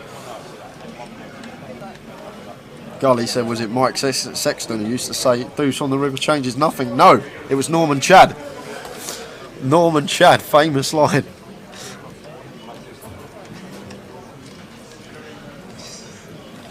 The schedule is out for London Town. London Village, and there it is. There it is. If it's a bit small for you, it'll be on social media. If not now, it'll be on later tonight. It is all there. There's a midi, a main, a mini, a high roller. There's the cash out satellites as well. There's 2 PLO events.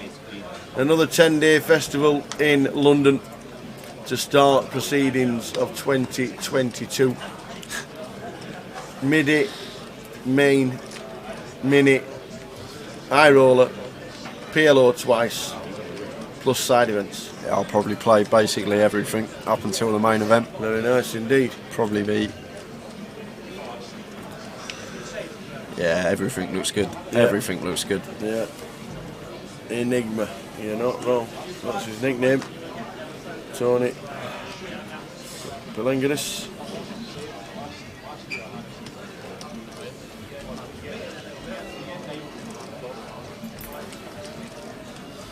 Chun raising a 9-8 off, and Dan Gormley just, I think that's the best hand he's seen in an hour and a half. Jack Deuce off. It's been really, really card dead. Danny in seat 1 hasn't picked up a hand for at least a couple of hours. There's not much you can do but fold sometimes and come to the table tower. Average stack at the final table was just under 60 big blinds. Average stack now is 26 big blinds. The average is almost half because we've gone through 4 levels. Yeah. It's just the way it happens sometimes. 5 double ups for 5 short stacks. It is one of those.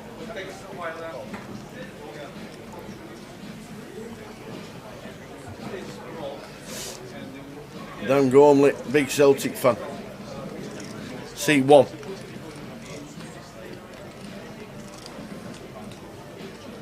Are you allowed to be a Celtic fan coming from Edinburgh? Is that allowed? Or is that a no-no? Which part of North London am I an Arsenal fan? Well, should be Spurs, because Arsenal aren't from North London, are they? Are they not? No, they're from Woolwich. Oh, right, okay. Yeah, they moved across the river years and years ago. Right, they're not even technically a North London team. Oh. Yeah. Until they moved. They used to be Woolwich, didn't they? And then they moved. Woolwich Arsenal. Yeah. Oh, yeah, they did, yeah.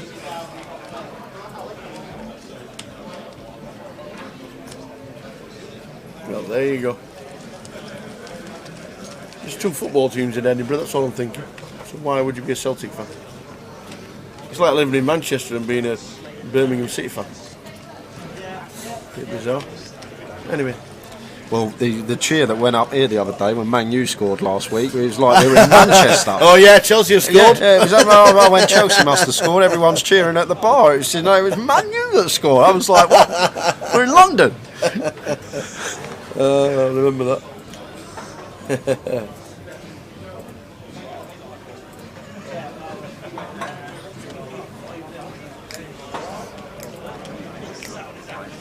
Oh, be quiet, Gary. We'll see at the end of the season. Unlucky yesterday as well. That's a pretty sick bubble hand to bust, and the fact you actually tagged for that long was like as impressive as it comes. Like the fact that you got a straight there, I thought you. The fact that you actually thought about folding that hand was madness. Only losing to boats.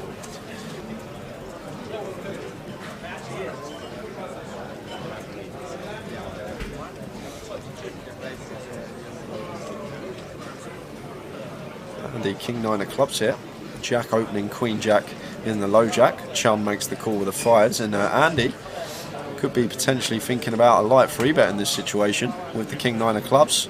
Not the worst hand to do it with, and he is going to take initiative. Love this from Andy in seat 9.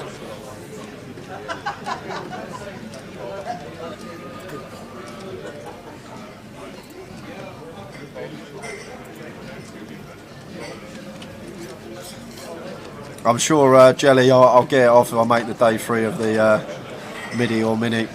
If we are streaming a cash game on the Wednesday, if I give Tower a free 10% or something, or have to bribe him.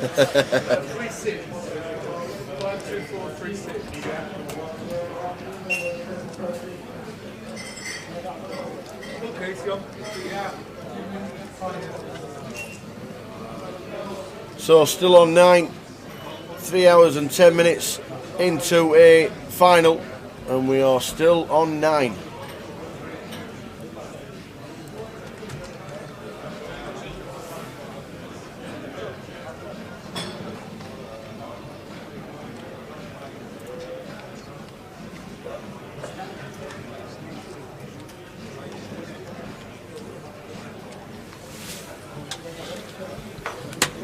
Tony's got to fold this one under the gun tower. When yeah, it's a good fold from him. When Mad Turk's sitting there as short as he is, just has to go into the mark.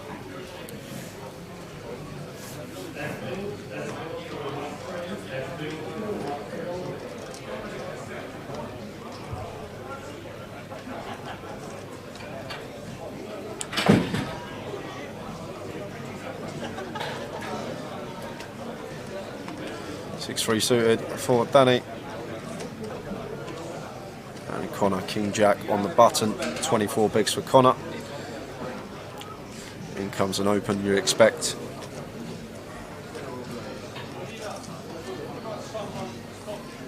Might even limp this one, tower on the button with Turk's stack there.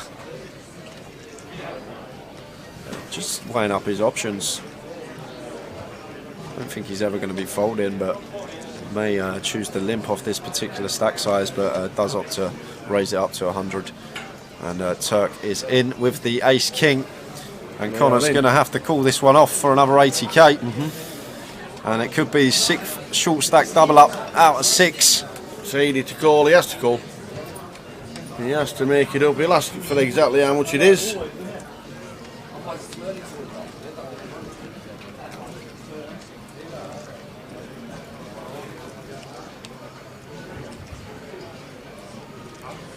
Okay, Turk's stack can't be right because Connor would have snapped by now. Okay, 505. So Turk actually That's had a lot more to call for. A lot more than what the. Sorry, Turk, we had you down as a really short stack. Even more reason to probably potentially limp the King Jack here on the button. Turk with 10 bigs. Because now, what do we do here as Connor against this particular opponent? And we go the shorty if we lose this as Connor. So might just lean towards fold in this particular scenario. We're back end of January, Gary. That is when we're back. Another high roller for you to play in that fixture. Another high roller for you to final table. Show you the schedule very shortly. It's just literally just been released. I don't think we can call. No, not for that much. Oh, he has. He's going to call. He has made the call. He has made the call. It's a 1.1 million stack, and this is massive for Mad Turk. Yeah, Connor's massive. Going to be the shorty if he loses this tower. And Mad Turk's going to be back in it. But all jacks alive. The short stack keeps doubling at this final to the flop. And that's clean. Short stack, big chance to double up again. Just number 6 fading jacks for 3 jacks to fade and a 6 double up. 10 on the end. There you go. Double up number 6 for the short stack.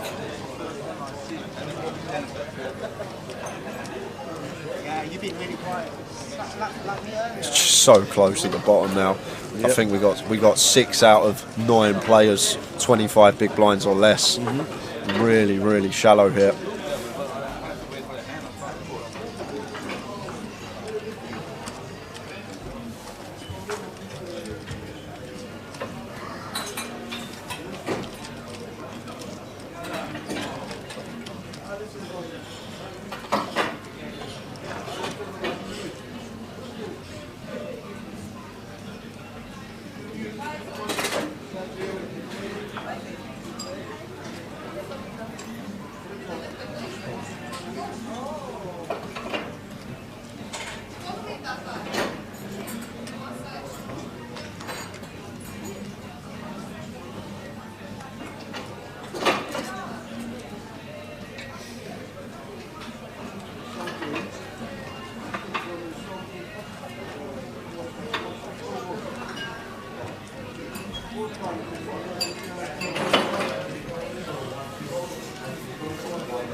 Raise them all in, says Connor.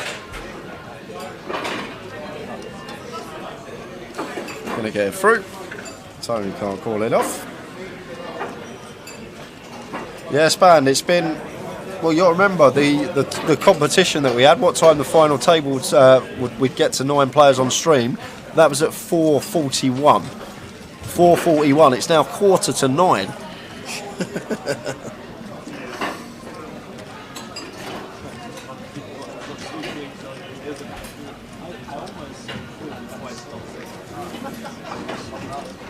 Yeah, just give it a refresh, guys. The internet in London's been horrific the last 18 days. It has. Just no idea why. Little refresh. We have no idea why, but it has been pretty poor for us.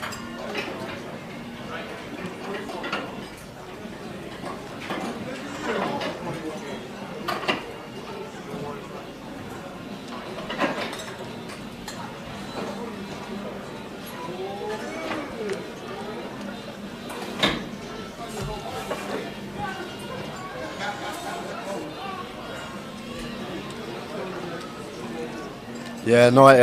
I've surely, he says, surely Dan's going to get a hand soon. Jeez, I've never seen someone so card dead at a final table after the King's hand. He had King's first hand of the FT, didn't he? And then after he had that, he's just had to fold. It's just relentless. I think the best hand he had was the ace-10. After that, he had ace-10 and he opened under the gun and got 3-bet by Connor.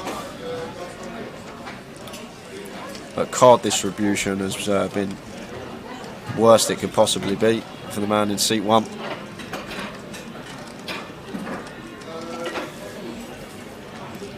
Yeah, but yeah, Chelsea fan, yeah. Don't forget, guys, back tomorrow, 12:30, day 4 on stream. Make sure you tune in. Oh dear.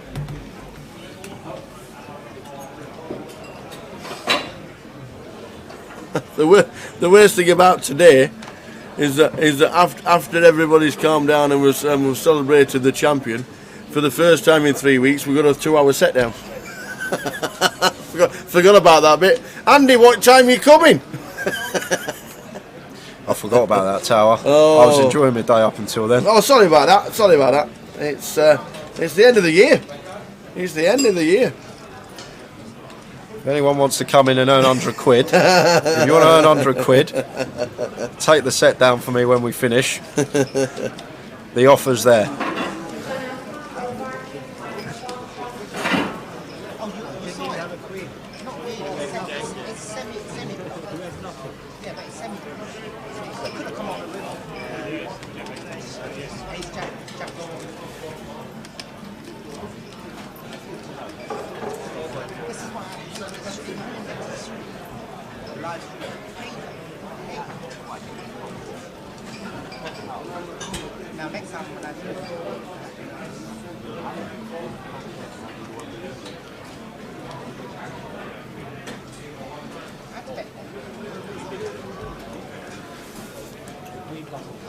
Not today, thanks. How many viewers left when it finishes today? Overs or unders? God, when it finishes, I still reckon we'll be well into. I don't know. That's a good question. I reckon about 1,000's the line. What's that? He said overs or unders. Set a line. How many viewers left when it finishes today? Well, hopefully it's as many watching as there are now.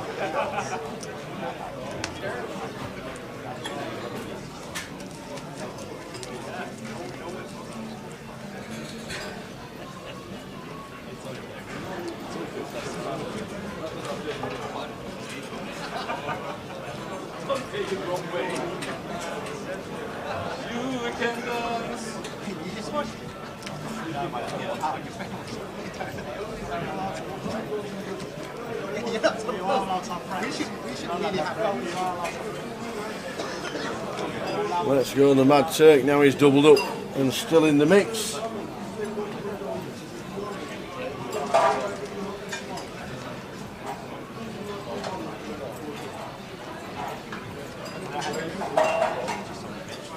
That's it. We need to start singing songs. Chum man.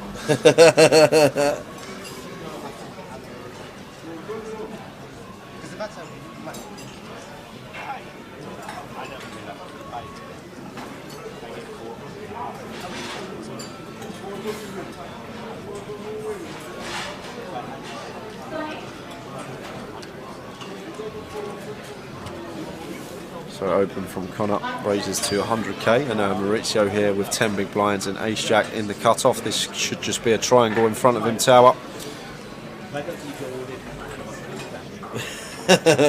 There's no need to be down. I said, chun, man.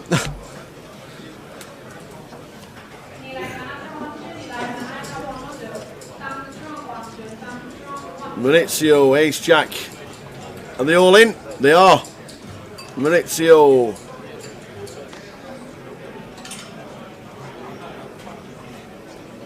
Initial race from Connor in seat number 2.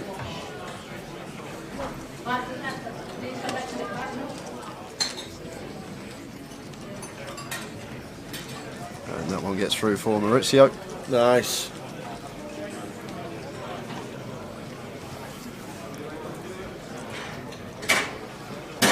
What's the longest FT we know of? Depends which tournament. There was a 20-hour final day at the World Series of Poker Europe back in 2010. The longest GUKPT final went on until 5:15 in the morning, when casinos used to close at 6, and they told the players there was a chip count at 5:45. And they won.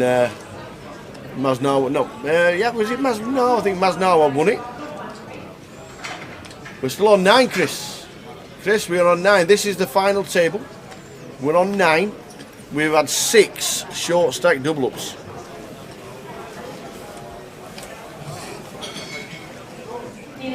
So Jack opening the Ace King. To the big blind of Dan Gormley and Chumman here with the King 9 of Hearts on the button, facing cut-off open from Jack off of just sub 22 bigs. Interesting one for him, could proceed in all 3 ways here. All 3 options open to us. Like Jack's cut-off opening range should be fairly wide, and definitely a nice one to incorporate 3-bet bluffing with. And whether Chum's going to take it or not, if he does, timing won't be the best.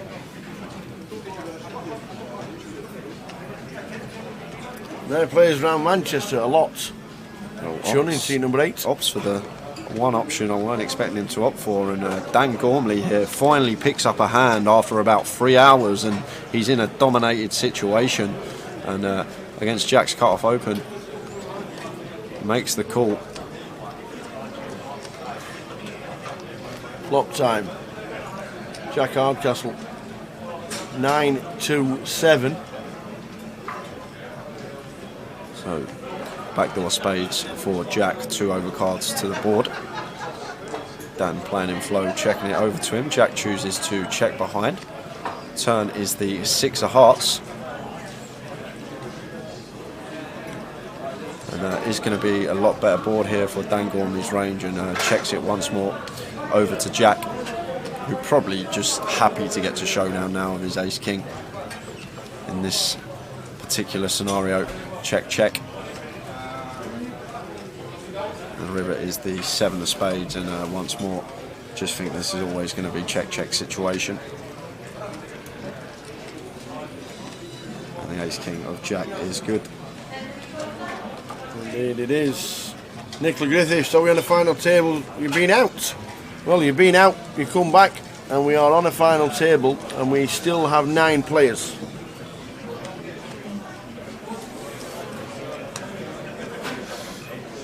Now, bow.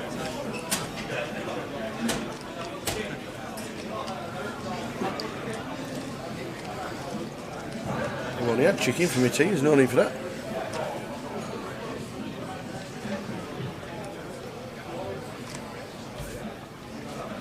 Are you bringing the waters? No.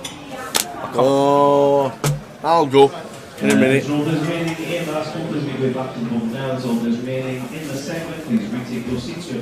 Is that on the final table?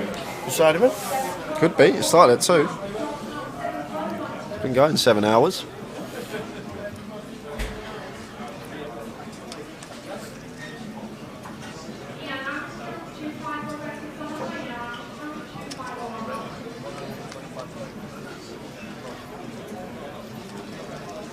Open from Andy on the button, raising into Connor's big blind. Connor working with 12 bigs. Just going to have to get her out of the way with the King 6. Yeah, something does have to happen eventually. Well, he chooses to defend the king 6 off against Andy. Flop a 10, 5, 5, 2 diamonds.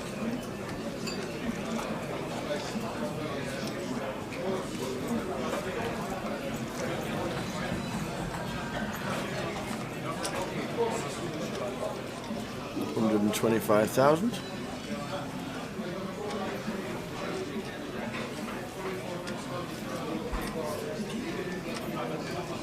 It's just going to hit the mark.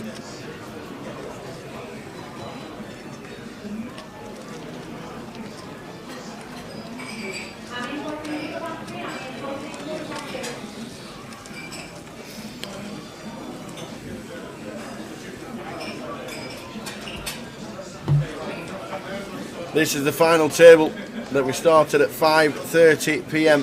and since then we have had 6 short stack double ups.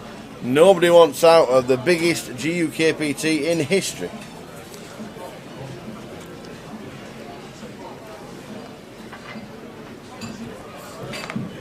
Attention, this is the final call for all players in today's side event. Please retake your seats. You have 1 minute remaining on your break. That's I'm not sure if the side event is on the final or not. Soon find out. We'll have a look at the app very shortly. Could certainly rip this one as Tony, 14 big blinds, but chooses to just raise to 100.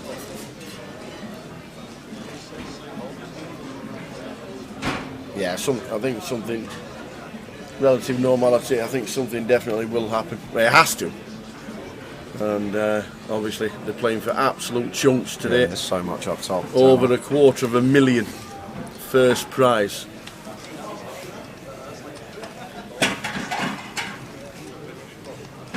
And Tony gets it through, achieved the same thing that a jam would have, up to 835.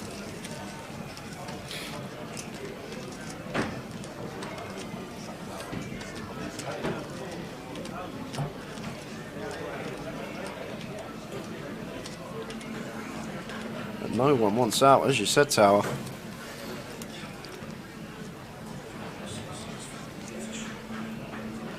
Yeah, it is usually the case when you get one.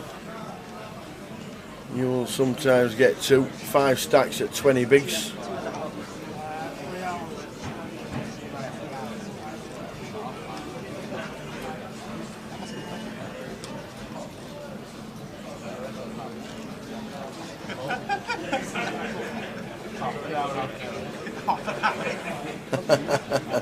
I hope you two have brought your sleeping bags because this is going to rival any lock-in at the Lion. Keep going, gents, loving it. Thanks, Paul, and thanks for all your support this year. Yeah, cheers, Paul. Chris Maguire and Dad have had a great year. You and McNicholas becoming champion. You guys at the White Lion in Wrightington near Wigan have had a big input on the stream. It has been quality.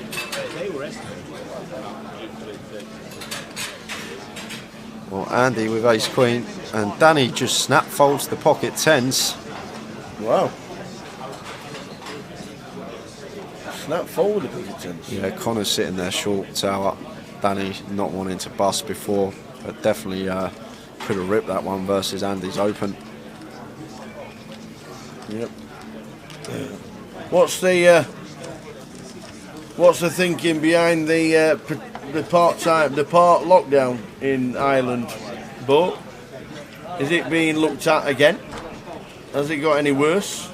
Hoping that we get over to Dublin to do the deep stack in February. That is part of the agenda for Cardroom Direct. We were there for the IPO in October and everything was good. What's it looking like in Ireland at this current moment in time? Is it working? Hope to be over in Dublin again in February after leg 1 of GUKPT.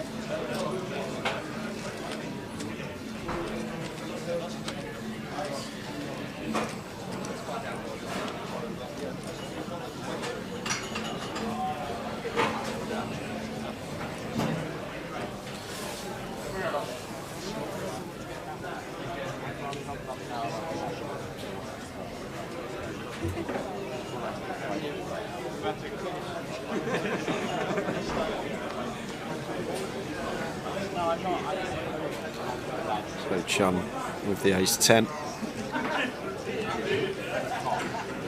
Yeah, it's pretty tight. It is a tight lay down with the 10s, but the thing is, we got 3 stacks that are like 15 bigs or left at the table, and if we stay in before those 3 bust out, we make ourselves another 16 bag as Danny, and obviously thinking about those implications.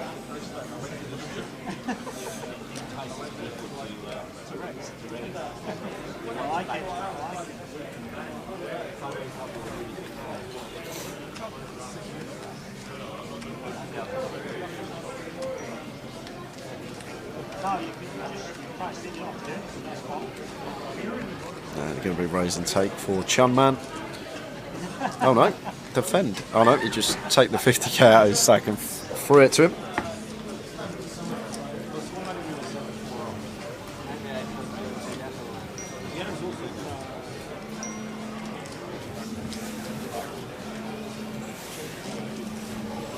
Galway's not going for late January, so should be good for Feb.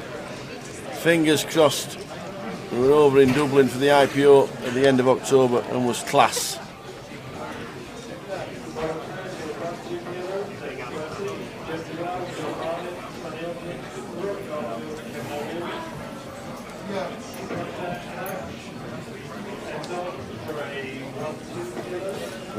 Stephen Smith has then just said they've cancelled the Grand Prix in Dublin for January.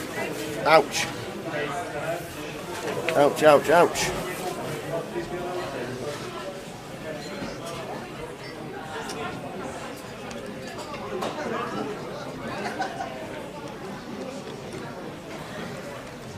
Alright. Jay just nipped out for his supper. I don't know what he's ordered, but he's already ordered breakfast. He's already put his order in for breakfast. My pick to win it was Brandon Shields, finishing 10th. That was my pick before play today. Well, before play today, we picked 2. One of them was, but one was Raggy, and the other one was Brandon Shields, who finished 10th. Maurizio is all in with pocket 7s. Andy Palingaris has got ace jack. He could call this. He's got 2.8 million chips, says Andy. This could be another player at risk, but in front. Sorry, you're not Andy Palingaris. Andy Palingaris. That's Andy Mock in seat number 9. Apologies. Not Tony. So we do have a showdown. Pocket 7s, Maurizio. Andy in seat 9 has got the ace jack as chip leader. We have our 7th all in for the short stack.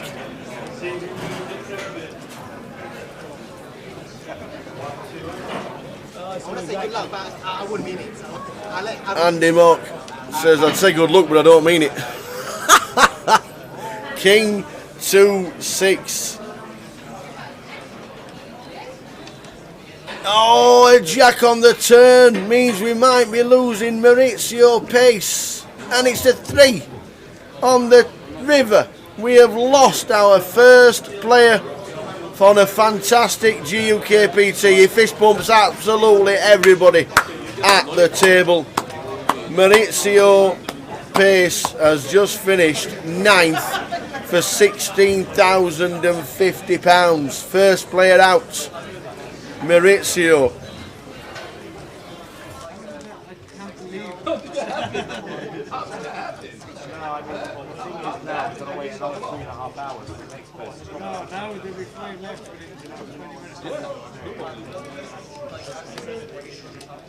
Who's next? Another 3,500 find out. You can if you want to. I hope not.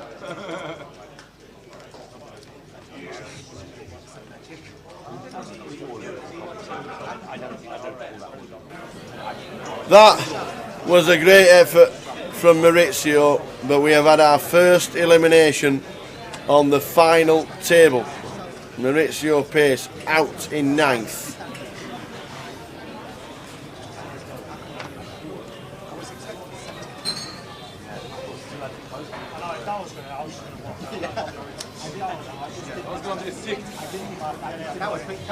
I was just waiting for the 7th. Well, doubling might not be a thing then in February for the team going over for the deep stack. You'll keep his eye on it, I'm sure. But as we stand now, we are on 8 players in the final.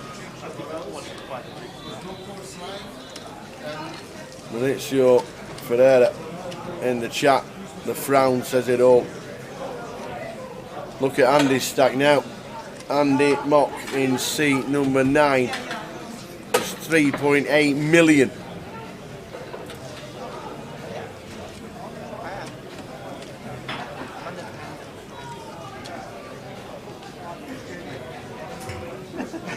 Played well this year, hasn't he? He has played well this year. He did cash earlier in this festival. He was 14th in the first stream that we did of the grand final of the 1250. He was 14th.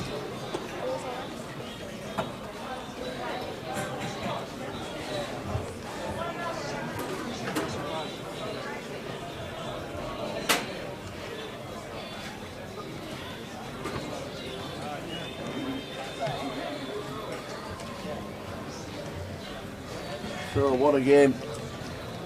Took 7 all-ins for the first elimination. That doesn't happen very often.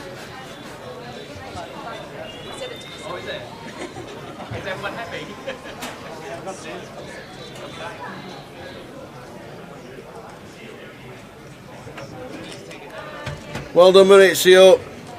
Well done, Maurizio. You played a great game. Just watch the last hand. Maurizio Ferreira. Well played, sir. Cashed quite a few times in the online World Series this year.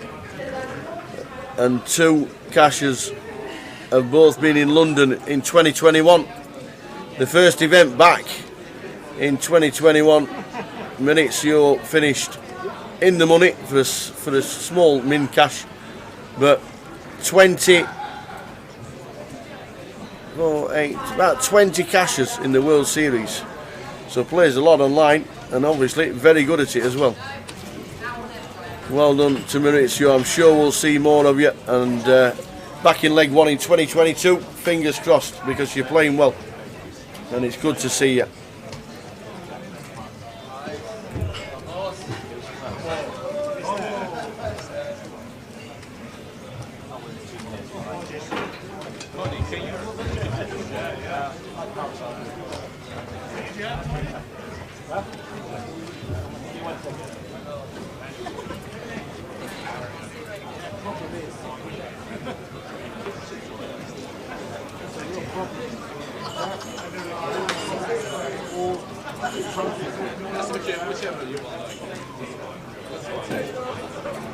So the chairs out of the mix. We're now on 8.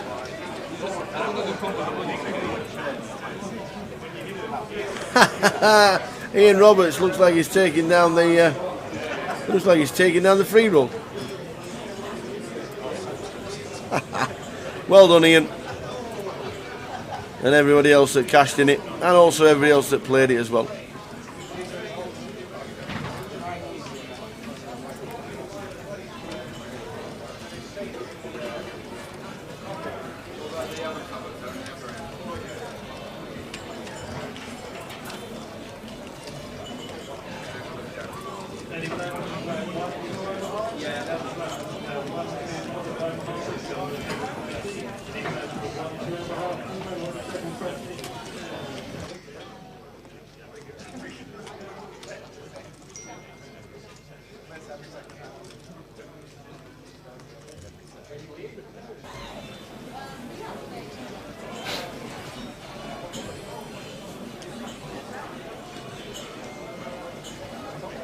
Aces for Connor, raises to 120. Chun with 2.22.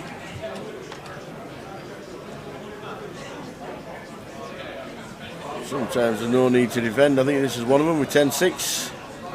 And Andy Mock in seat number 9. Yes, he has all the chips, is he calling? With a 7.5.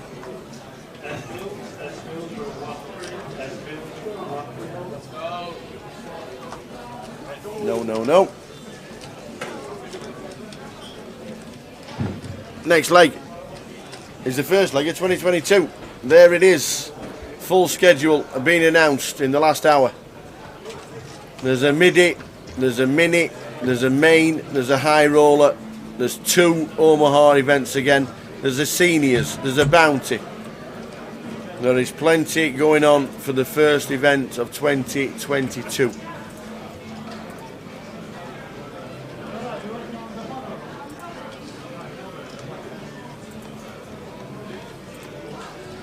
Plenty going on. That'll be all over social media in the next few hours, and it'll be all over social media all year, because it's a cracking start again to the next season.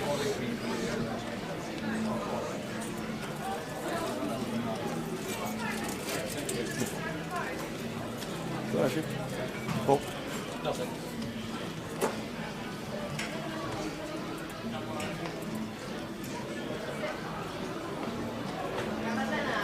Where can you see the payouts? There we go, scrolling across the bottom. The payouts for the final table, Unicorn.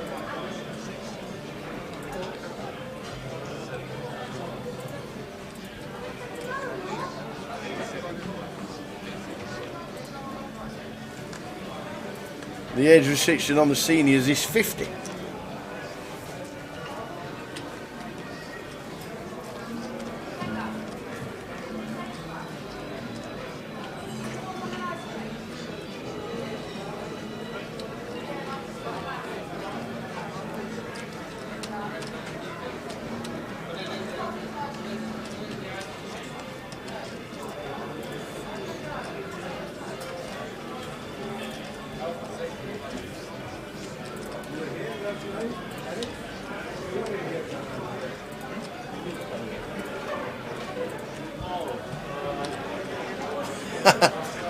When Jay comes back, send him out again, we might lose another.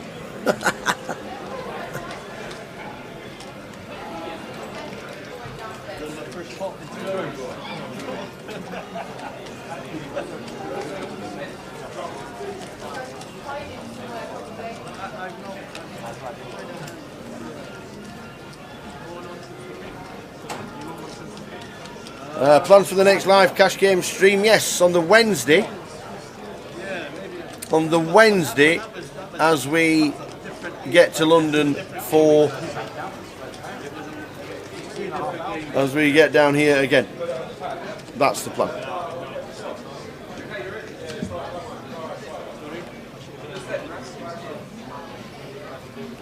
We can always run a cash game in London, that is for sure. It'll probably be the same again, 10:25 maybe.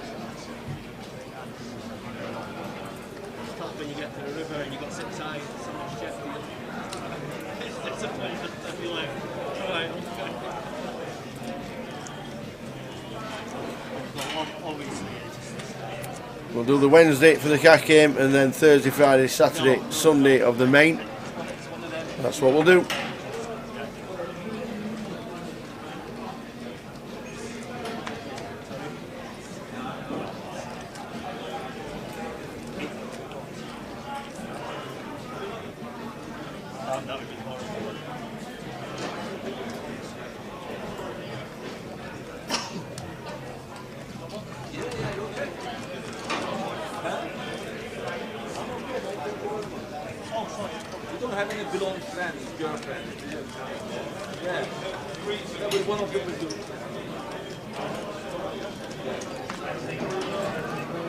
It's not definite, the 10:25, definitely not definite, but we'll have a chat about it, I'm sure, with Jim and Andy and everybody else to see what the plan is.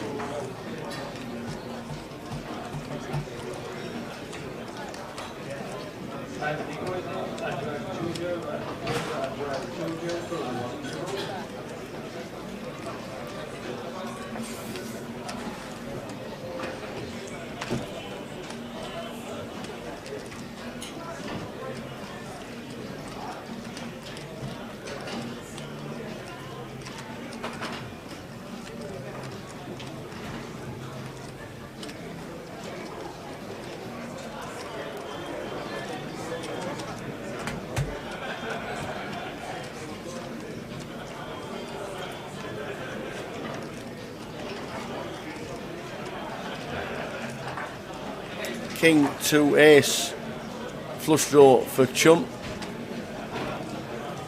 Head bet 155, Chun called.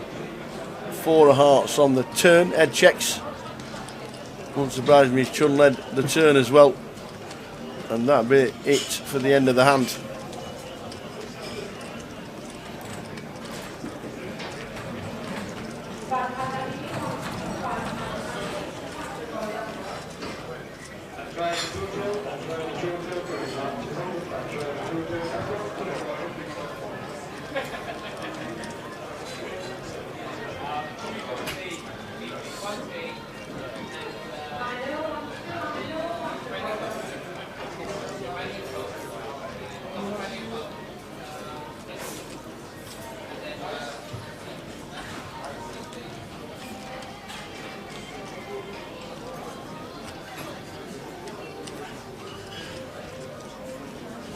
And that is the end of the hand.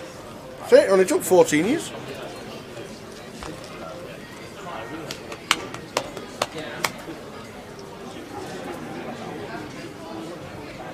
$2.7 for Chun. Andy Mock, chip leader. The blinds are now 30-60.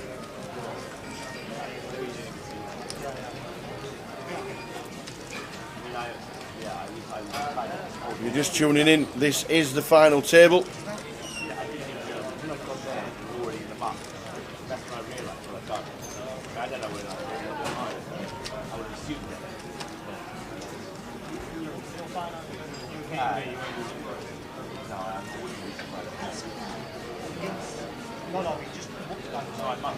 If you are just tuning in seat 1 is Dan Gormley, in seat 2 is Conor O'Driscoll, getting the love from Dublin. In 3, the Mad Turk. In 4 is Ed Roger. 5 is Tony Palingaris. 7 is Jack Hardcastle. 8 Chun Man. And 9 is Andy Mock.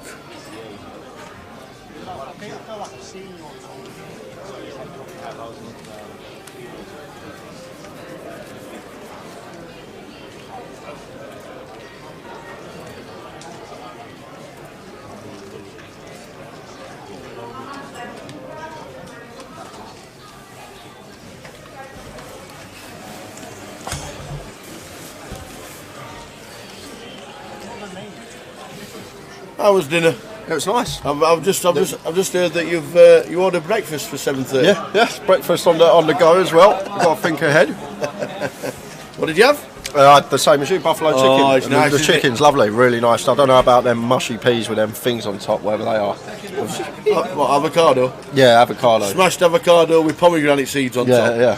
What did you call them? Mushy peas with what? Red stuff on top. With red stuff. I had a bit, I was like... Mushy peas with red stuff on the top when they were actually avocado and pomegranate. That's alright, it's fine. It's fine. A little bit of Caesar salad on the side, and it comes in a little bowl, really You're not nice. feeling warm? No, I'm alright, yeah. You're not feeling warm? You're not feeling warm? No, I'm fine. Have you totally eaten up in here? It's hot. Is that why you've turned it up? Oh, we're on 8. We've lost Maurizio. 7s into ace, jack, and the jack hitting the turn. I was watching while I was eating my dinner, to be fair. I was watching.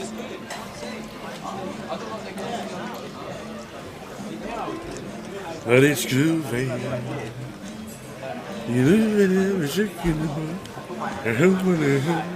Yeah, Jack looks pretty shocked at. Oh no, he's got blues in his hand. Yeah, okay. blues in his hand. Shuffling them. Riffles the blues. Jack Hardcastle, #1 poker player in the UK at the moment. He's top of the rankings. Top of the rankings in the UK. And looking for a grand final title to add to the resume, which is also already huge at such a young age.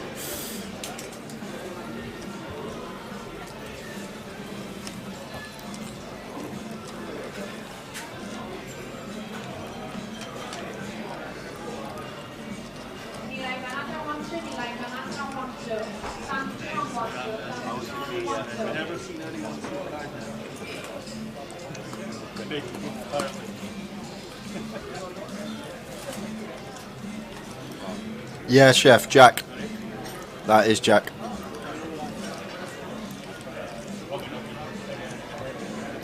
Queen Jack 4 flop, all clubs. Mushy peas with red stuff. Mushy peas with red stuff. What's wrong with that? It was crushed avocado with pomegranate seeds.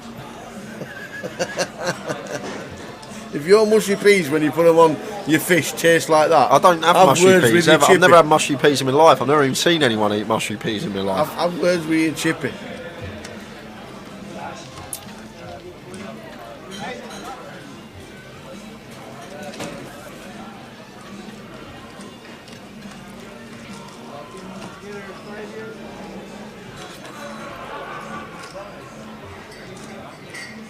So we're on 8. There are very few players grinding less than 15 bigs.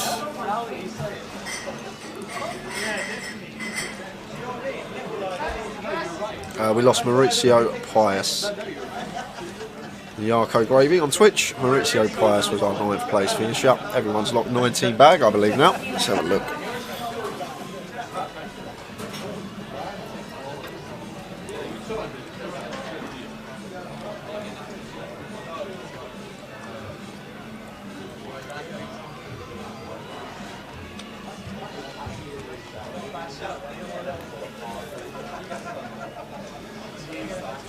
Chun Man with the ace 10.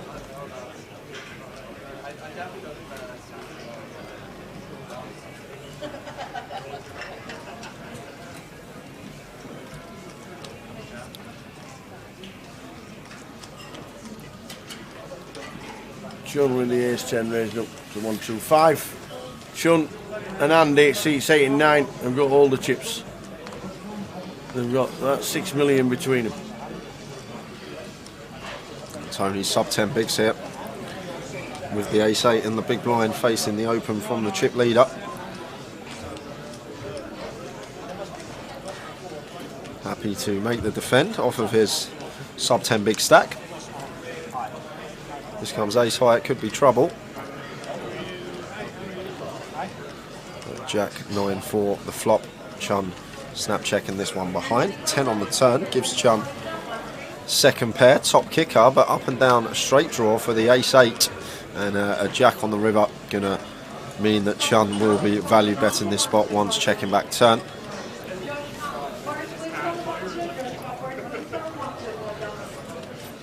And Tony not going to call with the ace 8.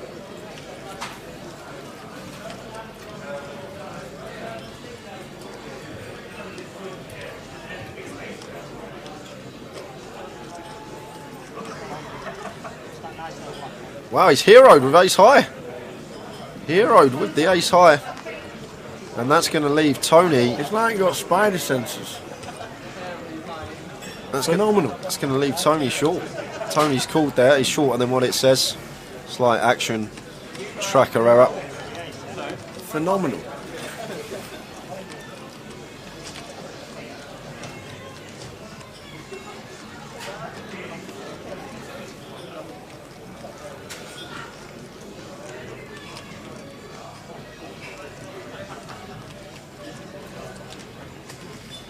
How many do you think Tony's got? 1, 2, about 300,000, is it? Controllers remaining in last movement, we go back to the book now. Controllers remaining in the segment, we take your seats, you have 3 minutes remaining. Yeah, it looks like he's only got about 300,000 behind the line.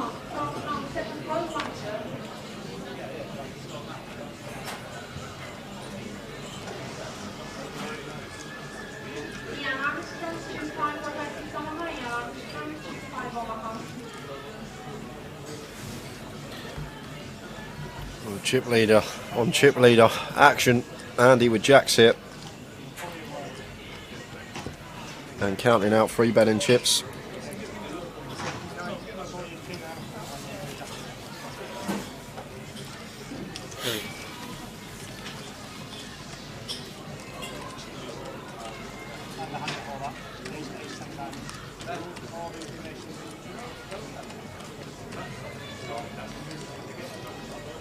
It says 495, I'm not sure he's got that many. It says he's got 495. I think he's got, it looks like he's got less than that. Look, we'll try and get an exact count. When he moves all in, and they get a count from the dealer, or if he moves on, I'm not saying he's doing not, it. yeah, he's not He's doing definitely this not then. now. But we think his stack's just slightly out, which probably makes it a bit harder to call. So Chum not continuing King Jack here versus free bet gun versus +1 8-handed. This should be going into the muck here as Chum. Wow, he's putting his 4-betting shoes on tower. Wow. Oh no, he's not. I thought he is he? Yeah, we're just thinking about it. He's counting his stack. They don't like folding. He's not folding. He's never calling. That's out the question. We're just going to fold this almost always, and then really small percentage of the time might incorporate in a light 4-bet, but I'm just going to be tossing this one into the muck almost always. Gun versus +1 in this situation.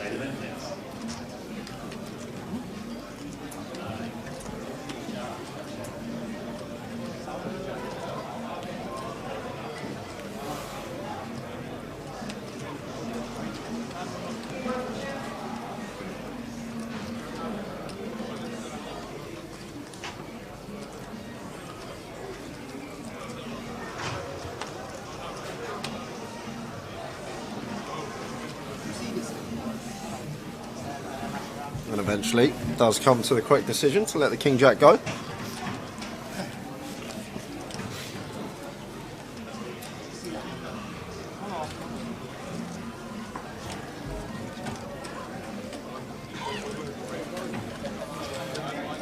Look at this. Everyone sub 20 bigs except Chum and Andy. And the ladders, after we lose one more, will start to get a lot more significant. 19 bag locked up. You earn an extra $3 just from outlasting another player, and then it's 10 grand pay jump after that.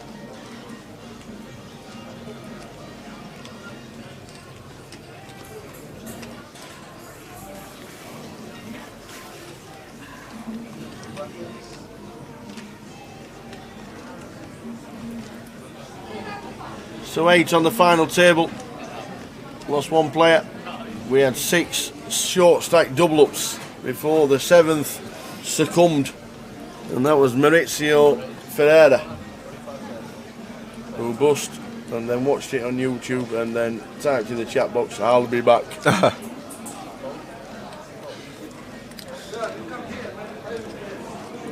So Chum Man, we're going to defend this one versus the chip leader, Andy with 7's UTG.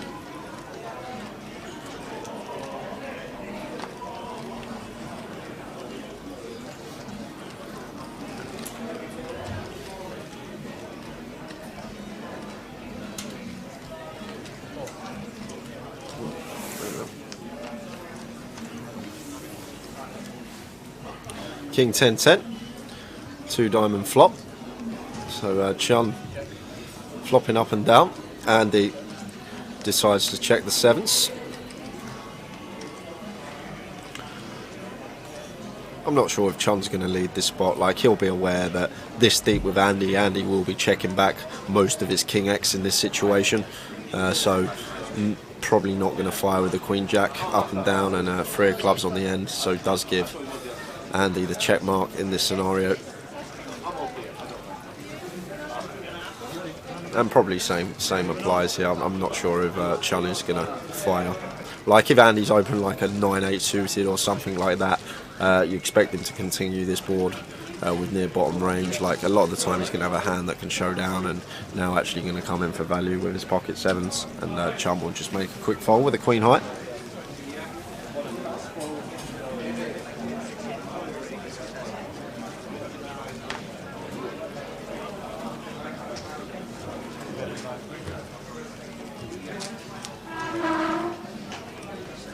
Does. Crown the champ at 255, says Dave Duggan. Thanks, pal. Third of the chips in play for Andy now. It's amazing what good card distribution can do at a big final table. Like, it all started from aces, getting them aces twice in an orbit and doubling up twice. First through the Jack 10, then through the Ace 10.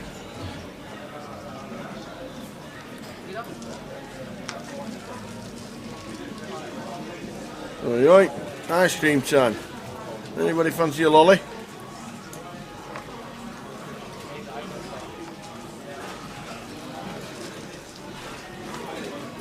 I fancy a 5-way all in. That's what I fancy, Tower. You reckon? Ed here, working with 17 big blinds, choosing to open the ace king. You don't really have to get more than 3, to be fair. I'm not sure if I've even seen a 4.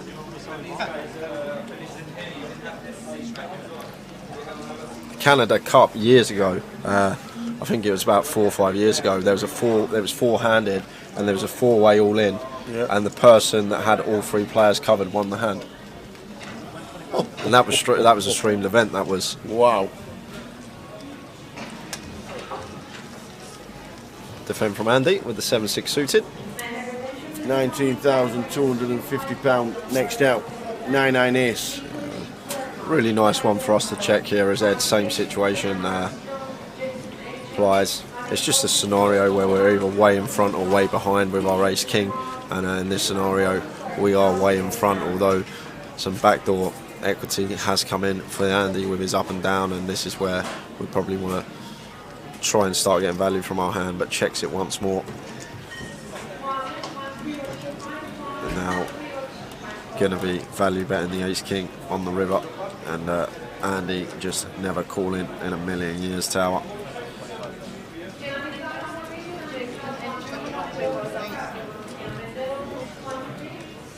Playing well, his Ed. Very patient. Very patient, Ed Roger.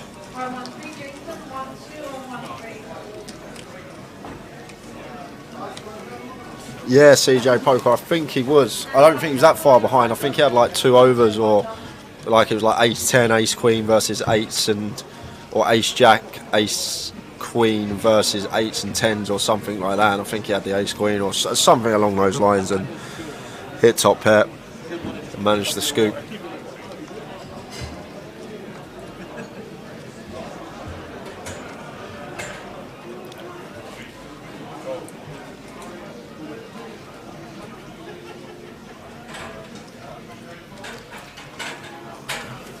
Pocket 8s for Mad Turk. Raises to 130. Do we know if Ashley Hunt still plays these days? I've not seen Ashley Hunt's name for a long time. I'm guessing private cash games, home games and stuff like that. That'd be where Ashley Hunt plays these days. Unless he's abroad.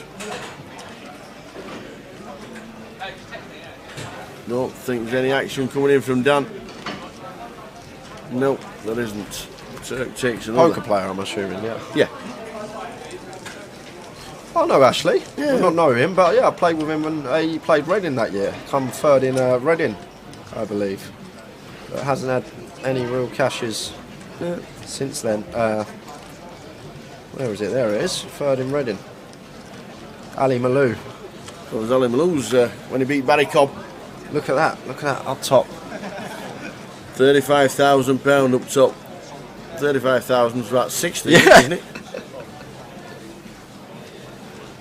Ali Malou. Played this week, did Ali Malou?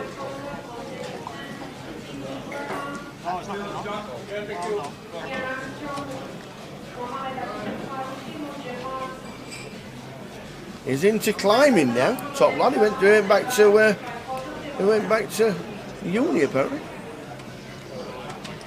Yeah, proper nice lad. Ashley Hunt. Proper nice lad.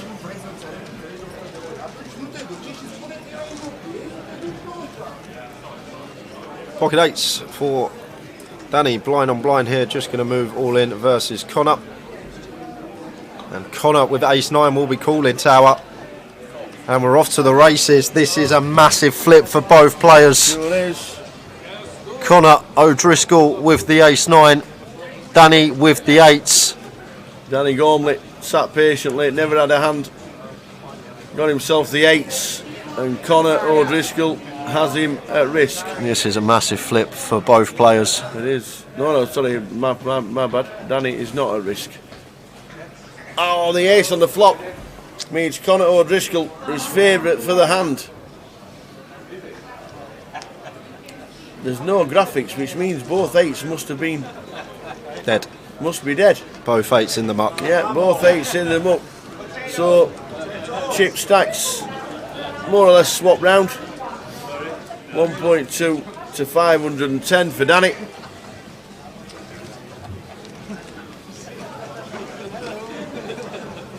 The ace from space, says Kevin Mathers.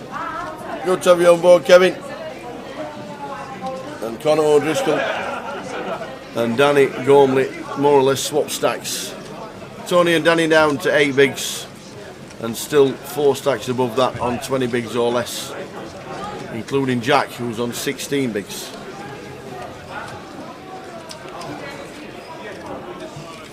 Do we know how many bullets these players have? I don't, off the top of my head. I know Danny Gormley bought into day 2 on Saturday. I think Jack's on 1.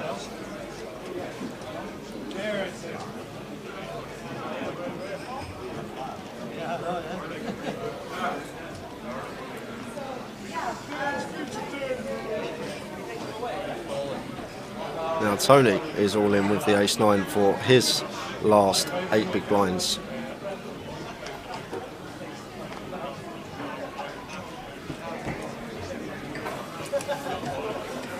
So, not too sure if Tony's stack is correct, but it says all in 500,000. It looks less, but we'll find out.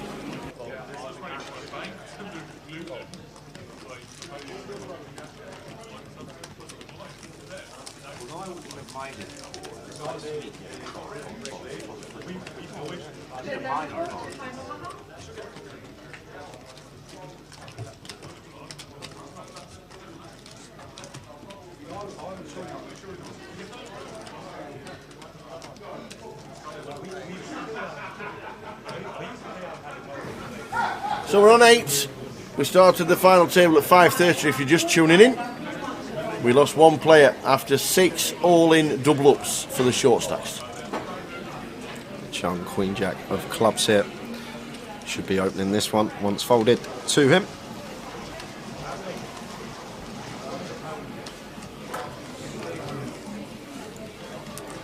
Chung with the Queen Jack, 60 to call. Raises it up, makes it 125. Andy Mock is coming in for a call.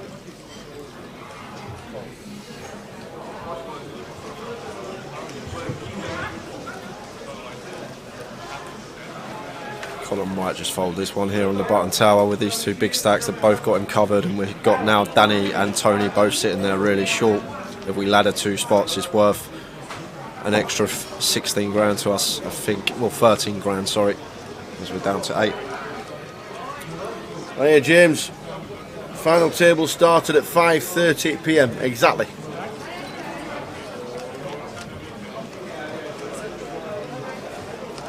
Ten-eye flop, 10-6-5. Not too bad for the 9s. Yeah, just 1 overcard. We're liking this flop. Chum probably still going to continue here with 2 overs. Backdoor flush draw and removal to Queen 10 of clubs and Jack 10 of clubs, which would be plausible appeals for Andy here. So tiny bit of removal from some of the 10x holdings that he is going to continue with. The final table, we got to 9 players on stream at 4:41. 4:41. That's when the token was given out. They went on a 45-minute break and ate tea, dinner, whatever you want to call it. And then we started the final table, first hand at 5:30 p.m. Right, there's lots of good cards for us to double barrel here as Chun, but that one probably one where we're going to see him throw the brakes on in this pot. We're sitting comfortably, second in chips. Probably not going to want to tangle with Andy too much in this situation.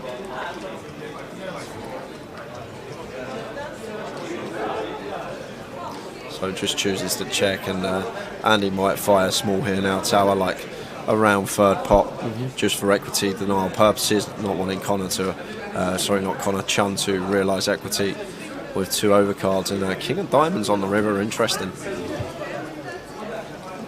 Because Chun will certainly have plenty of King X here. King Jack, King Queen, Ace King, maybe even King 9 suited in that.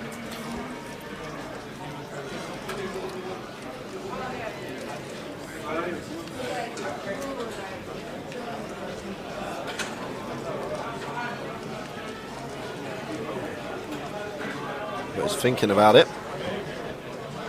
Representing this king, that's going to be better for our range. Shouldn't have any king X here, Andy. Calling on a 10-6-5 rainbow board, unless it's like specifically a king jack of spades, king jack of clubs, something like that with backdoors, but a little bit of removal to that as well.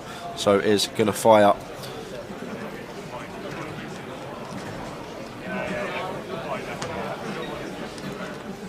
And Andy snaps it off with the 9s. Yeah. And up to 4.7 million. Very nice. Chun down at 2.1. Good evening, Keith Splash. Just arrived in Lanzarote. Which part are you in, young man? A wee 7-week holiday for you to chill. Had a blast this past week. 4 events played, 2 cashes, bubbled the high roller, and made day 2 of the main. Fairly happy with your run. Great comms as always, Town and Jay. We'll see you all next year. And he says Dan Gormley for the win. Well, he needs help because he's really, really short in this situation. He is indeed. He is indeed. He needs a bit of help. He's just lost the flip.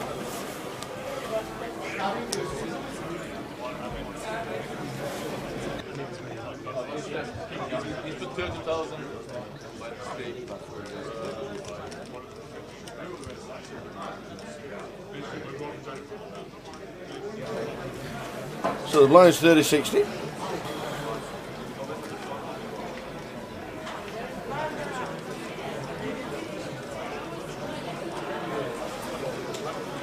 Got to be coming up to a break soon. We come back around 5 past, didn't we? So probably on break in around 25 minutes scheduled. 9-8 of spades here for Andy. Snap fold from Dan Gormley. Ace-9 here for Connor. Not going to be continuing. Not much like Connor and Mad Turk can really do unless they get dealt premium holding in this situation with the ladders for 2 spots being as big as it is. Both Tony and Connor sitting there short. Like Ed's the same as well. He's got that stack size around 20 bigs, and then you've got both Tony and Danny that are sub 10.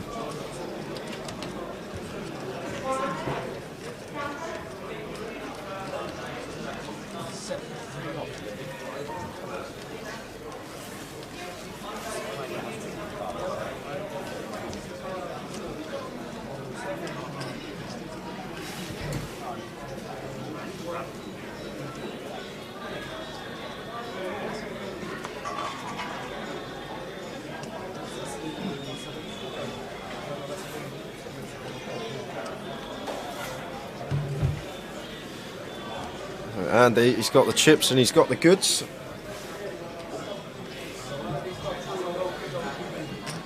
Raises the ace-king at +1.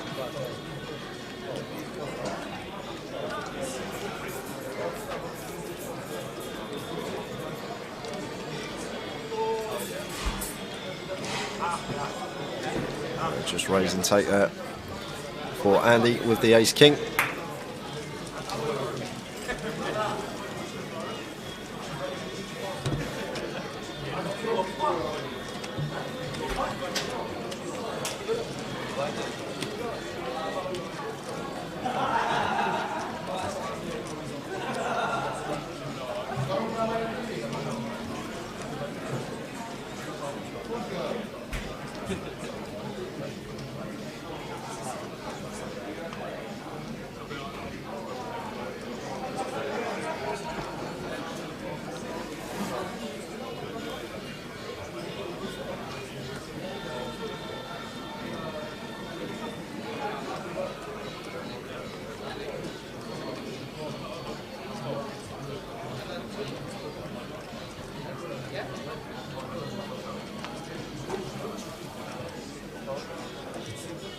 So blind on blind here, Jack 7 of clubs for Jack.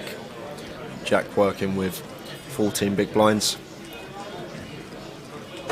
And Jack just moves all in, blind on blind. And action on Chun with the 5s. Ow. I don't know. Blind on blind here. I really don't know. Like, is Jack going to shove the ace deuce, the ace 3, the ace 4, the ace 5? Is he going to shove the deuces, 3s and 4s when Danny's sitting there and Tony's sitting there with sub 10 bigs? And Chun here with the 5s. Difficult situation for him. He makes the call. We're off to the races. And Jack's going to see he's in a flip situation. What a result for him in this scenario. What a result. When Jack gets called, he's hating life, but up against the fives. Jack's staring at all his friends on the rail. He's got Jack 7. He's not played a hand in a while. It's been tough for him. He needs to hit. He's hit it. He's hit. He has hit it. Sean Mann is going to be short stacked. Well, not short, but 1.1 mil. But need to win your flips at big final tables. I thought that was the 5 on the turn. So Jack. Oh, and then there's 6 of clubs, 5 of diamonds, 6 of clubs, 5 of clubs were live, and it comes 4 of diamonds, 6 Jack of clubs. Doubles went off to the rail to tell everybody he was all in. And now Jack, roll reversal up to 1.9 mil. Need to win your flips in these situations, and that's I think the 7th all in we've had on this final table, all in and a call, and 6th time out of 7. The short stack has doubled once more.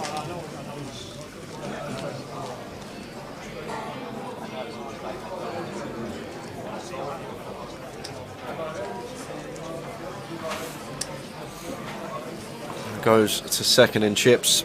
Dan Gormley and Tony were sitting there thinking, 5s hold one time. I want my 3k ladder.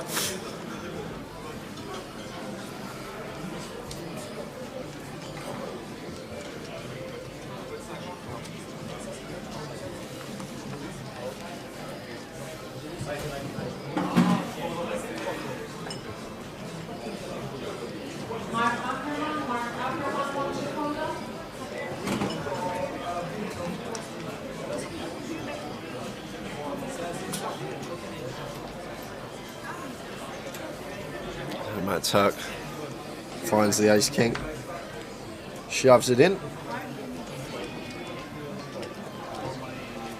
gets it through.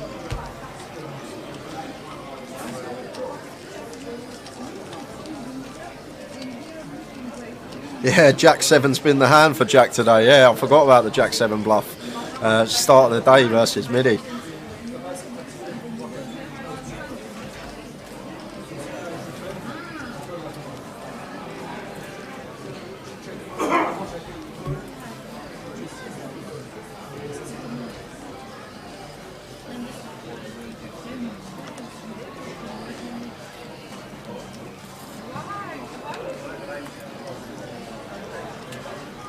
A6 of spades for Jack in the cut-off.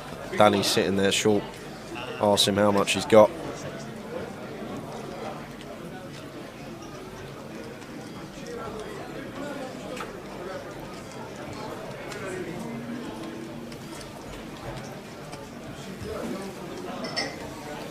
He chooses to open.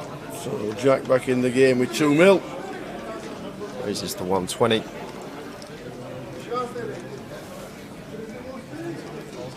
And he's out the way, and Danny here, king 8 of spades with this stack versus the cut-off open from Jack. Danny literally sitting here with 6 big blinds, tower, king 8 of spades, 6 big blinds. King 8. Hey. What to do, what to do, what to do.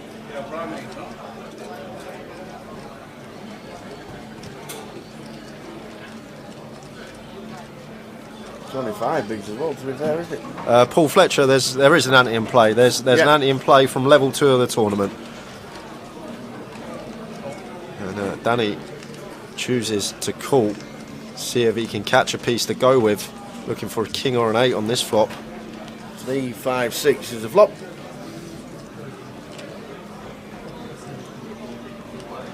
And Danny just moves all in. Jack's going to snap, and Dan Gormley at risk.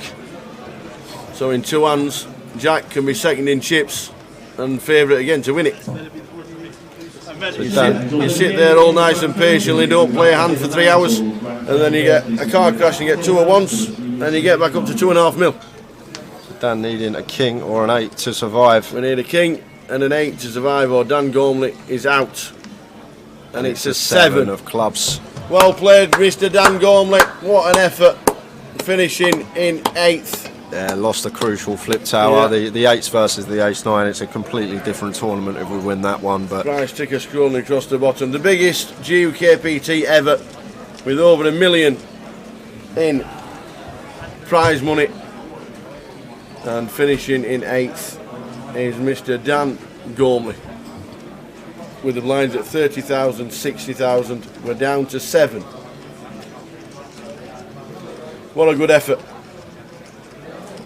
You don't very often come 8th in a comp and pick up just short of £20,000.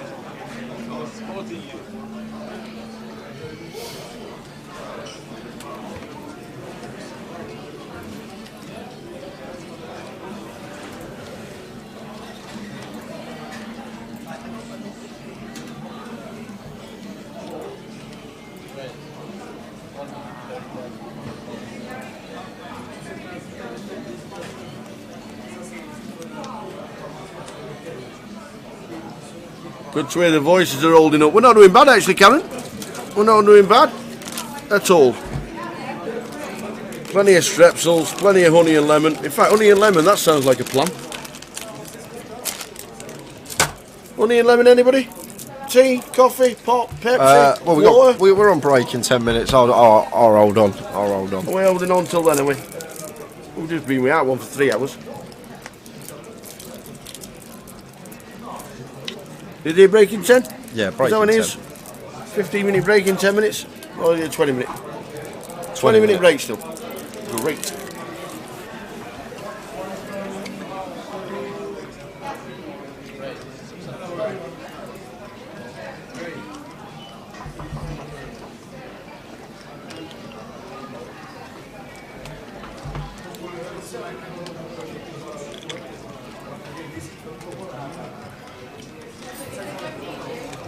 So Andy free betting with the A7, applying the pressure with the chip lead. This is crazy. Andy had 200k when we were 9-handed. He had 6 big blinds.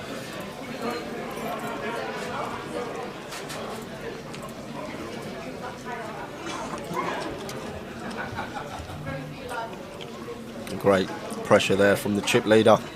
Getting close to half the chips in play.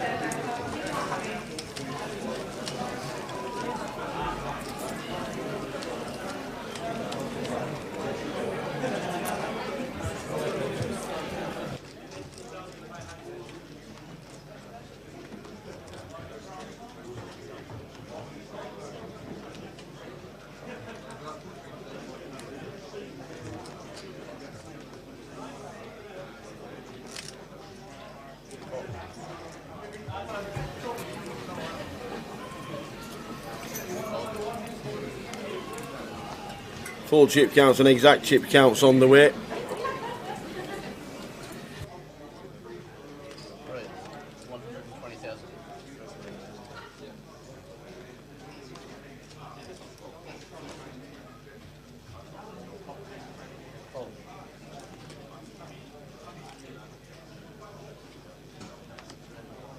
$5.3 mil for Andy Mock. Yeah, he's pretty he's pretty aggro when he wants to be, but reads the game really well. Does Andy in seat 9?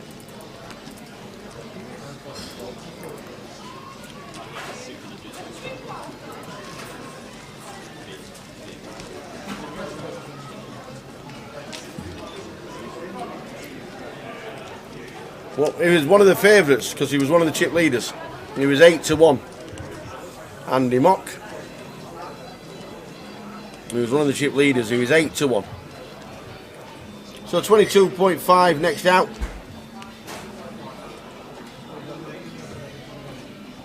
Break, as Jay said, very shortly.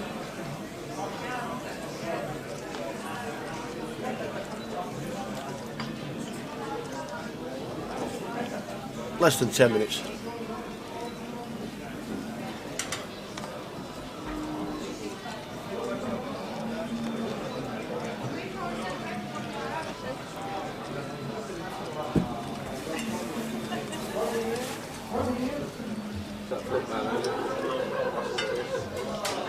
Yes, yes, they are my best. They are my best players, both of them.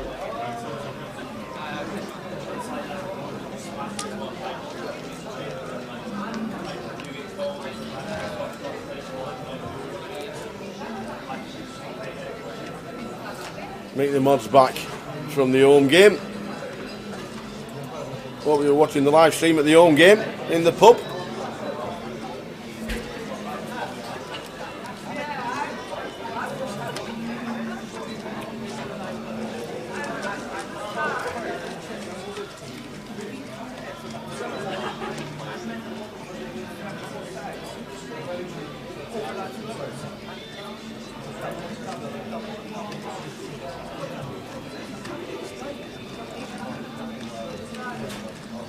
Full chip count, full exact chip count on its way. They won't be far wrong at all.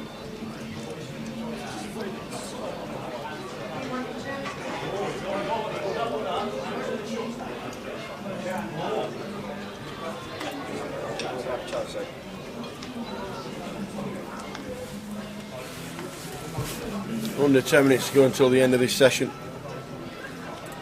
And then a break of 20 minutes.